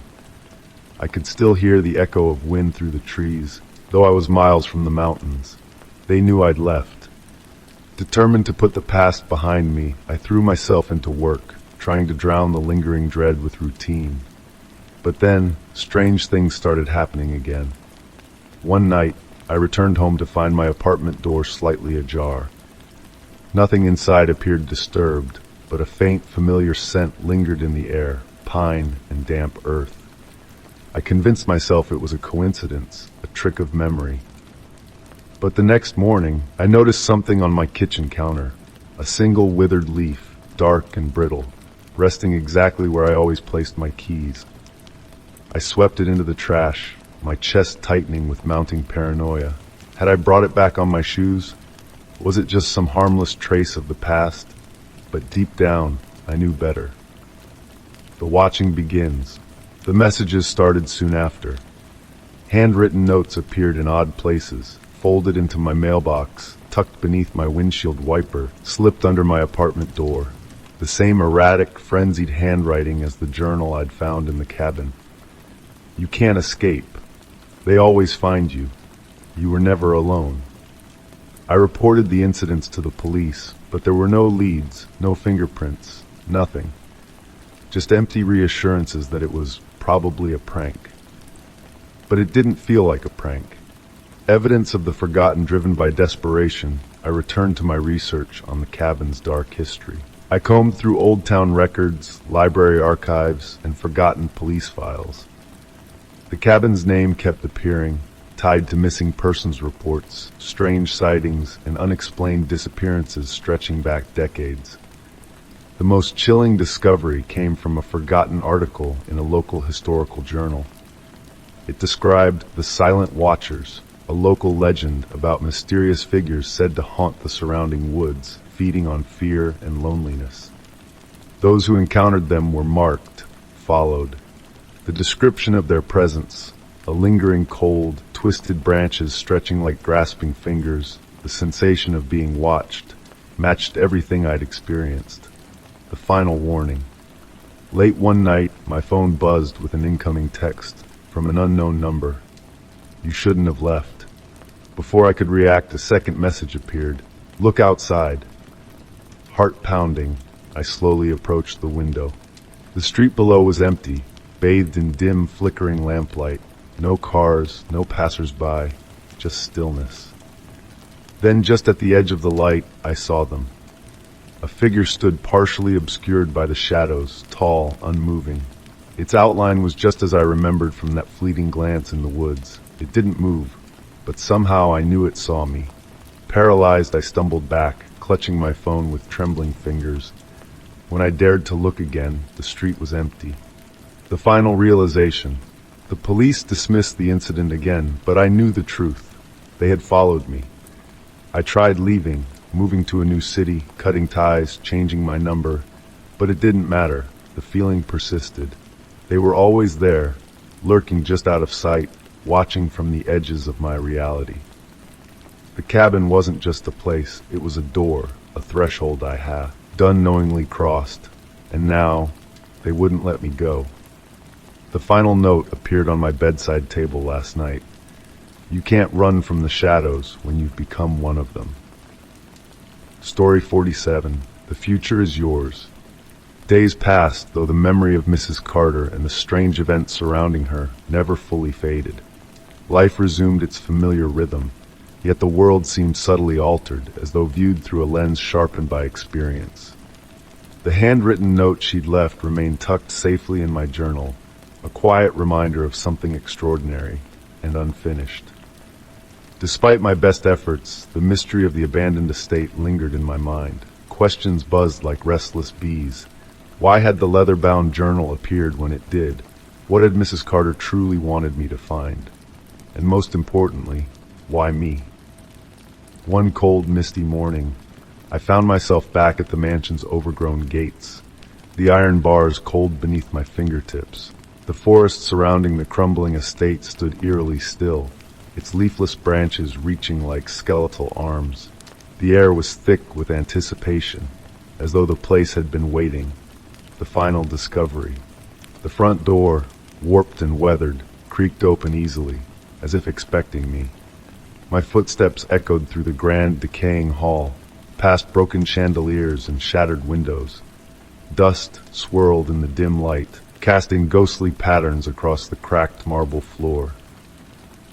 I retraced my steps to the hidden study where I'd first found the journal, half expecting the room to be empty. Instead, something caught my eye, a single book resting on the heavy oak desk. Its leather cover gleamed faintly, untouched by time. My breath hitched as I recognized it immediately. The same leather-bound journal I thought I'd returned to the library, the one Mrs. Carter had held in that old photograph. With trembling fingers, I opened the cover. Inside was a letter sealed with deep red wax, bearing the initials EC. Slowly, carefully, I broke the seal. The letter. If you are reading this, you have followed the path laid out before you, one forged by fate, choice, and perhaps something far greater. You were never meant to find the journal by accident. It sought you, guided by a force older than memory, waiting for someone ready to understand. The secrets you've uncovered belong to you now, not as a burden, but as a gift. Your journey does not end here. The past whispers, but the future is yours to write. Eleanor Carter, A New Beginning. The weight of her words settled over me, heavy yet comforting. She'd known all along. Whatever strange power had drawn me into this story, it wasn't finished. With renewed purpose, I closed the journal, its cover warm beneath my fingertips. The air seemed lighter, clearer, charged with quiet possibility. The house that once felt like a prison now felt open, as though offering one last silent farewell. I stepped outside into the crisp autumn air, the sun breaking through the thinning mist. For the first time in what felt like an eternity, I felt free. The past had guided me, but the future, that was mine to shape. Story 48, Never Truly Gone. Even after leaving the apartment, Alex's presence lingered like a shadow I couldn't shake. I moved into a new place, changed my phone number, and scrubbed my online presence as best I could. Friends reassured me that I was safe, that Alex was gone, but deep down, I couldn't believe it. I kept thinking about his final words. I didn't mean for it to go this far. The days passed quietly, but paranoia clung to me like a second skin. Every knock at the door, every passing stranger on the street sent my heart racing. I avoided routines, taking different routes home, never using the same coffee shop twice. Weeks stretched into months, and slowly, the constant dread began to fade. The new apartment felt like a refuge, a clean slate untouched by the past. I even started leaving the blinds open again, letting light fill the space that had felt so dark for so long. But the sense of safety didn't last. The first sign one rainy afternoon, I returned home after running errands to find a small package resting at my front door. No postage, no return address, just my name, printed in neat block letters. A cold weight settled in my chest. Trembling, I brought the package inside, locking the door behind me. I set it on the kitchen table, staring at it as though it might lunge at me. After what felt like an eternity, I forced myself to open it. Inside was something I never expected to see again. The leather-bound journal. The same journal I'd found in Alex's locked drawer months before. His words return, I flipped it open with shaking hands, dreading what I might find. At first, the pages were blank, as though mocking me. But near the center, fresh entries appeared, written in his familiar spidery handwriting. You can't just disappear. We were connected. You felt it too. I've always known where you are. My knees buckled, and I nearly dropped the journal. He had found me. Suddenly, my phone buzzed. A text from an unknown number lit up the screen. Do you like your new place? I stumbled back, heart pounding, bile rising in my throat. My fingers fumbled as I dialed the police, struggling to explain the twisted nightmare unraveling before me. Officers arrived within minutes, searching every inch of the apartment. But just like before, there was no sign of Alex. The package, the journal, and the message were all they had to go on, but nothing tied them directly to him. No fingerprints, no trail. The waiting game days turned into restless, sleepless nights. I barely ate, barely left the apartment. I installed more locks, added security cameras, and slept with the lights on. But nothing could ease the suffocating dread that Alex was still out there, waiting. The police increased patrols, but without concrete evidence, there was little more they could do. Friends urged me to move again, but I knew it wouldn't matter. He would find me. He always did. Then, one sleepless night, I woke to a soft creak outside my bedroom door. I held my breath, straining to hear past the pounding of my pulse. Footsteps, slow, deliberate. My phone buzzed once more. A final message: "You can't run from what we are." Before I could react, the power went out, plunging the apartment into darkness. And in the stillness, I heard the door click open. Story 49, The Waiting Game. Months passed since I left the apartment and vanished into a new city. I lived under an assumed name, abandoned my old habits, and kept my life painfully ordinary. No friends, no patterns, no mistakes. But you can't outrun something that doesn't need to follow the rules of the world. The shadows never left. At first they were subtle, a misplaced item, an unfamiliar scent lingering in the air, flickering streetlights on empty roads. I told myself it was just paranoia, my mind clinging to old fears. Then came the messages. The first arrived as a crumpled envelope tucked under my apartment door. No return address. Inside was a single scrap of yellowed paper, stained with watermarks. Written in the same elegant, familiar handwriting was one line: "You shouldn't have stopped looking." My breath hitched. Robert's writing. But it couldn't be. Could it? I burned the note in my sink, watching the paper blacken and curl into ash. Whatever this was, I wasn't playing the game anymore. The past resurfaces days stretched into weeks. The quiet didn't bring comfort.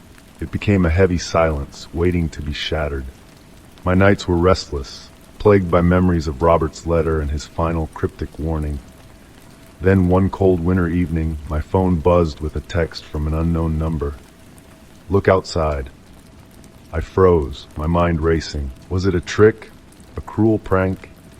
Slowly, heart pounding, I approached the window and pulled back the curtain. The street below was empty, silent, still, bathed in the orange glow of flickering streetlights. But then, near the edge of the forest bordering my apartment complex, I saw it. A figure. Tall, unmoving, cloaked in shadows, watching. Before I could react, my phone buzzed again. "You can't run forever." The truth revealed. Desperation replaced fear. I knew I couldn't keep hiding, couldn't keep pretending that fleeing would save me. Whatever this was, whatever had haunted Robert and consumed my past, it wasn't going to stop. Determined, I returned to the old apartment building one last time. The manager barely remembered me, but reluctantly handed over Robert's file when I lied about needing something left behind. Buried deep within the paperwork was something new, a faded, hand-drawn map. On the back was Robert's final message. The answers are where it began. The map led to a forgotten section of forest outside the city, an isolated place marked only by a symbol I recognized from Robert's diary, a spiral, twisted and incomplete. Into the dark, armed with a flashlight and a heavy sense of inevitability, I ventured into the woods. Dead branches clawed at my jacket as the icy wind howled through the trees. Every step felt like crossing into another world, one where the shadows ruled. After what felt like hours, I stumbled upon a decaying structure, a forgotten, half-buried bunker hidden beneath twisted roots and crumbling stone. Its rusted door stood slightly ajar, yawning into blackness. Inside, the air was damp and stifling. My flashlight flickered, casting dancing shadows along the walls. Faded symbols, spirals, twisted faces, hollow-eyed figures were etched into the crumbling stone. Then I found it, Robert's journal. The final entry was written in jagged, desperate strokes. "I was never searching for you. I was trying to keep them from finding you." Before I could process the words, the flashlight died, plunging me into absolute darkness. A soft, whispering voice echoed from the depths, Robert's voice, but wrong, twisted, hollow. "You finally came back." The shadows moved, shifting with purpose, closing in from all sides. This was never about running. It was about finishing what he started. Story 50, framed by deception. Life returned to a fragile normalcy after the case was dismissed, but I was forever changed. Every glance from a stranger felt like suspicion. Every passing police car stirred a lingering unease. Though justice had been served, the experience of being falsely accused left a wound far deeper than I'd expected. Weeks after the trial ended, I received a call from Sarah. "We need to talk," she said, her voice urgent. We met at her office, where she laid out freshly uncovered documents. A financial audit of the electronics store revealed deeper layers of fraud. Multiple claims had been filed with different insurance companies over the years, each involving staged robberies. The store owner, it seemed, was just one player in a much larger, more sinister operation.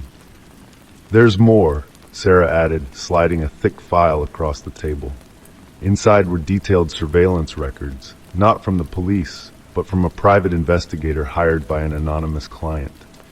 Pages of notes tracked my movements months before the crime, down to specific times and locations. I felt sick. This hadn't been a random setup. It was personal. Someone had been watching me long before the break-in. The chase begins. Determined to uncover the truth, Sarah and I retraced our investigation. The deeper we dug, the more unsettling the connections became. Bank transfers, forged documents, and falsified records pointed to a criminal network operating well beyond a simple insurance scam. A name kept surfacing in confidential police reports. Elias Hartwell, a notorious manipulator known for constructing elaborate schemes and using fall guys to deflect attention. His specialty wasn't just theft, it was control. He thrived on dismantling lives and disappearing without a trace. But why target me? I struggled to recall anything linking me to Elias. Had I unknowingly crossed paths with him? Witnessed something I shouldn't have? The more I questioned, the more fragmented my memories became. Disconnected moments now sharpened with dark significance. A forgotten memory. One sleepless night, a forgotten detail surfaced. A fleeting encounter at a corporate networking event years ago. A charismatic man had approached me, striking up a casual conversation about career prospects. His intense gaze lingered just a little too long. At the time, I thought nothing of it, just another odd interaction. Now I was certain. It had been Elias Hartwell. Desperate for answers, I revisited the event's guest list and found his alias buried among the names. He'd been there, blending in, unnoticed. But why single me out? The final revelation, Sarah uncovered the final piece of the puzzle while digging through sealed case files. Elias had a history of fixating on specific targets, people with clean records, unremarkable lives, and easily manipulated circumstances. His twisted sense of power came from ruining those who would never see it coming. And I had been his perfect mark. With mounting evidence, Sarah coordinated with law enforcement, launching a renewed investigation. The hunt for Elias Hartwell intensified, spanning multiple states and involving countless victims. He had covered his tracks masterfully, but cracks were beginning to show. Late one night, I received an anonymous email. The subject line read, "We're not done." The message was brief. "You played your part well. Watch closely. You're not the only one." A new beginning, or the next move. Though Elias was eventually apprehended, his capture brought little comfort. His network stretched far beyond one man, and some accomplices were never found. I still check my surroundings, expecting another false accusation or a familiar shadow from the past. The nightmare taught me that even when the truth prevails, trust is fragile, and safety is never guaranteed.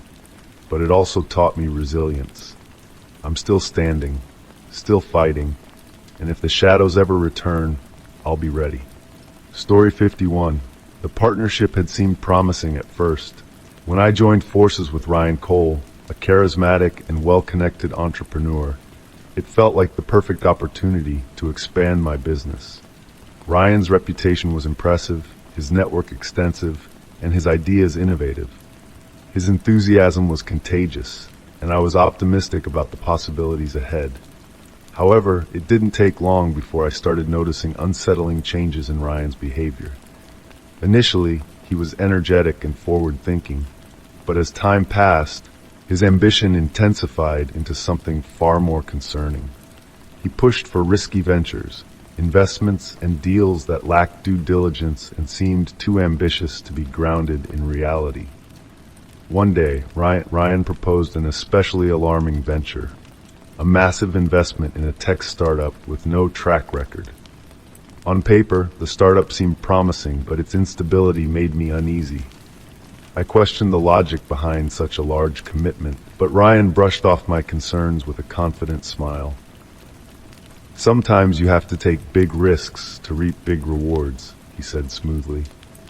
Despite my reservations, I agreed to move forward, but cautiously.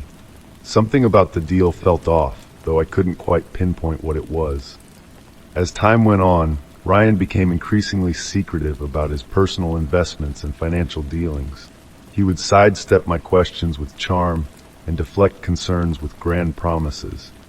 The uneasy feeling in my gut only grew.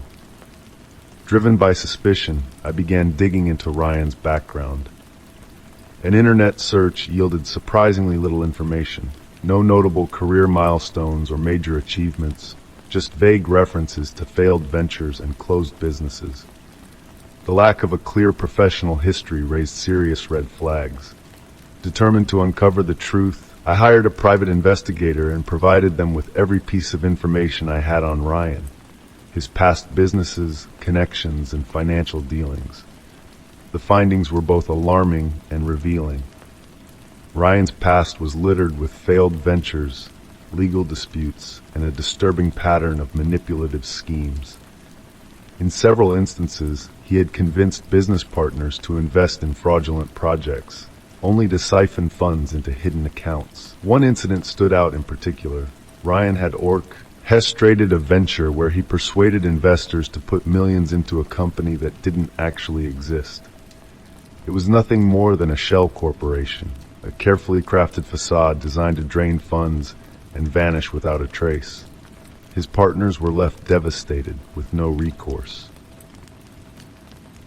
Armed with this knowledge, I knew I couldn't continue working with him. I arranged a meeting at a neutral location, a quiet restaurant where we often discussed business. As we sat down, a sense of foreboding settled over me. "Ryan, I've been looking into your past ventures," I began cautiously. "There are some serious discrepancies I can't ignore." His confident demeanor faltered for the first time. "What are you talking about?" he asked, his tone sharp. "My past doesn't matter. We should be focusing on our future." I pressed on, showing him the documents the investigator had uncovered. His face went pale as he scanned the incriminating evidence. His composure shattered, replaced by anger and desperation.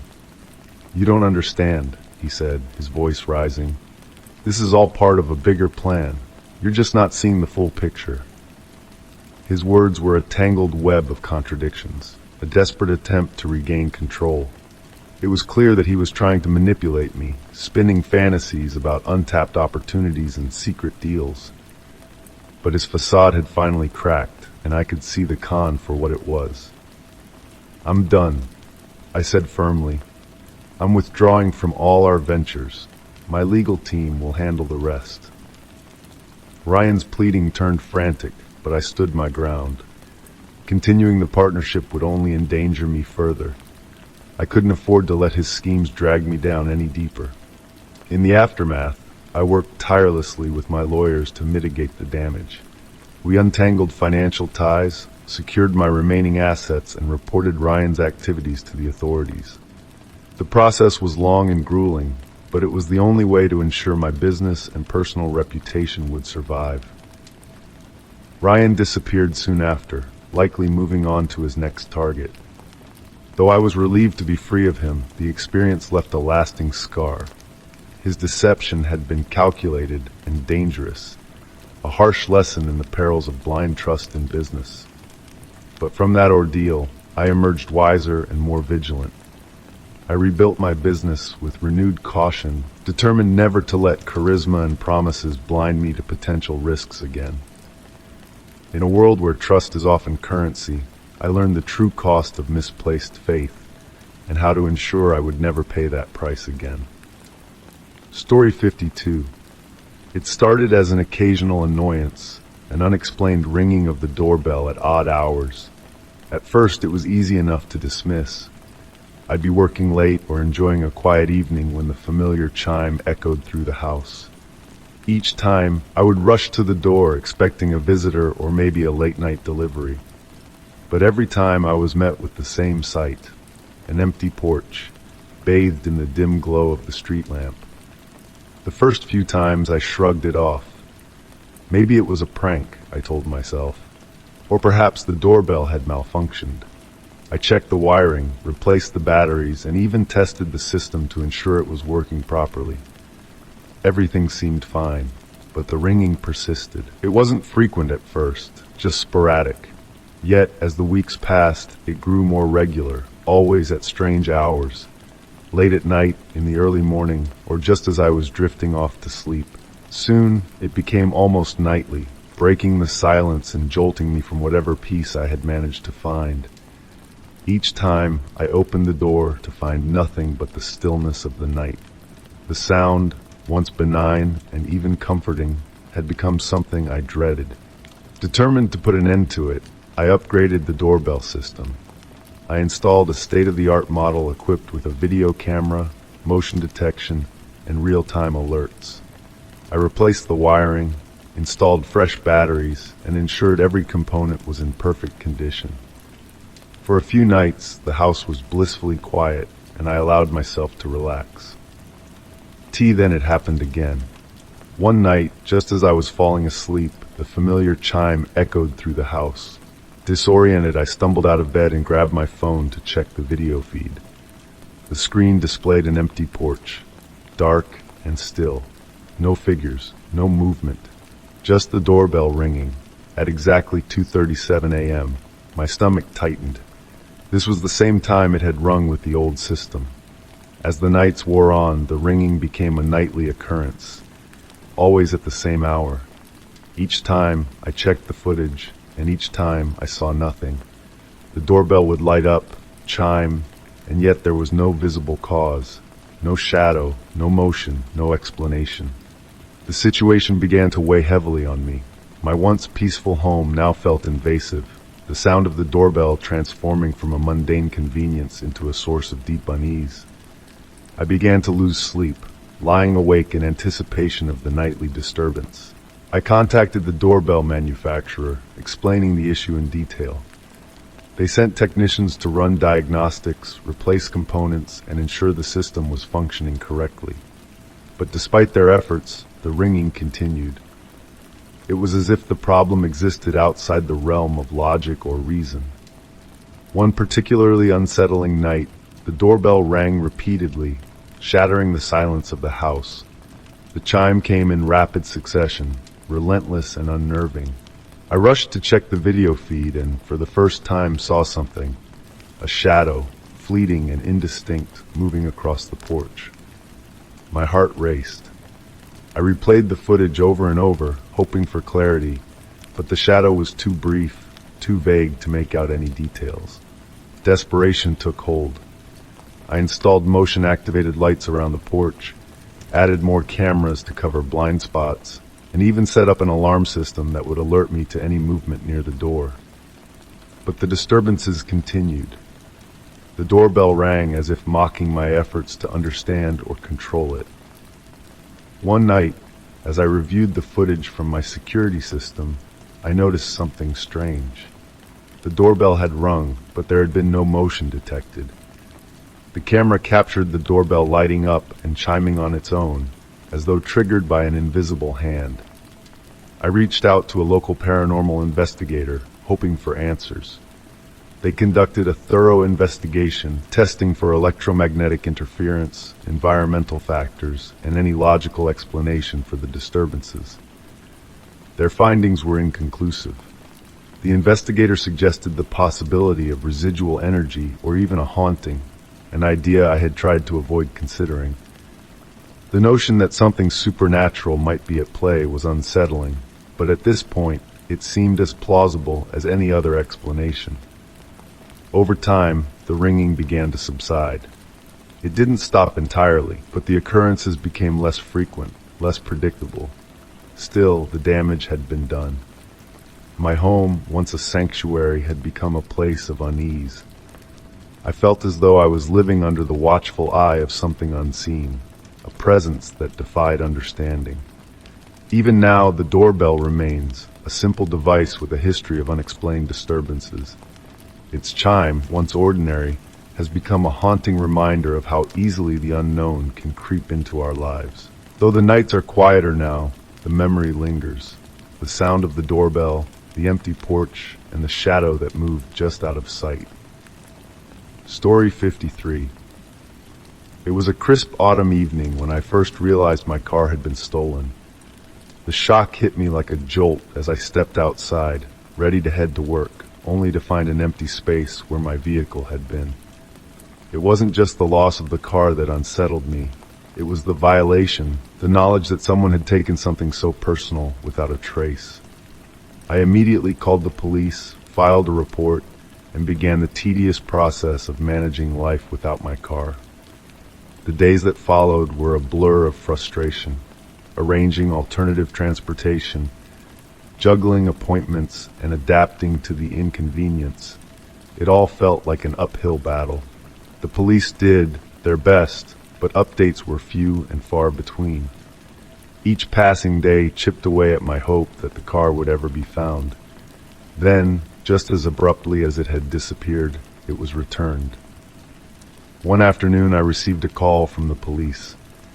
They told me my car had been recovered and returned to the very spot from which it had been taken. The news brought relief, but it was tempered by a creeping sense of unease. How had it been returned so precisely? It felt almost too perfect. When I inspected the car, everything appeared normal. No dents, no scratches, no signs of forced entry. For a brief moment, I thought I might be able to put the entire ordeal behind me. But then, as I slid into the driver's seat, something caught my eye. Nestled beneath the driver's seat was a small, inconspicuous black box. At first glance, it was easy to miss, a device no larger than a matchbook with a single blinking red light. My pulse quickened as I carefully retrieved it. What was it? And more importantly, how had it gotten there? Back inside my home, I examined the device more closely. It looked like some kind of recording device. My curiosity won out over my apprehension, and I connected it to my computer. Within moments, I was staring at a series of audio files. I clicked on the first recording, and a familiar voice echoed from my speakers, my own. It was a conversation I'd had with a friend at a coffee shop, recorded without my knowledge. The next file was another slice of my daily life, a phone call, mundane and ordinary, yet deeply personal. As I played through the recordings, a chilling realization dawned on me. This device had been capturing fragments of my life, casual conversations, background noises, and moments I hadn't even been aware of. The clinking of coffee cups, the rustle of papers, the hum of traffic. It was all there, stitched together in an unsettling tapestry of my private world. The implications were staggering. Who had planted the device?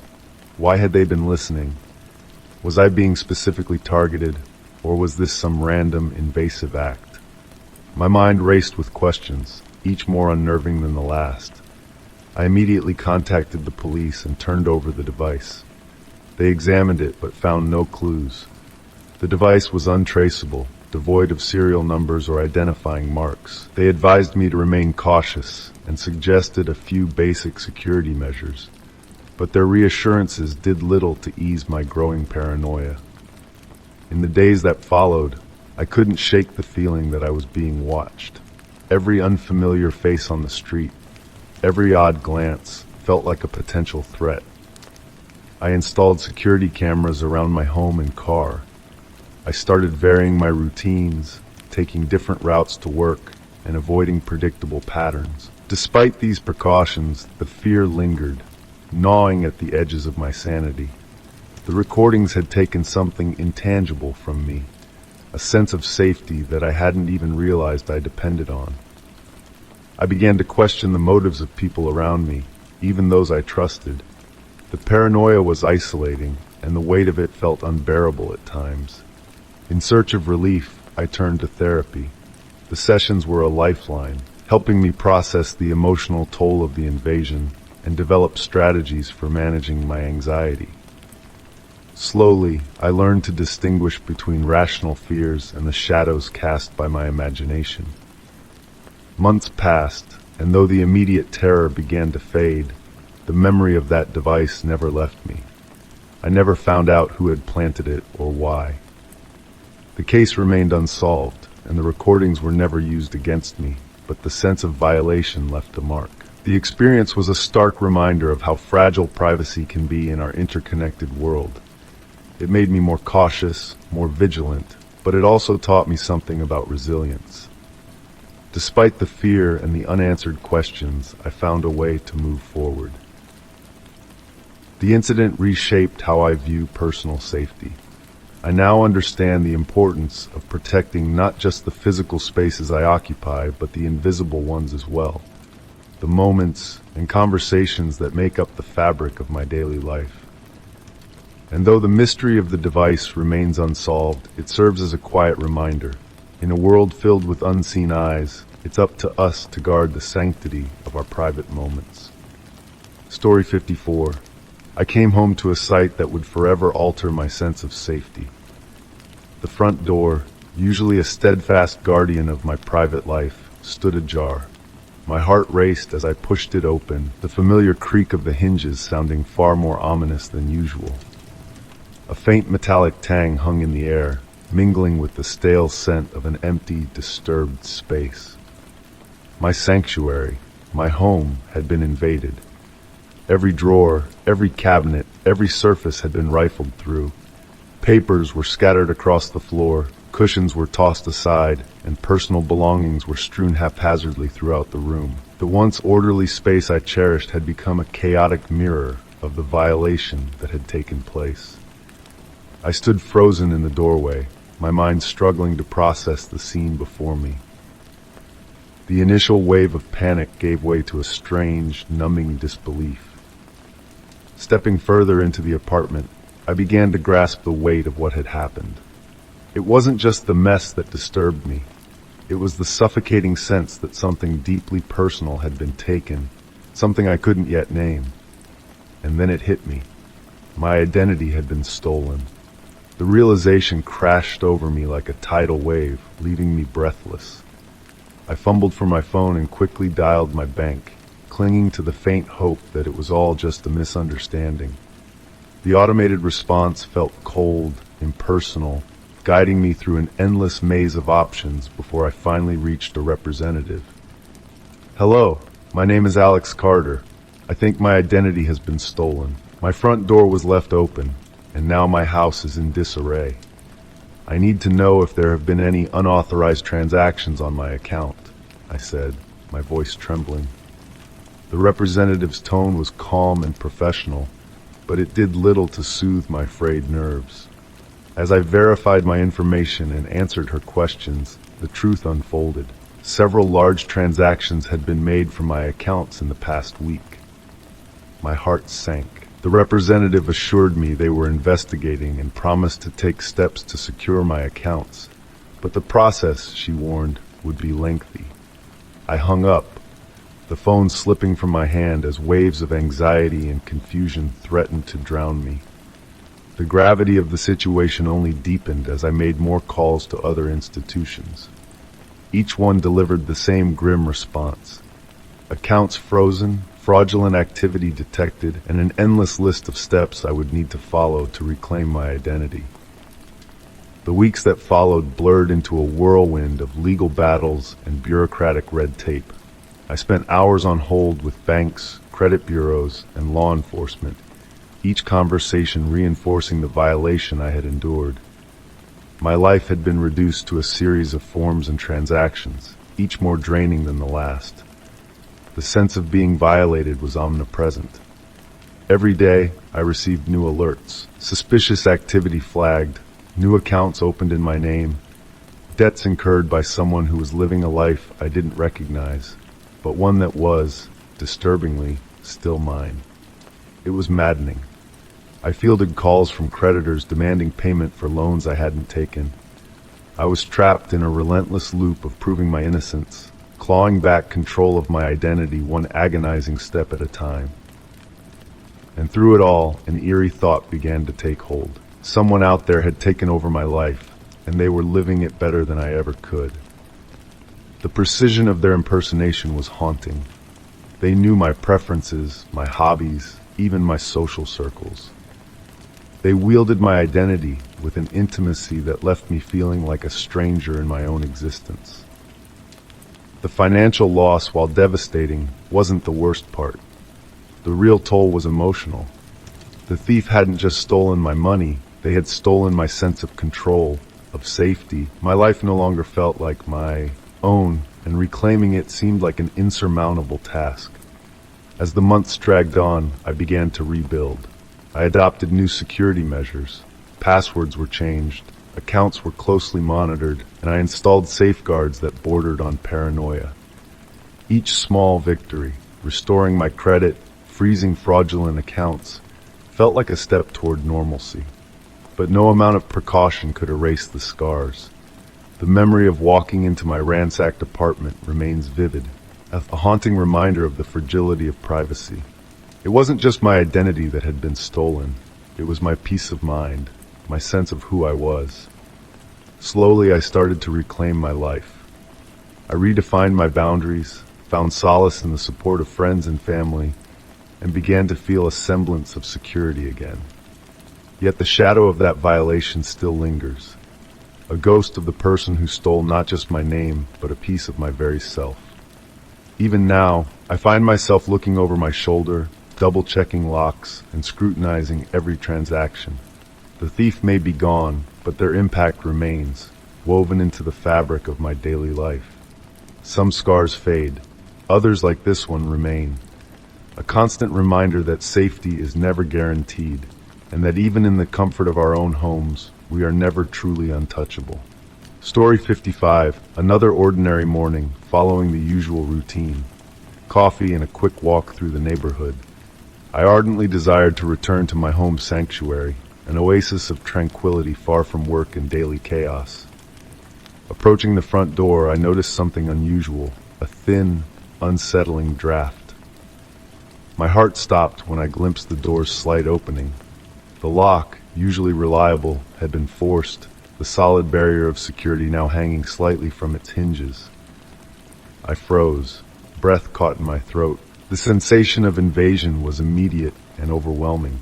I pulled out my phone and dialed 911, hands trembling while trying to maintain composure.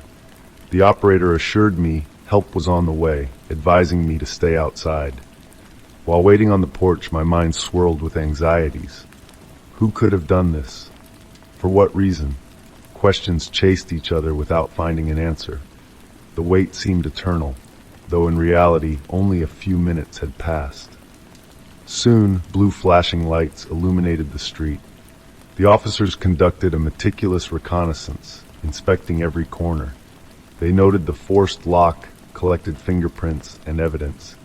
Despite their thoroughness, they discovered no presence, no signs of break-in beyond the lock, no internal damage, no hidden intruder. As they continued their investigation, I began to inspect the house.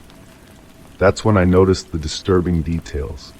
Small personal items moved or tampered with. My heart constricted observing the photographs once hung on the walls, now tilted or even disappeared. In the bedroom, the jewelry box had been rummaged through. The delicate artifacts previously neatly arranged now lay scattered, some even stolen. Nausea overwhelmed me. Someone had violated the most intimate spaces, scrutinizing the most personal details of my existence. The kitchen was equally shocking. Utensils and dishes sprawled, the usual order overturned.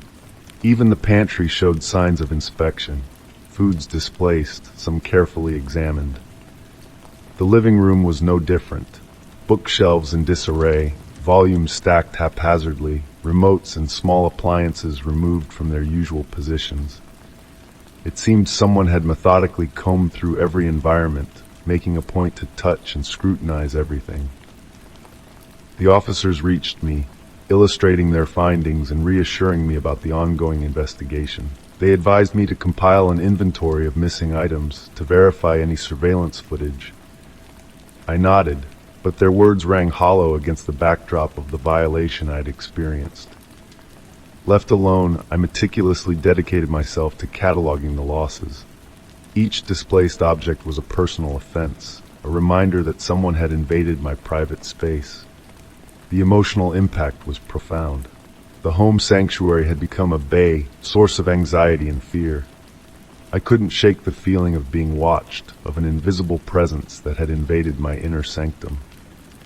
In the following days, I attempted to re-establish a semblance of normality. I repaired the lock, installed a new security system, in a desperate attempt to recover a fragment of control. I became maniacal in my care of doors and windows, obsessively careful not to become an easy target. Nevertheless, the sensation of violation persisted. I'd catch myself checking and rechecking locks, scrutinizing every minor noise with renewed apprehension. The intrusion had shattered my perception of security, and material repairs could not heal the emotional damage. The investigations proceeded slowly, lacking concrete findings. I found myself confronting what had happened, trying to rebuild a sense of security, to reclaim domestic comfort. Each day was a challenge to find peace, amidst the echoes of that unsettling shadow. The experience had transformed me in unexpected ways. The invasion of the most intimate spaces had left an indelible mark, a constant reminder of the fragility of security, of the impact of violating our most private moments. Story 56. The phone rang again, its shrill tone piercing the stillness of my living room. I glanced at the screen and frowned.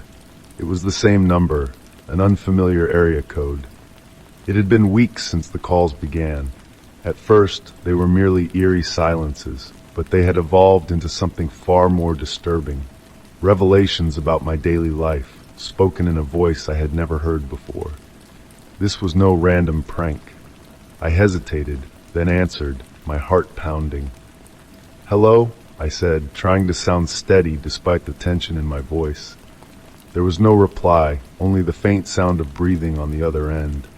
My skin prickled as I ended the call, staring at the screen as if it might offer answers.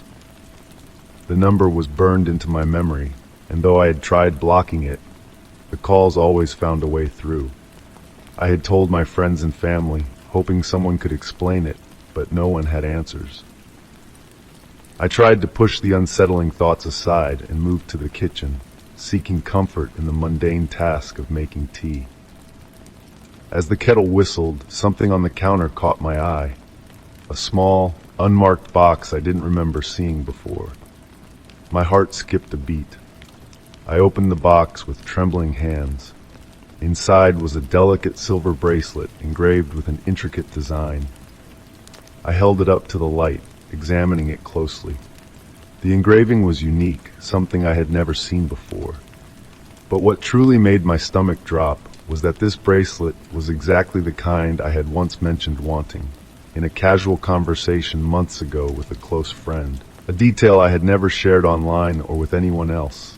I carefully set the bracelet aside, my mind racing. Perhaps it was a gift, but who would leave it like this? Later that evening, as I tidied my bedroom, I found something else. A pair of leather gloves, an exquisite shade of dark brown. Their quality was undeniable, but I had never bought such gloves, nor had I mentioned them to anyone. Anxiety washed over me. Who was leaving these items in my home, and how were they getting in? The gifts continued to appear. A designer scarf draped over the back of my sofa, a high-end coffee maker placed on my kitchen counter. Each item was carefully chosen to match my tastes, yet I had never purchased them. Each came with a small note. "Enjoy the warmth," read the one with the gloves. "Indulge in a finer brew," said the note with the coffee maker. Every note was signed with a single initial, A. I installed security cameras throughout my home, hoping to catch the intruder. But each morning, when I reviewed the footage, the recordings showed nothing. No one entered, and there was no sign of forced entry. It was as if the items appeared by magic. The police took my report seriously, but admitted there was little they could do without evidence. They urged me to remain vigilant, and I meticulously logged each item and note, hoping to find a clue. One night, as I reviewed the logs in my living room, the phone rang again, the same number. My hands shook as I answered. "Hello?" I said, my voice barely steady. This time there was a voice. "Good evening," it said, calm and unnervingly pleasant. "I trust you're enjoying the gifts." A chill ran down my spine. "Who are you? What do you want from me?" I demanded. The voice chuckled softly. "I'm merely a friend who wishes to see you happy. You have such refined tastes, and I want to ensure you have the best. If you'd like to discuss this further, we can arrange a meeting. Until then, enjoy the surprises." The line went dead.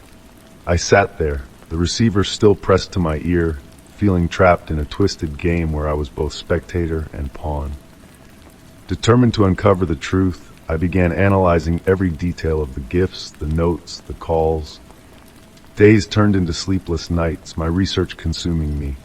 The more I pieced together, the more I realized the sender knew me better than I knew myself. Their knowledge of my life was chillingly precise. One rainy evening, I returned home to find the most unnerving gift yet. A large, ornate mirror placed in my living room. Its intricate frame gleamed in the dim light, and as I approached, I noticed a small folded note tucked into the corner. My hands trembled as I opened it. The reflection shows not just the present, but the secrets of the past. Meet me at midnight, where the past and present converge. The cryptic message seemed to suggest a meeting. I didn't know where the rendezvous was supposed to be, but something about the phrase, "where the past and present converge," stirred a memory.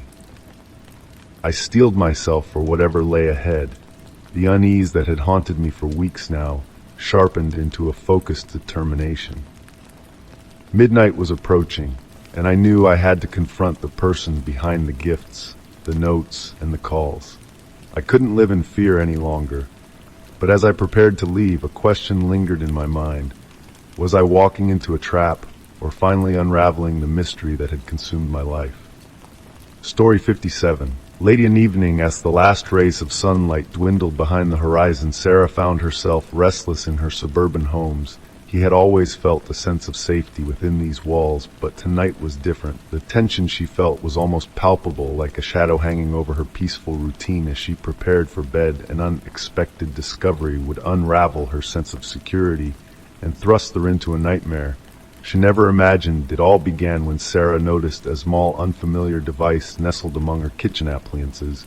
It was Etny black camera's leak, and unassuming, perched inconspicuously on top of the microwave. She froze, her mind racing with confusion and aiding off fears. She was certain it hadn't been there. Before the little camp's lens seemed to stare back at her, and she quickly turned it off, her hands trembling, feeling unsettled. Sarah went to her bedroom, hoping to calm her nerves with a good night's sleep, but as she entered her room, another cold shock awaited her. The second camera was fixed in the corner of the ceiling, nearly invisible against the neutral paint. The realization hit her with a jolt. Their work, a mess in her home that she hadn't installed. Her mind spun with questions. Who put them there? Why? How long had they been recording? Sarah's anxiety mounted.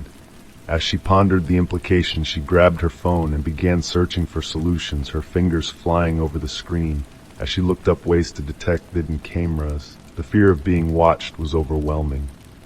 It wasn't just the thought of surveillance, it was the idea that someone had been privy to her most intimate moments. As the night deepened, Sarah decided to check the footage from the discovered cam. Rasha connected her phone to the cameras, finding that they were equipped with memory cards. Her heart raced as she accessed the footage, praying for a benign explanation, but as the videos played, her worst fears came to life.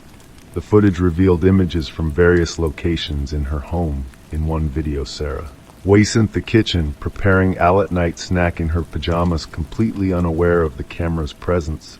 Another clip showed her in the living room, engrossed in a book, her concentration Unbroken by the hidden lens, the camera shed captured her in moments of vulnerability when she thought she was alone. When she let her guard down, most disturbing were the videos from her bedroom. The footage showed Sarah as she undressed, changed, and prepared for bed, moments that should have been private, now exposed for an unknown viewer. The sight of herself so intimately recorded filled her with a profound sense of violation. Her home, once a sanctuary, now felt like a stage for someone else's voyeurism. Immediately reporting the discovery, an officer arrived, quickly examining the cameras and the footage. They took the devices into evidence, promising to investigate further. Sarah's hands shook as she explained her concerns, feeling a wave of relief mingled with fear. The authorities reassured her that they would do everything they could to find the culprit, but Sarah's trust in her home had been shattered. Days turned into weeks as Sarah waited for answers. She lived in a state of constant anxiety, her home no longer feeling like a refuge but a potential trap. The police updates were scarce and she felt helpless as she tried to resume her normal life. Every creak of the floorboards and every unfamiliar noise made her jump. The once cozy corners of her house now seemed sinister and alien. One evening, while checking her mail, Sarah received a letter with no return address inside. She found a single sheet of paper with a chilling message. "I know you're scared. You should be. I see everything." The note was unsigned, but the message was clear. The sender knew her fear, knew her vulnerability, and was taunting her with this letter. Only deepened Sarah's terror. She began taking extra precautions, installing additional security measures, and changing her daily routines to avoid predictable patterns. Her sense of safety was irrevocably altered. The haunting presence of the unknown watcher lingered over here every moment, turning her home into a constant reminder of her invasion. Months passed, and the police investigation yielded few leads, despite their best efforts. The identity of the person responsible remained a mystery. Sarah was left grappling with the uncertainty and the profound sense of intrusion that had upended her life. She continued to live in her home, but it was no longer the place of comfort and relaxation it once was. It was now a battleground of fear and vigilance. The cameras were gone, but the psychological scars remained. Sarah struggled to reclaim her sense of privacy and security, navigating a world where her trust had been irrevocably fractured. The ordeal had taught her a harsh lesson about the fragility of safety and the eerie potential for betrayal in the most familiar places. As she adjusted to her new reality, Sarah found solace in small victories, reconnecting with friends, reestablishing a semblance of normalcy, and reclaiming her personal space. Yet the shadow of that night, the night her private moments were stolen and exposed, continued to loom, a haunting reminder of the invisible threats that can shatter even the most secure of lives. Story 58. When I first met Greg, he seemed like a breath of fresh air. I had recently moved to a new city, and establishing a social circle had been more challenging than I'd anticipated. Meeting Greg felt like serendipity. He was charming, articulate, and had an effortless ability to make people feel at ease. His enthusiasm for the city and his genuine interest in getting to know me were refreshing. Greg and I bonded quickly over shared interests: music, literature, and a love for outdoor adventures. He had a knack for making every outing feel special. We explored new cafes, attended local music events, and spent weekends hiking. Greg always knew the best spots and seemed to have an endless supply of anecdotes and stories to share. At first, his presence was a welcome distraction from the loneliness I felt in my new environment. However, as time went on, small inconsistencies began to surface. It started with little details in his stories that didn't quite add up. Greg would recount vivid tales of his travels, describing places he had supposedly been, but when I looked up the details, they didn't match. He spoke of a trip to Paris where he claimed to have dined in a hidden bistro, but my research showed that the bistro didn't exist. It could have been a simple mistake, but the frequency of these discrepancies started to make me uneasy. One evening, after an especially vivid story about a weekend getaway, I noticed that Greg's narrative had shifted in subtle ways. He told me about meeting a famous musician at a small, exclusive concert. The story was so compelling that I decided to look up the event, only to find no record of it. It felt as if Greg's tales were carefully crafted, designed to impress and captivate, but lacking in genuine substance. Curiosity turned into quiet investigation. I reached out to mutual acquaintances, asking casually about Greg's past. To my surprise, I discovered that some of the stories he had shared with me were identical to those he had told others, only with slight variations. It was as though Greg was recycling his experiences, tailoring them to fit the personalities of his audience. The more I dug, the more unsettling things became. Greg had a history of moving frequently, with gaps in his personal timeline that didn't make sense. Friends from previous cities described him as charming but enigmatic. One former friend called him a master of first impressions, someone who could gain trust quickly, only to vanish when he'd gotten what he wanted. I also learned about Greg's involvement in local community organizations. He often volunteered for high-profile events, but rarely followed through on routine, less glamorous tasks. His behavior suggested a pattern of seeking attention and admiration rather than genuine commitment to any cause. Then I stumbled upon something far more disturbing. Greg had been involved in a scheme where he manipulated people's lives for personal gain. He was known for creating false personas and infiltrating social circles, using charm to manipulate and exploit his targets. The pattern of behavior matched the inconsistencies I had observed in his stories and interactions. It became clear that Greg's interest in me wasn't about friendship. It was part of a larger pattern of controlling people's perceptions and emotions. He was adept at reading others, understanding their desires and fears, and using that knowledge to craft an image that kept them engaged and under his influence. Confronting Greg was both frightening and necessary. One evening, during a casual dinner, I gently brought up the inconsistencies I'd noticed and asked him about them. At first, he laughed it off, dismissing my concerns as overthinking. But as I pressed further, his demeanor changed. His charm melted away, replaced by a cold, calculating gaze. He deflected my questions with evasive answers and quickly changed the subject, but the tension was palpable. It became clear that Greg's ability to manipulate extended far beyond storytelling. It was central to how he maintained control over people's perceptions of him. As I distanced myself from Greg, I became more vigilant about protecting my boundaries and being cautious about whom I let into my life.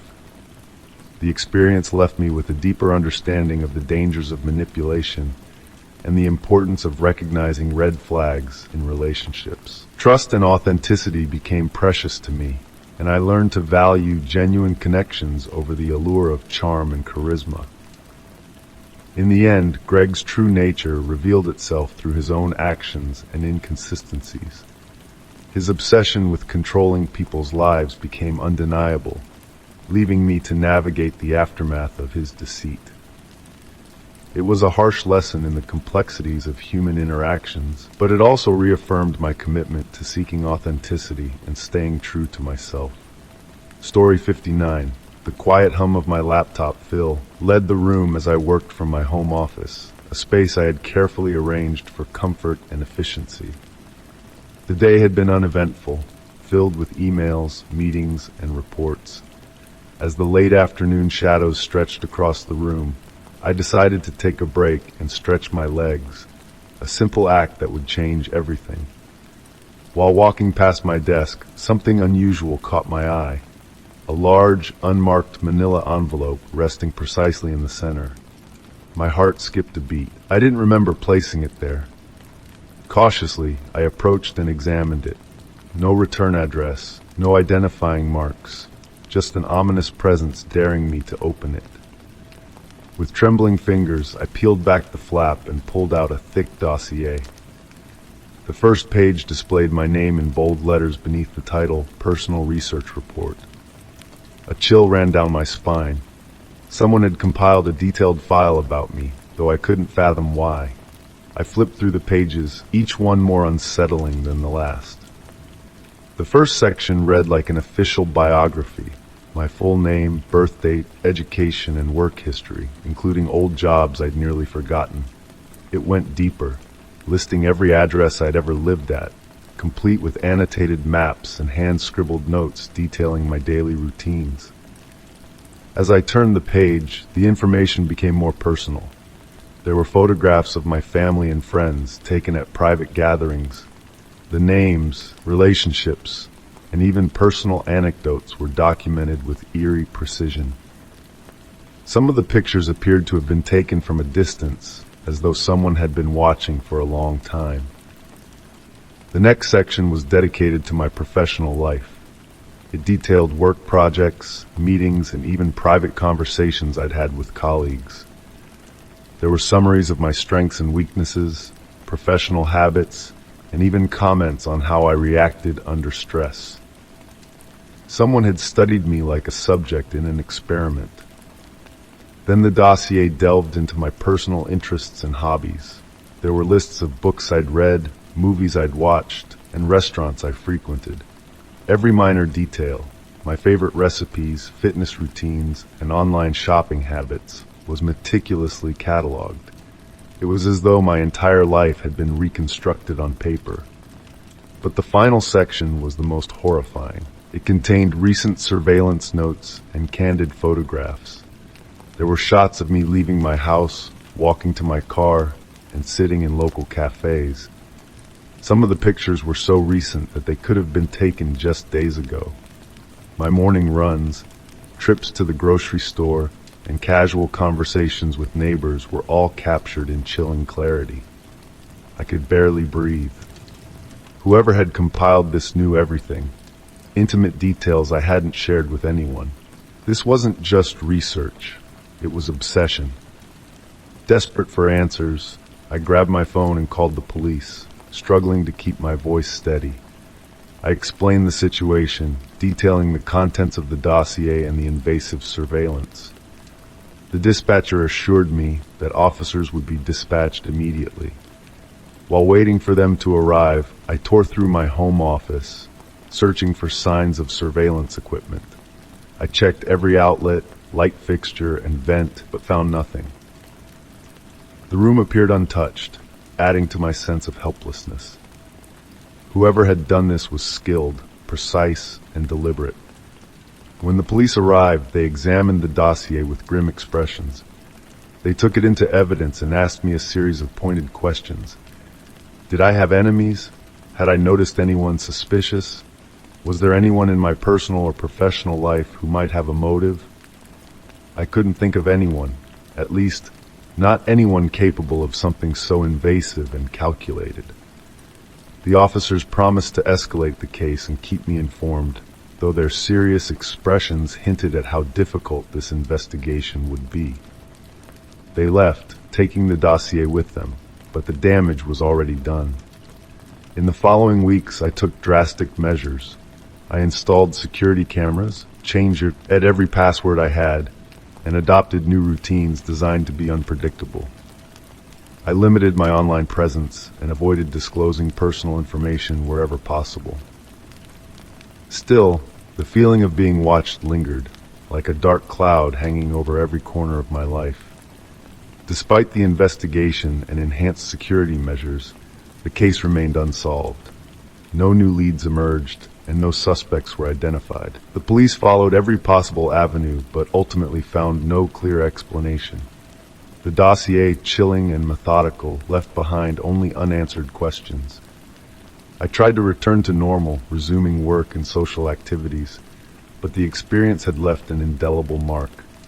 Every shadow seemed darker, every stranger more suspicious. I lived in a state of constant vigilance, always wondering if someone was still watching, if the dossier was just the beginning of something far worse. The memory of that thick file still haunts me, a cold, clinical record of a life I thought was mine alone. It served as a stark reminder of how easily one's privacy can be shattered, leaving behind only fear and the relentless search for answers that may never come. Story 60. It was an ordinary Tuesday when the letter arrived, its plain white envelope blending in with the usual mail.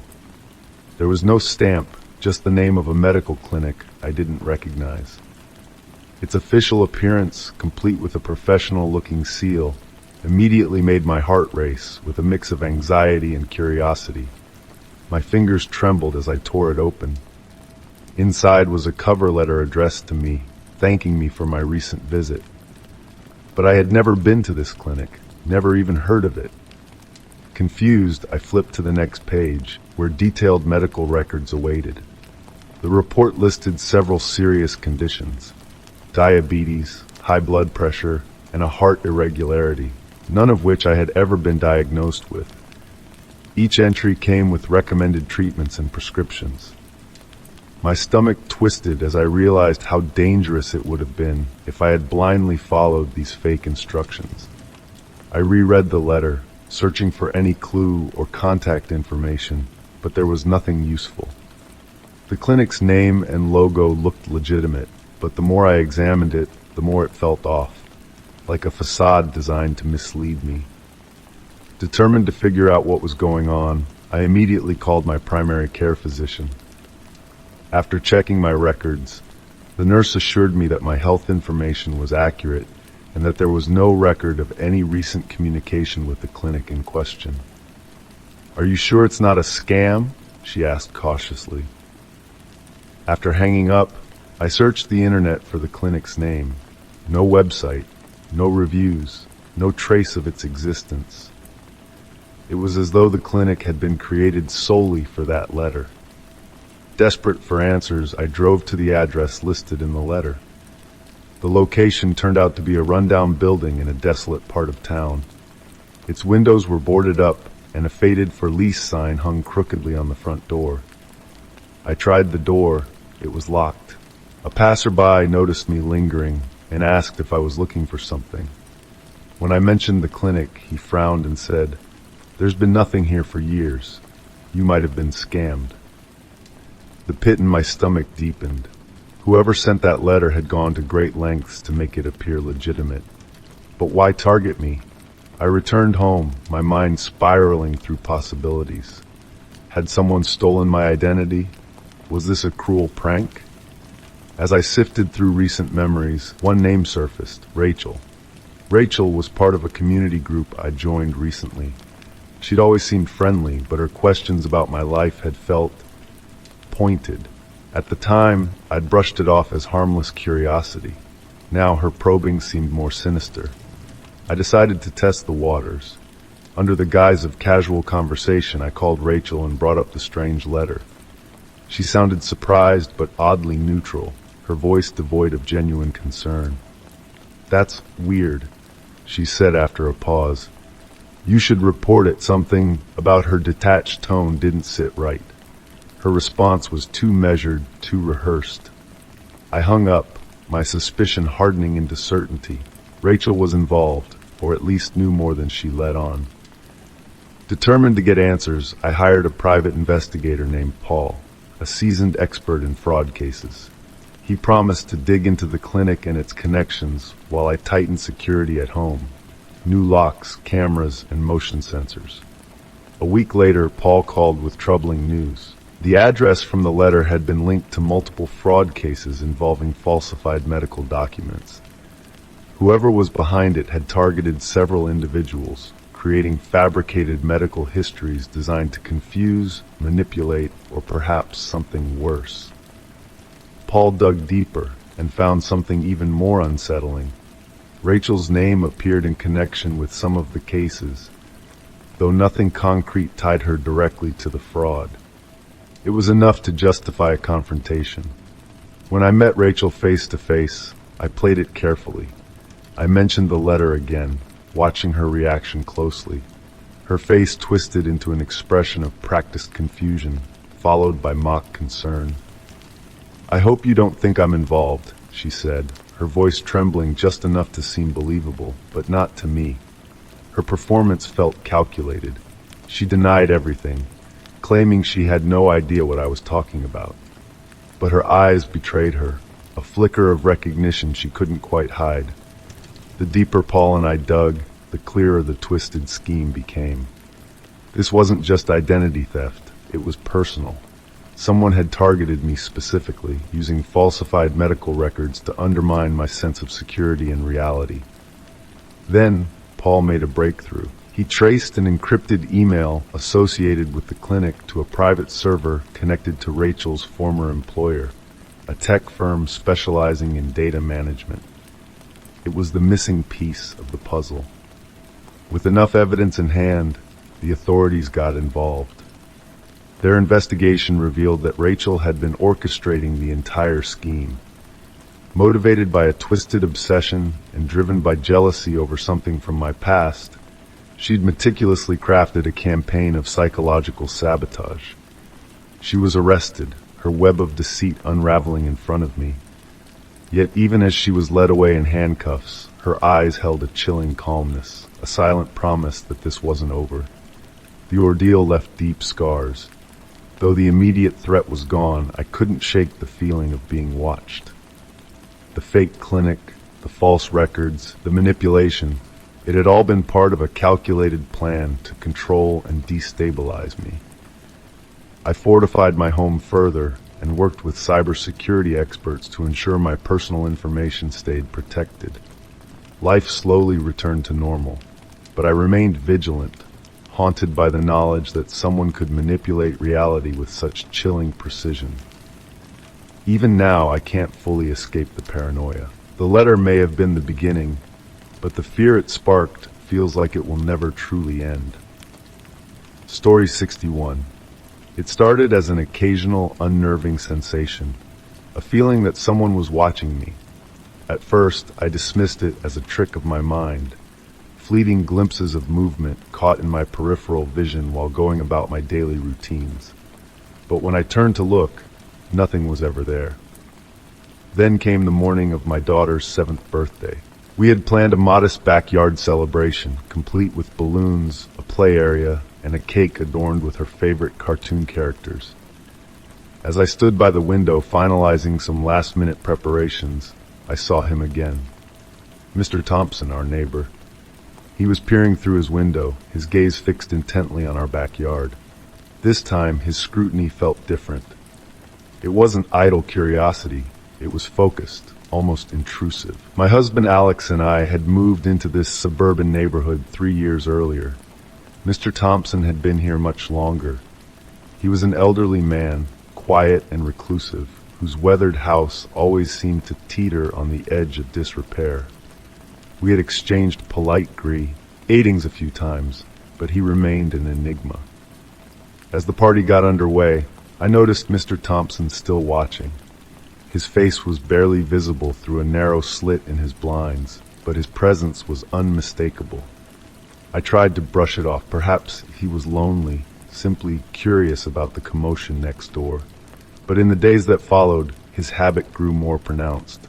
Whenever I stepped outside, there he was, watching from his window. If I took out the trash or worked in the garden, his gaze seemed to follow me. It became harder to ignore, harder to rationalize.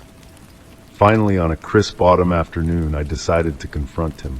I knocked on his door, my heart pounding with a mix of apprehension and determination. After a few moments, the door creaked open, and there he stood. Mr. Thompson was gaunt, his piercing blue eyes framed by deep wrinkles. His gray hair was neatly combed, and his clothes were impeccably clean, a stark contrast to the dimly lit, cluttered house behind him. "Mr. Thompson," I began, trying to keep my voice steady, "I've noticed you've been looking at our house quite a bit lately. Is everything all right?"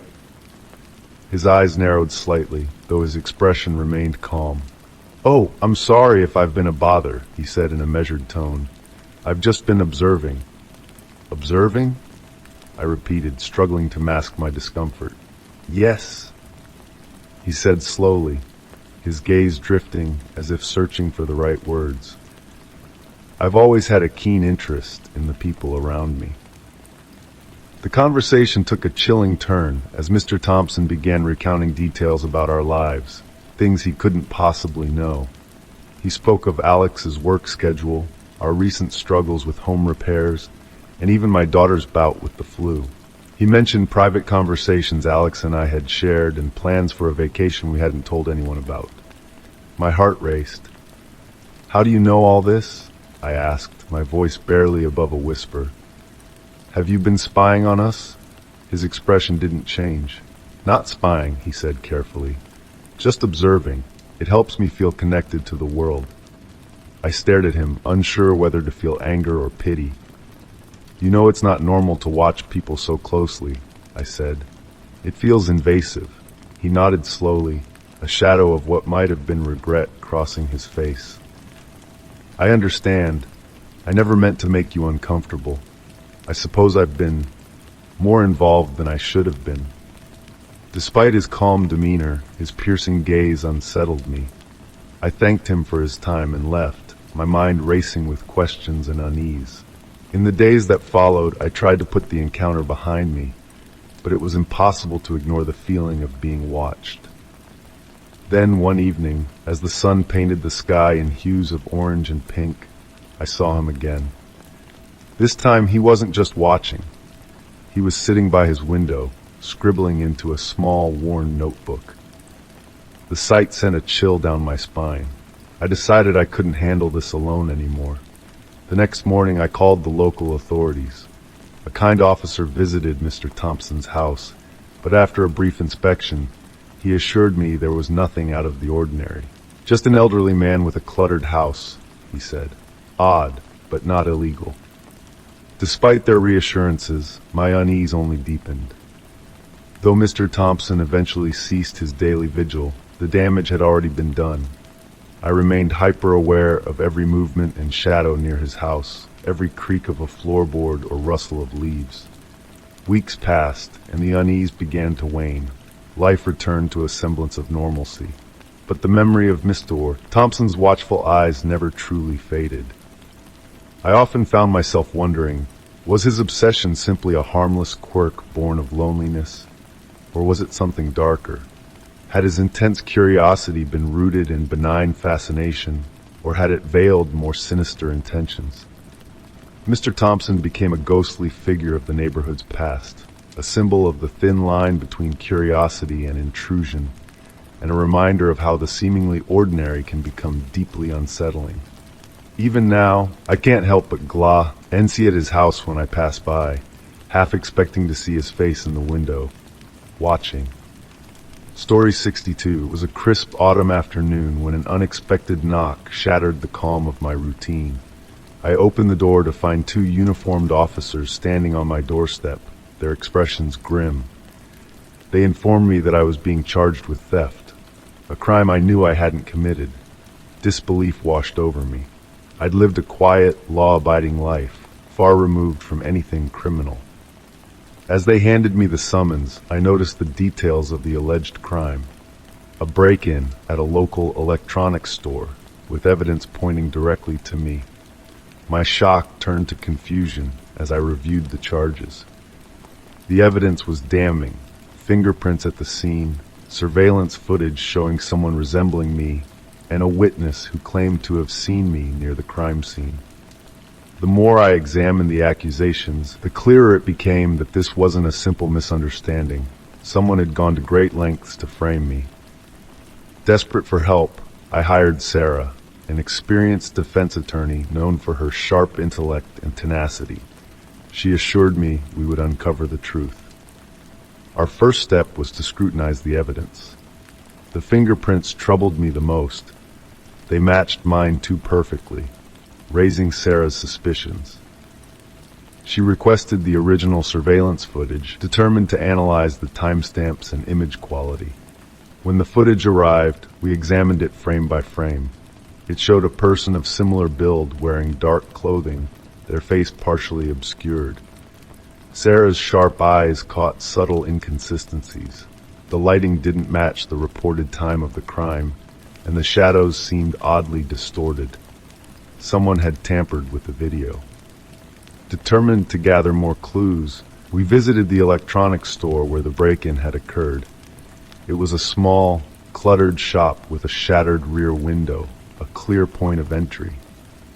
While inspecting the alley behind the building, I noticed something peculiar, a set of footprints leading away from the window. They seemed too deliberate, almost staged. We spoke to neighboring shopkeepers, hoping for witnesses. One clerk, who had initially identified me, admitted under questioning that he wasn't entirely certain about what he'd seen.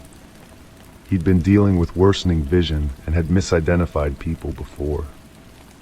His unreliable testimony further unraveled the case against me. Then came a breakthrough. Sarah uncovered a disturbing connection between the electronics store owner and a known local criminal, a manipulative figure notorious for orchestrating elaborate scams. Rumor had it he specialized in framing others to cover his tracks. Digging deeper, we discovered the store owner was drowning in debt.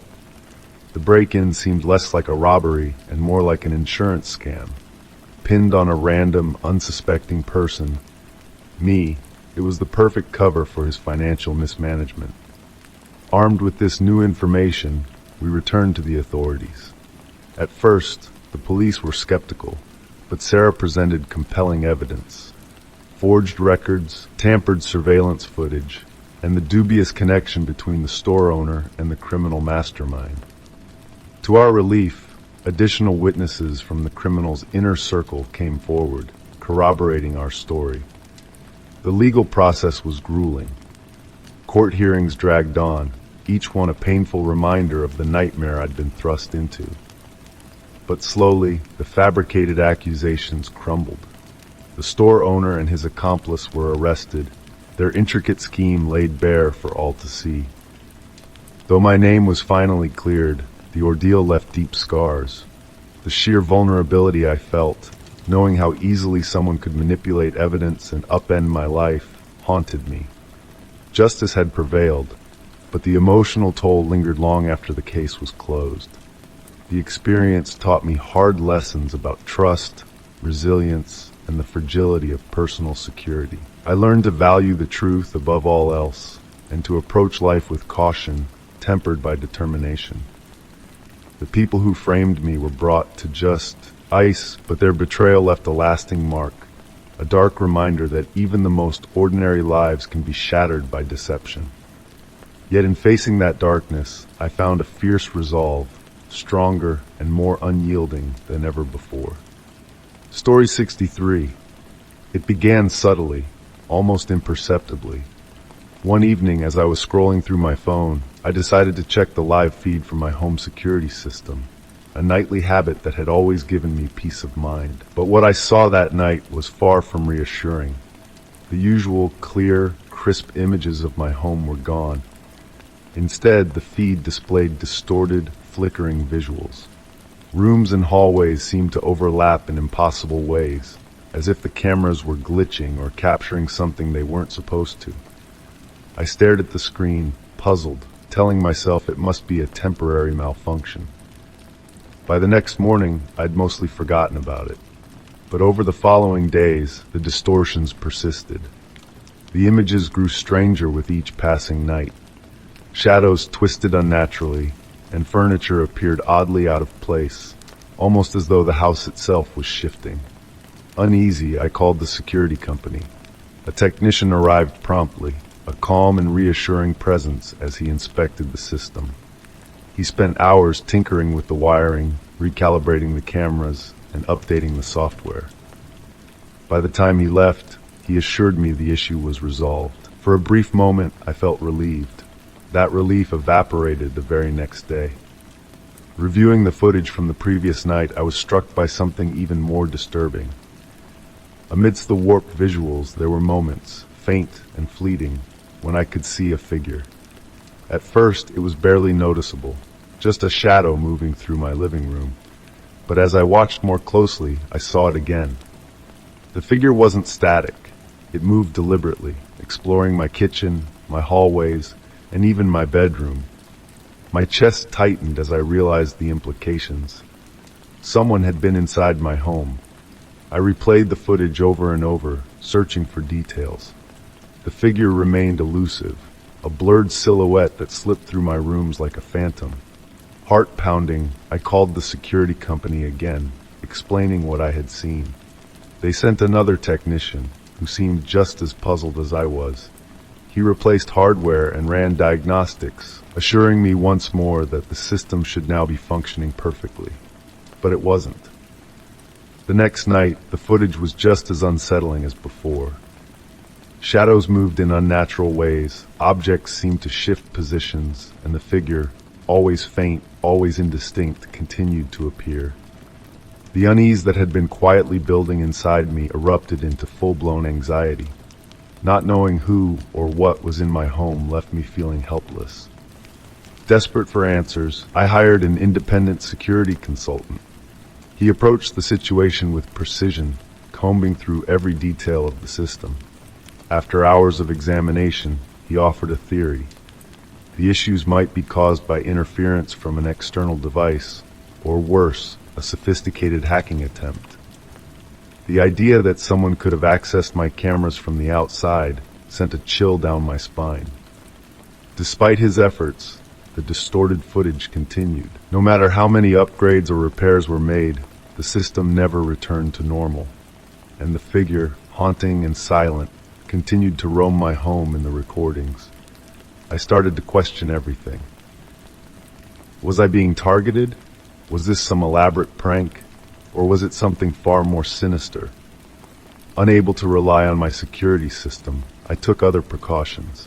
I installed extra locks on every door and window. I carried a personal alarm and checked my surroundings obsessively. But no matter what steps I took, the feeling of being watched never left me. It wasn't just the footage that haunted me, it was the psychological toll. Every creak of the floorboards, every flicker of light in the corner of my eye felt like a sign of something, or someone, lurking just beyond my sight. Weeks turned into months. The security company eventually offered to replace the entire system, but by then, the damage had been done. My sense of safety had been shattered. The distorted footage, the warped images, the shadowy figure, they stayed with me. Even after the new system was installed and the strange recordings stopped, I couldn't shake the unease. The idea that someone or something had been watching me lingered in my mind like a shadow in the corners of a room. Over time, I tried to adjust. I kept the new security system operational, but never trusted it fully. I stayed vigilant, always aware of my surroundings, always wary of the unexpected. Looking back, I still don't know what happened or why. Was it a technical glitch, a hacker, or something more inexplicable? The answers remain elusive, hidden in the static of those unsettling recordings. What I do know is that the experience left a lasting mark. It taught me how fragile our sense of security truly is. Even the most advanced systems can fail, leaving us vulnerable to the unknown. And sometimes, the unknown is what we fear the most. Story 64. It began like any other evening. I stumbled into my bedroom after a long day, comforted by the mundane rhythms of home. Tossing my keys onto the kitchen counter, I wandered to my room, ready to unwind. But as my gaze swept across the familiar clutter of books and trinkets on my dresser, it landed on something that made me pause, a camera. At first, I dismissed it as one of my own gadgets, an artifact of my photography hobby. My room was always strewn with equipment, from lenses to tripods. But as I stepped closer, discomfort crept in. The camera was angled perfectly to capture a wide view of my room, including the bed where I'd been lounging just minutes earlier. Its small, unassuming lens gleamed in the dim light, sending a chill down my spine. I looked around, scanning for any other signs of intrusion. Everything appeared normal, but the sensation of being watched was inescapable. My pulse quickened as I reached for the camera, finding a small SD card tucked inside. With trembling hands, I inserted the card into my laptop. The screen flickered to life, displaying a series of video clips. At first, the footage was mundane, me lounging on the couch, tossing a book onto the floor, or working at my desk. These snippets of my private moments, though innocent, felt invasive. But then the footage changed. My family and friends appeared on the screen. There was my sister at home, watching TV. My best friend sitting at a cafe, deep in conversation with someone out of frame. My parents relaxing in their living room after dinner. Each clip was casual, almost innocuous, yet profoundly disturbing. Someone had been watching them, monitoring their lives just as they had mine. My heart raced as I scrolled through the clips. Each one added to the growing sense of dread. The surveillance extended beyond my bedroom, beyond me. Whoever was behind this had invaded not only my life but the lives of those I cared about most. Questions swirled in my mind. Who was doing this? Why? Desperation drove me to search for answers. I racked my brain for recent oddities, strange occurrences that might explain this intrusion. But nothing stood out. I had no enemies, no conflicts, nothing to make me a target. I tried to call my sister, then my parents, then my closest friends. Each call went to voicemail. They were either busy or unreachable, the silence only deepening my anxiety. Feeling trapped and helpless, I called the police. When the officers arrived, I explained the situation, showing them the clips. At first, they seemed skeptical, but as they watched the footage of my family and friends, their expressions grew serious. They began investigating the camera's origin, determined to trace the surveillance back to its source. But even with their involvement, I couldn't shake the feeling of being watched. Every creak of the floorboards, every passing shadow outside my window, felt like part of a sinister plot. My imagination ran wild, fueled by the knowledge that someone had been observing my life and possibly controlling it. The investigate, Ion moved slowly. The police found no evidence of a break-in, no signs of tampering.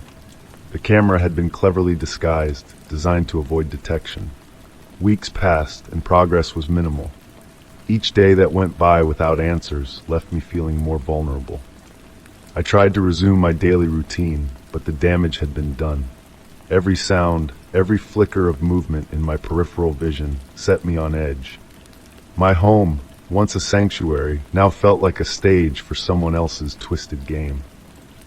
One evening, a new thought struck me. Was the surveillance meant to harm, or was it meant to manipulate? The idea that this might be a psychological game, a ploy to unsettle me rather than inflict actual damage, sent a new wave of dread through me.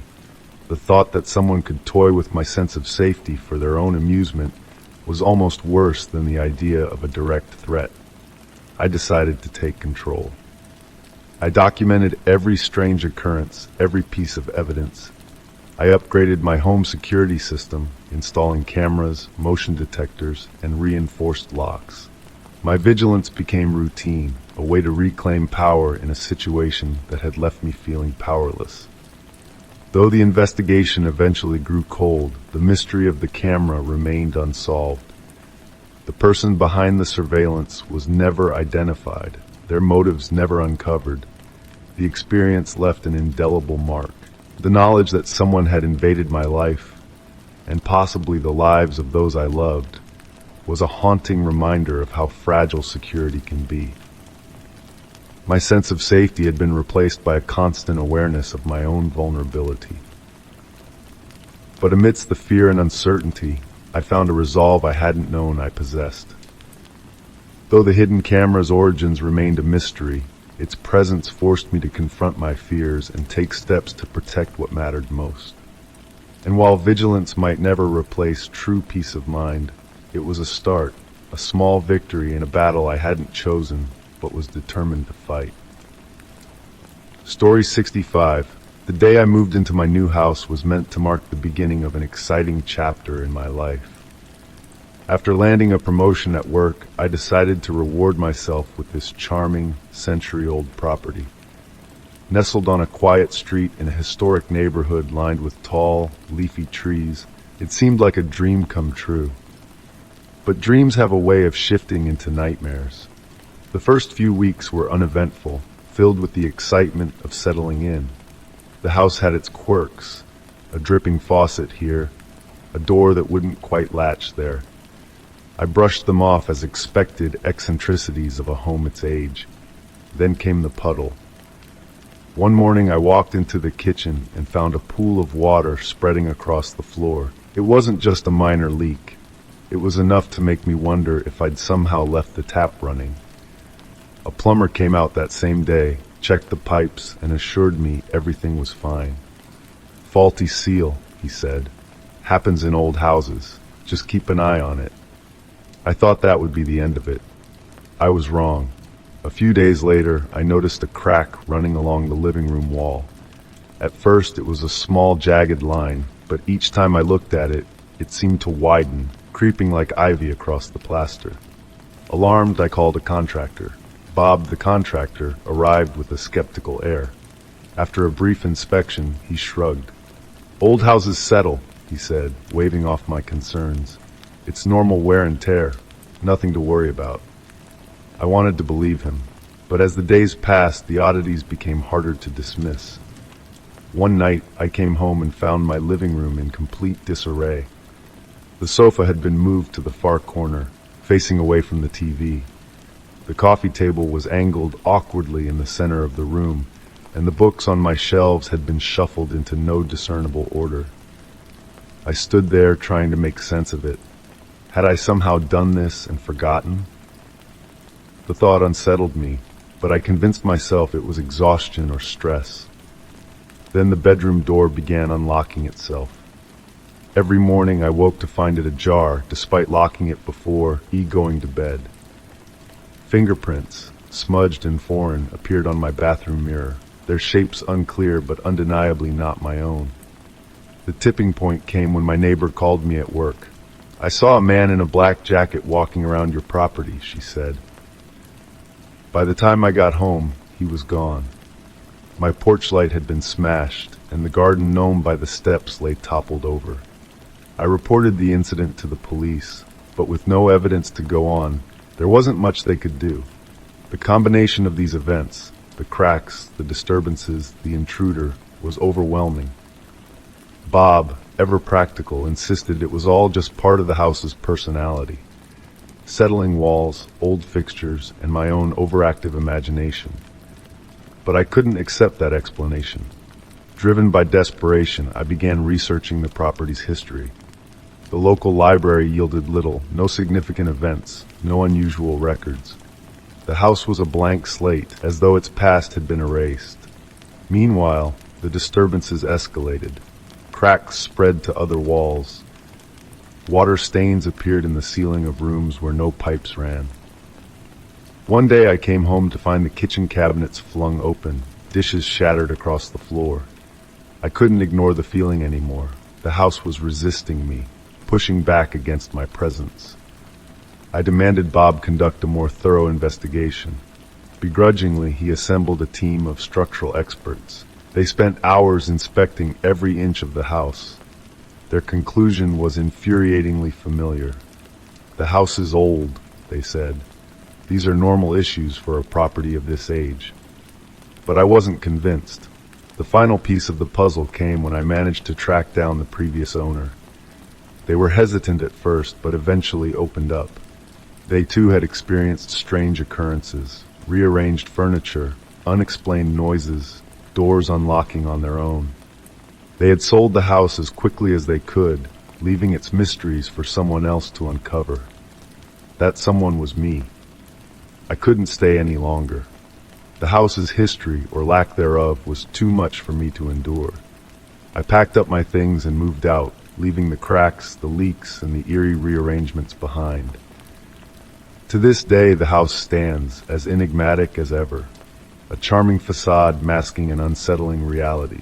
I've since found a new place to call home, one where surprises come in the form of squeaky floors and creaky stairs, nothing more. But I'll never forget the time I spent in that house. It remains a reminder that some places carry secrets, and some secrets don't want to be uncovered. Story 66. It was a normal Tuesday when I first noticed something was wrong. My day had been packed with back-to-back meetings and a towering stack of reports. I was looking forward to a quiet evening, dinner, and catching up on my favorite show. But when I pulled out my phone to check the latest news, a flood of notifications made my blood run cold. My phone buzzed repeatedly, not with work updates or social media alerts, but with messages from my own contacts. Confused, I opened the first one from my friend Sarah. "Are you okay? I'm really worried. Why would you say you're in danger?" Panic prickled the back of my neck. The message was clearly from Sarah, but I hadn't sent anything to her. My fingers trembled as I opened another message sent to my colleague Dave. "Please be careful. I know what happened last week. You're not safe." Each message was worse than the last, personal, specific, and laced with an ominous tone. The realization hit me like a punch to the gut. My phone had been hacked. Someone had accessed my contacts and was using my number to send these terrifying messages. I tried calling Sarah and Dave to explain, but my phone's connection was dead. No calls, no texts. It was as though someone had locked me out of my own life. Isolated and desperate, I turned to my laptop and quickly drafted emails explaining the situation. But before I could hit send, a new email appeared in my inbox. The subject line was blank. The sender was an anonymous address. Against my better judgment, I clicked on it. The email contained a single link. Heart pounding, I hesitated but couldn't resist.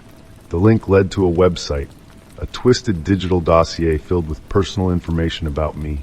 Photos, social media posts, even private details I'd never shared online. At the top of the page was a chilling message.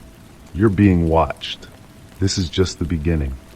I pushed back from the desk, gasping for breath. Someone wasn't just hacking my phone. They were stalking me. They knew where I lived, who I talked to, and the secrets I thought were mine alone. I called my phone provider from a backup device, but they couldn't provide immediate help. Their investigation would take days. Meanwhile, the messages kept coming. "I know where you live. You should really lock your front door." The thought that someone had been near my home, or worse, inside, made my stomach twist. I double-checked every lock, installed a new security system, and started carrying pepper spray. But no amount of precautions could shake the feeling of being constantly watched. I contacted the police. They took my complaint seriously, but admitted that tracing cybercriminals was notoriously difficult. "Be vigilant," they advised. "Document everything." With nowhere else to turn, I hired a cybersecurity expert named Alex. He confirmed my worst fears. The hacker was using advanced tools, likely bypassing even the most secure settings on my phone. He set to work, combing through digital logs and tracing online breadcrumbs. Days turned into a haze of paranoia and sleepless nights. I used my laptop cautiously, only on secure networks, while Alex monitored every piece of incoming data. Then one night, while reviewing old emails, I noticed something strange. The messages from the hacker had been sent at eerily precise intervals, almost like they were automated. An idea struck me. Perhaps the hacker was using a bot, but stepping in manually when something urgent came up. I needed to force them into making a mistake. I created a fake email address and sent a bait message to the anonymous account, pretending to be a third party with critical information about me. I crafted a story about an important meeting where sensitive details about my life would be revealed. Then I waited. Minutes later, a reply arrived. "Your curiosity will be your undoing." Cold fear settled in my chest. The hacker wasn't just playing a game, they were enjoying it. But their response also confirmed something important. I had their attention. Alex traced the email's IP address, though it was heavily masked through multiple VPNs. Still, there was a small lead, one overlooked server that hadn't been properly encrypted. It was a long shot, but it might be enough. With the police now fully involved, Alex worked through the night. By morning, he had narrowed the origin of the messages to a remote server located across the country, a known hub for cybercriminal activity. The authorities moved quickly, coordinating with law enforcement in that region. A few tense days later, I received a call from the police. They'd found the hacker. It turned out to be a tech-savvy loner with a history of cyberstalking. Their motive? Control. They had been following me online for months, collecting personal data and weaving themselves into my life without me ever knowing. The relief I felt was immense, but it was tempered by lingering dread. Even though the immediate threat was over, the scars remained. I changed every password, secured every account, and installed new digital defenses. Life slowly returned to normal, but I was never quite the same. I had seen how easily someone could rip away the illusion of privacy and security, leaving behind only fear. In a world where every click, every post, and every conversation leaves a digital trail, I learned that safety is never guaranteed, only fought for, and I've been fighting ever since. Story 67. It was supposed to be a simple, relaxing getaway, just a week to escape the daily grind and recharge. I stumbled upon the perfect rental online, a secluded cottage nestled deep in the woods, far from the noise of the city.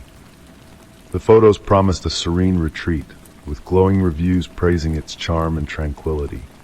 Without hesitation, I booked it, eager for the change of scenery. When I arrived, the cottage was exactly as described. It was quaint and cozy, with a crackling fireplace and large windows overlooking the dense, picturesque forest. The living room was warm and inviting, its antique furniture adding to the old-fashioned charm. My days were filled with long walks along winding trails where sunlight filtered through the trees, and evenings were spent curled up with a book by the fire. The silence was comforting, broken only by the occasional rustle of leaves or the hoot of an owl. It was idyllic until the discovery that would shatter the illusion of tranquility. One quiet afternoon, while tidying up, I noticed a faint glint behind the smoke detector on the ceiling. It was subtle, almost imperceptible, but something about it caught my attention. Curiosity got the better of me. I fetched a stepladder and a screwdriver, determined to investigate. To my shock, I uncovered a small, concealed camera embedded in the smoke detector. My heart began to race as I noticed a thin wire snaking from the device into the wall. Feeling a mixture of dread and determination, I traced the cable to a hallway closet I hadn't given much thought to before. Inside the closet, buried behind a stack of old blankets, was a recording device. Neatly arranged and inconspicuous, it was the kind of setup designed to go unnoticed. My stomach churned as the realization sank in. I had been watched, possibly from the moment I arrived. I took photos of the camera and the recording device, documenting the evidence with trembling hands. My initial shock gave way to anger as I tried to process the violation. Who had done this, and why? I dialed the property owner's number, the one listed in the rental agreement. When he answered, I struggled to keep my voice steady. "I found a hidden camera in the smoke detector," I said, "and there's recording equipment in the closet. Can you explain this?" The owner's response was a blend of denial and discomfort. "I don't know anything about that," he stammered. "It must be some sort of misunderstanding. I'll come over right away to check it out." When he arrived, his demeanor was flustered, his attempts at reassurance unconvincing. Inspecting the devices, he repeatedly insisted, "This isn't supposed to be here. I'll take care of it immediately." But his words did little to calm my growing unease. The sense of safety I had cherished in the cottage was irreparably broken. Every creak of the floorboards, every shadow cast by the firelight now felt sinister. I decided I couldn't stay another night. I packed my belongings quickly, double-checking that I hadn't left anything behind. Before leaving, I locked the cottage and left the hidden camera and equipment in place, hoping the owner would follow through on his promise to address the issue. As I drove away, my thoughts raced. Who had installed the camera? Was this an isolated incident or part of something larger? The idea that someone might have been watching my most private moments was profoundly unsettling. Once home, I filed a report with the police, providing the evidence I had collected. They assured me they would investigate, but the uncertainty of the situation left me uneasy. I also contacted the rental platform to warn them, and ensure no one else would have to endure the same invasion of privacy. In the aftermath, the sense of violation lingered. The cottage, which had promised peace and renewal, had instead become a source of anxiety. Even in the comfort of my own home, I struggled to shake the feeling of being watched. Over time, I learned to be more cautious. The incident served as a harsh reminder of how easily trust can be broken and the importance of safeguarding personal space.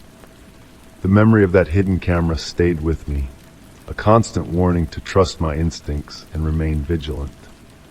The cottage, once a symbol of escape, had become a cautionary tale, a stark reminder of how unseen threats can invade even the most serene of spaces.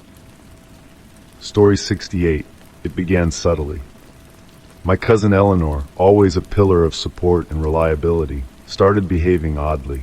We had grown up together, sharing countless memories in a bond that seemed unbreakable.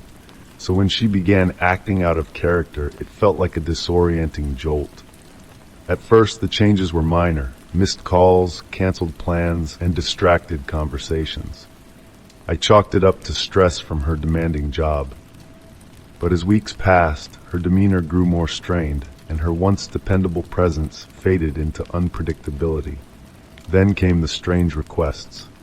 Eleanor invited me to run errands with her, but the locations were unusual: desolate warehouses, remote cabins, and even a secluded storage unit.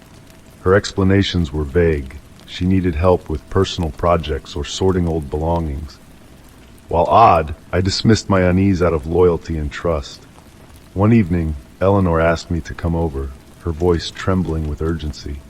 When I arrived, her apartment was a chaotic mess of papers, folders, and scattered notes.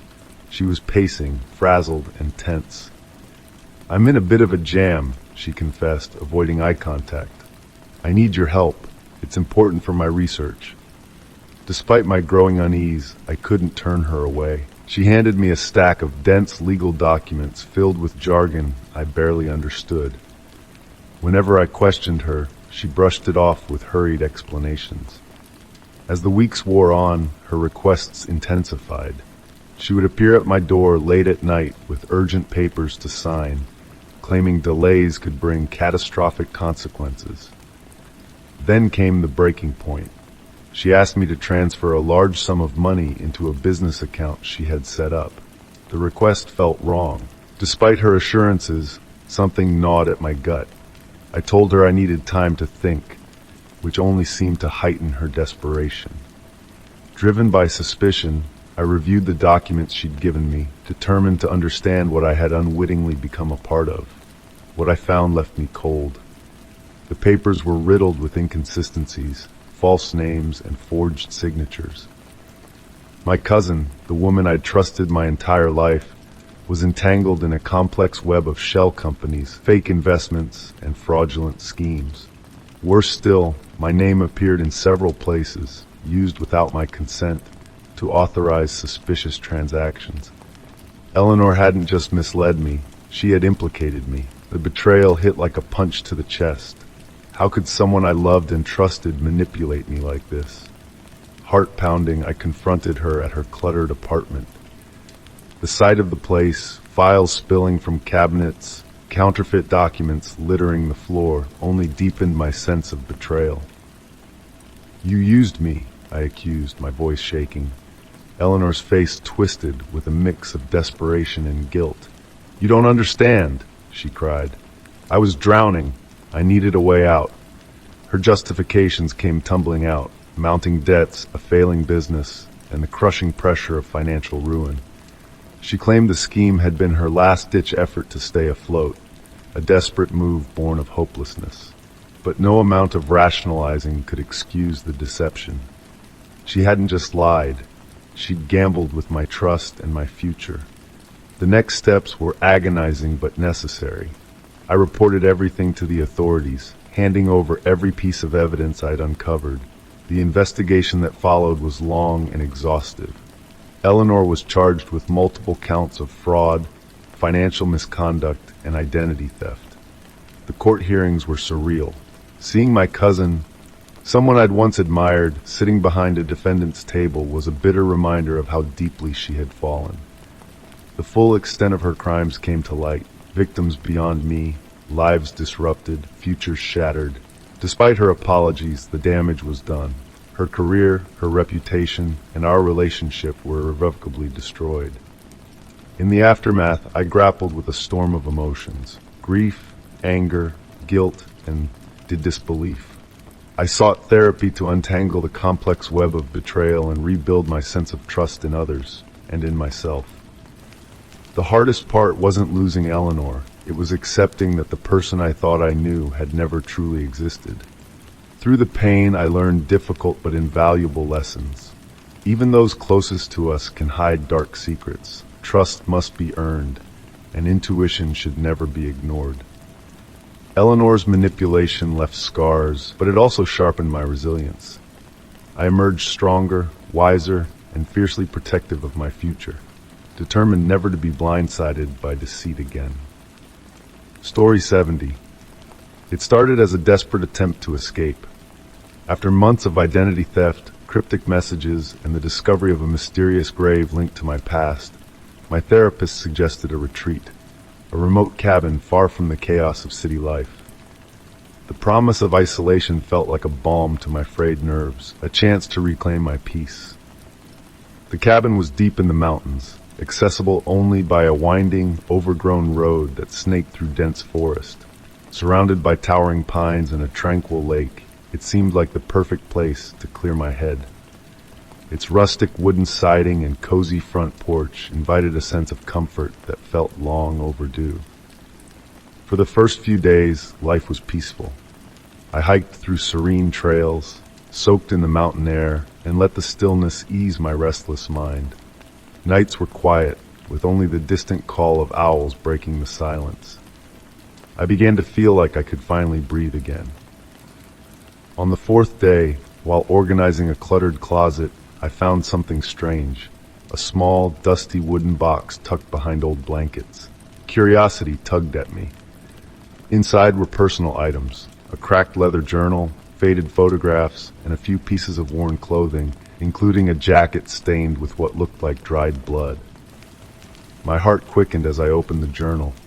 Its pages were filled with frenzied, almost illegible handwriting. The entries spoke of paranoia and fear, of strange figures watching from the woods and whispers in the dark. One entry burned itself into my mind. They're watching me. I can feel them. They're in the shadows, always waiting. I can't escape. The photographs were equally unsettling. They showed the cabin from various angles, but in the backgrounds, blurred and partially obscured, shadowy figures seemed to linger. My hands shook as I flipped through the images. Each picture felt invasive, as though someone had been documenting the cabin, and possibly its occupants, for a long time. Determined to shake the unease, I searched the basement. The stale air clung to my skin as I explored the dimly lit space. Behind a loose wooden panel in the wall, I discovered a hidden compartment containing lock-picking tools, hand-drawn maps of the surrounding woods, and a stack of surveillance notes. The notes were meticulous.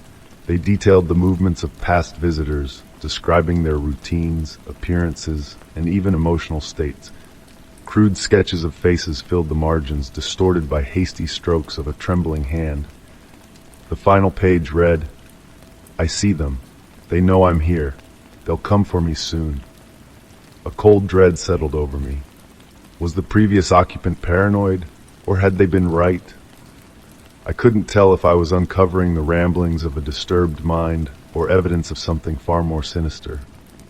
That night, the cabin's silence felt oppressive. Every creak of the floorboards and rustle of wind outside sent my heart racing. I lay in bed, straining to hear past the pounding of my pulse. The once welcoming cabin now felt like a trap, its dark corners hiding unseen threats. The next morning, I called the rental agency, desperate for answers. The agent seemed oddly evasive, dismissing my concerns as stories from the past and assuring me the cabin was perfectly safe. But their discomfort only deepened my unease. They promised to look into it before hastily ending the call. Frustrated and determined, I contacted local authorities. Their records showed nothing unusual, no missing persons reports, no violent incidents. Yet when pressed, they admitted the cabin had a history of short-term tenants leaving without explanation. I couldn't ignore the growing sense that I was being watched. Every rustling leaf, every shifting shadow felt charged with malevolent intent. My mind raced with possibilities. Was someone still out there? Had they been watching me since I arrived? By the end of the week, I made the decision to leave. Whatever peace I'd hoped to find in the mountains had been consumed by the overwhelming dread that now clung to the cabin like a second skin. As I loaded my car, I couldn't shake the feeling that I was being watched. My eyes darted to the dark tree line, searching for movement, but the forest stood silent and still. Before driving away, I glanced one last time in the rearview mirror. For a fleeting moment, I thought I saw something, a figure partially obscured by the shadows of the trees. But when I blinked, it was gone. The winding road swallowed the cabin behind me, but the suffocating sense of being pursued lingered. What I had found, or perhaps what had found me, wasn't something that could be left behind. The fear followed, settling into the corners of my mind like an unwelcome guest, whispering that the shadows were never truly empty.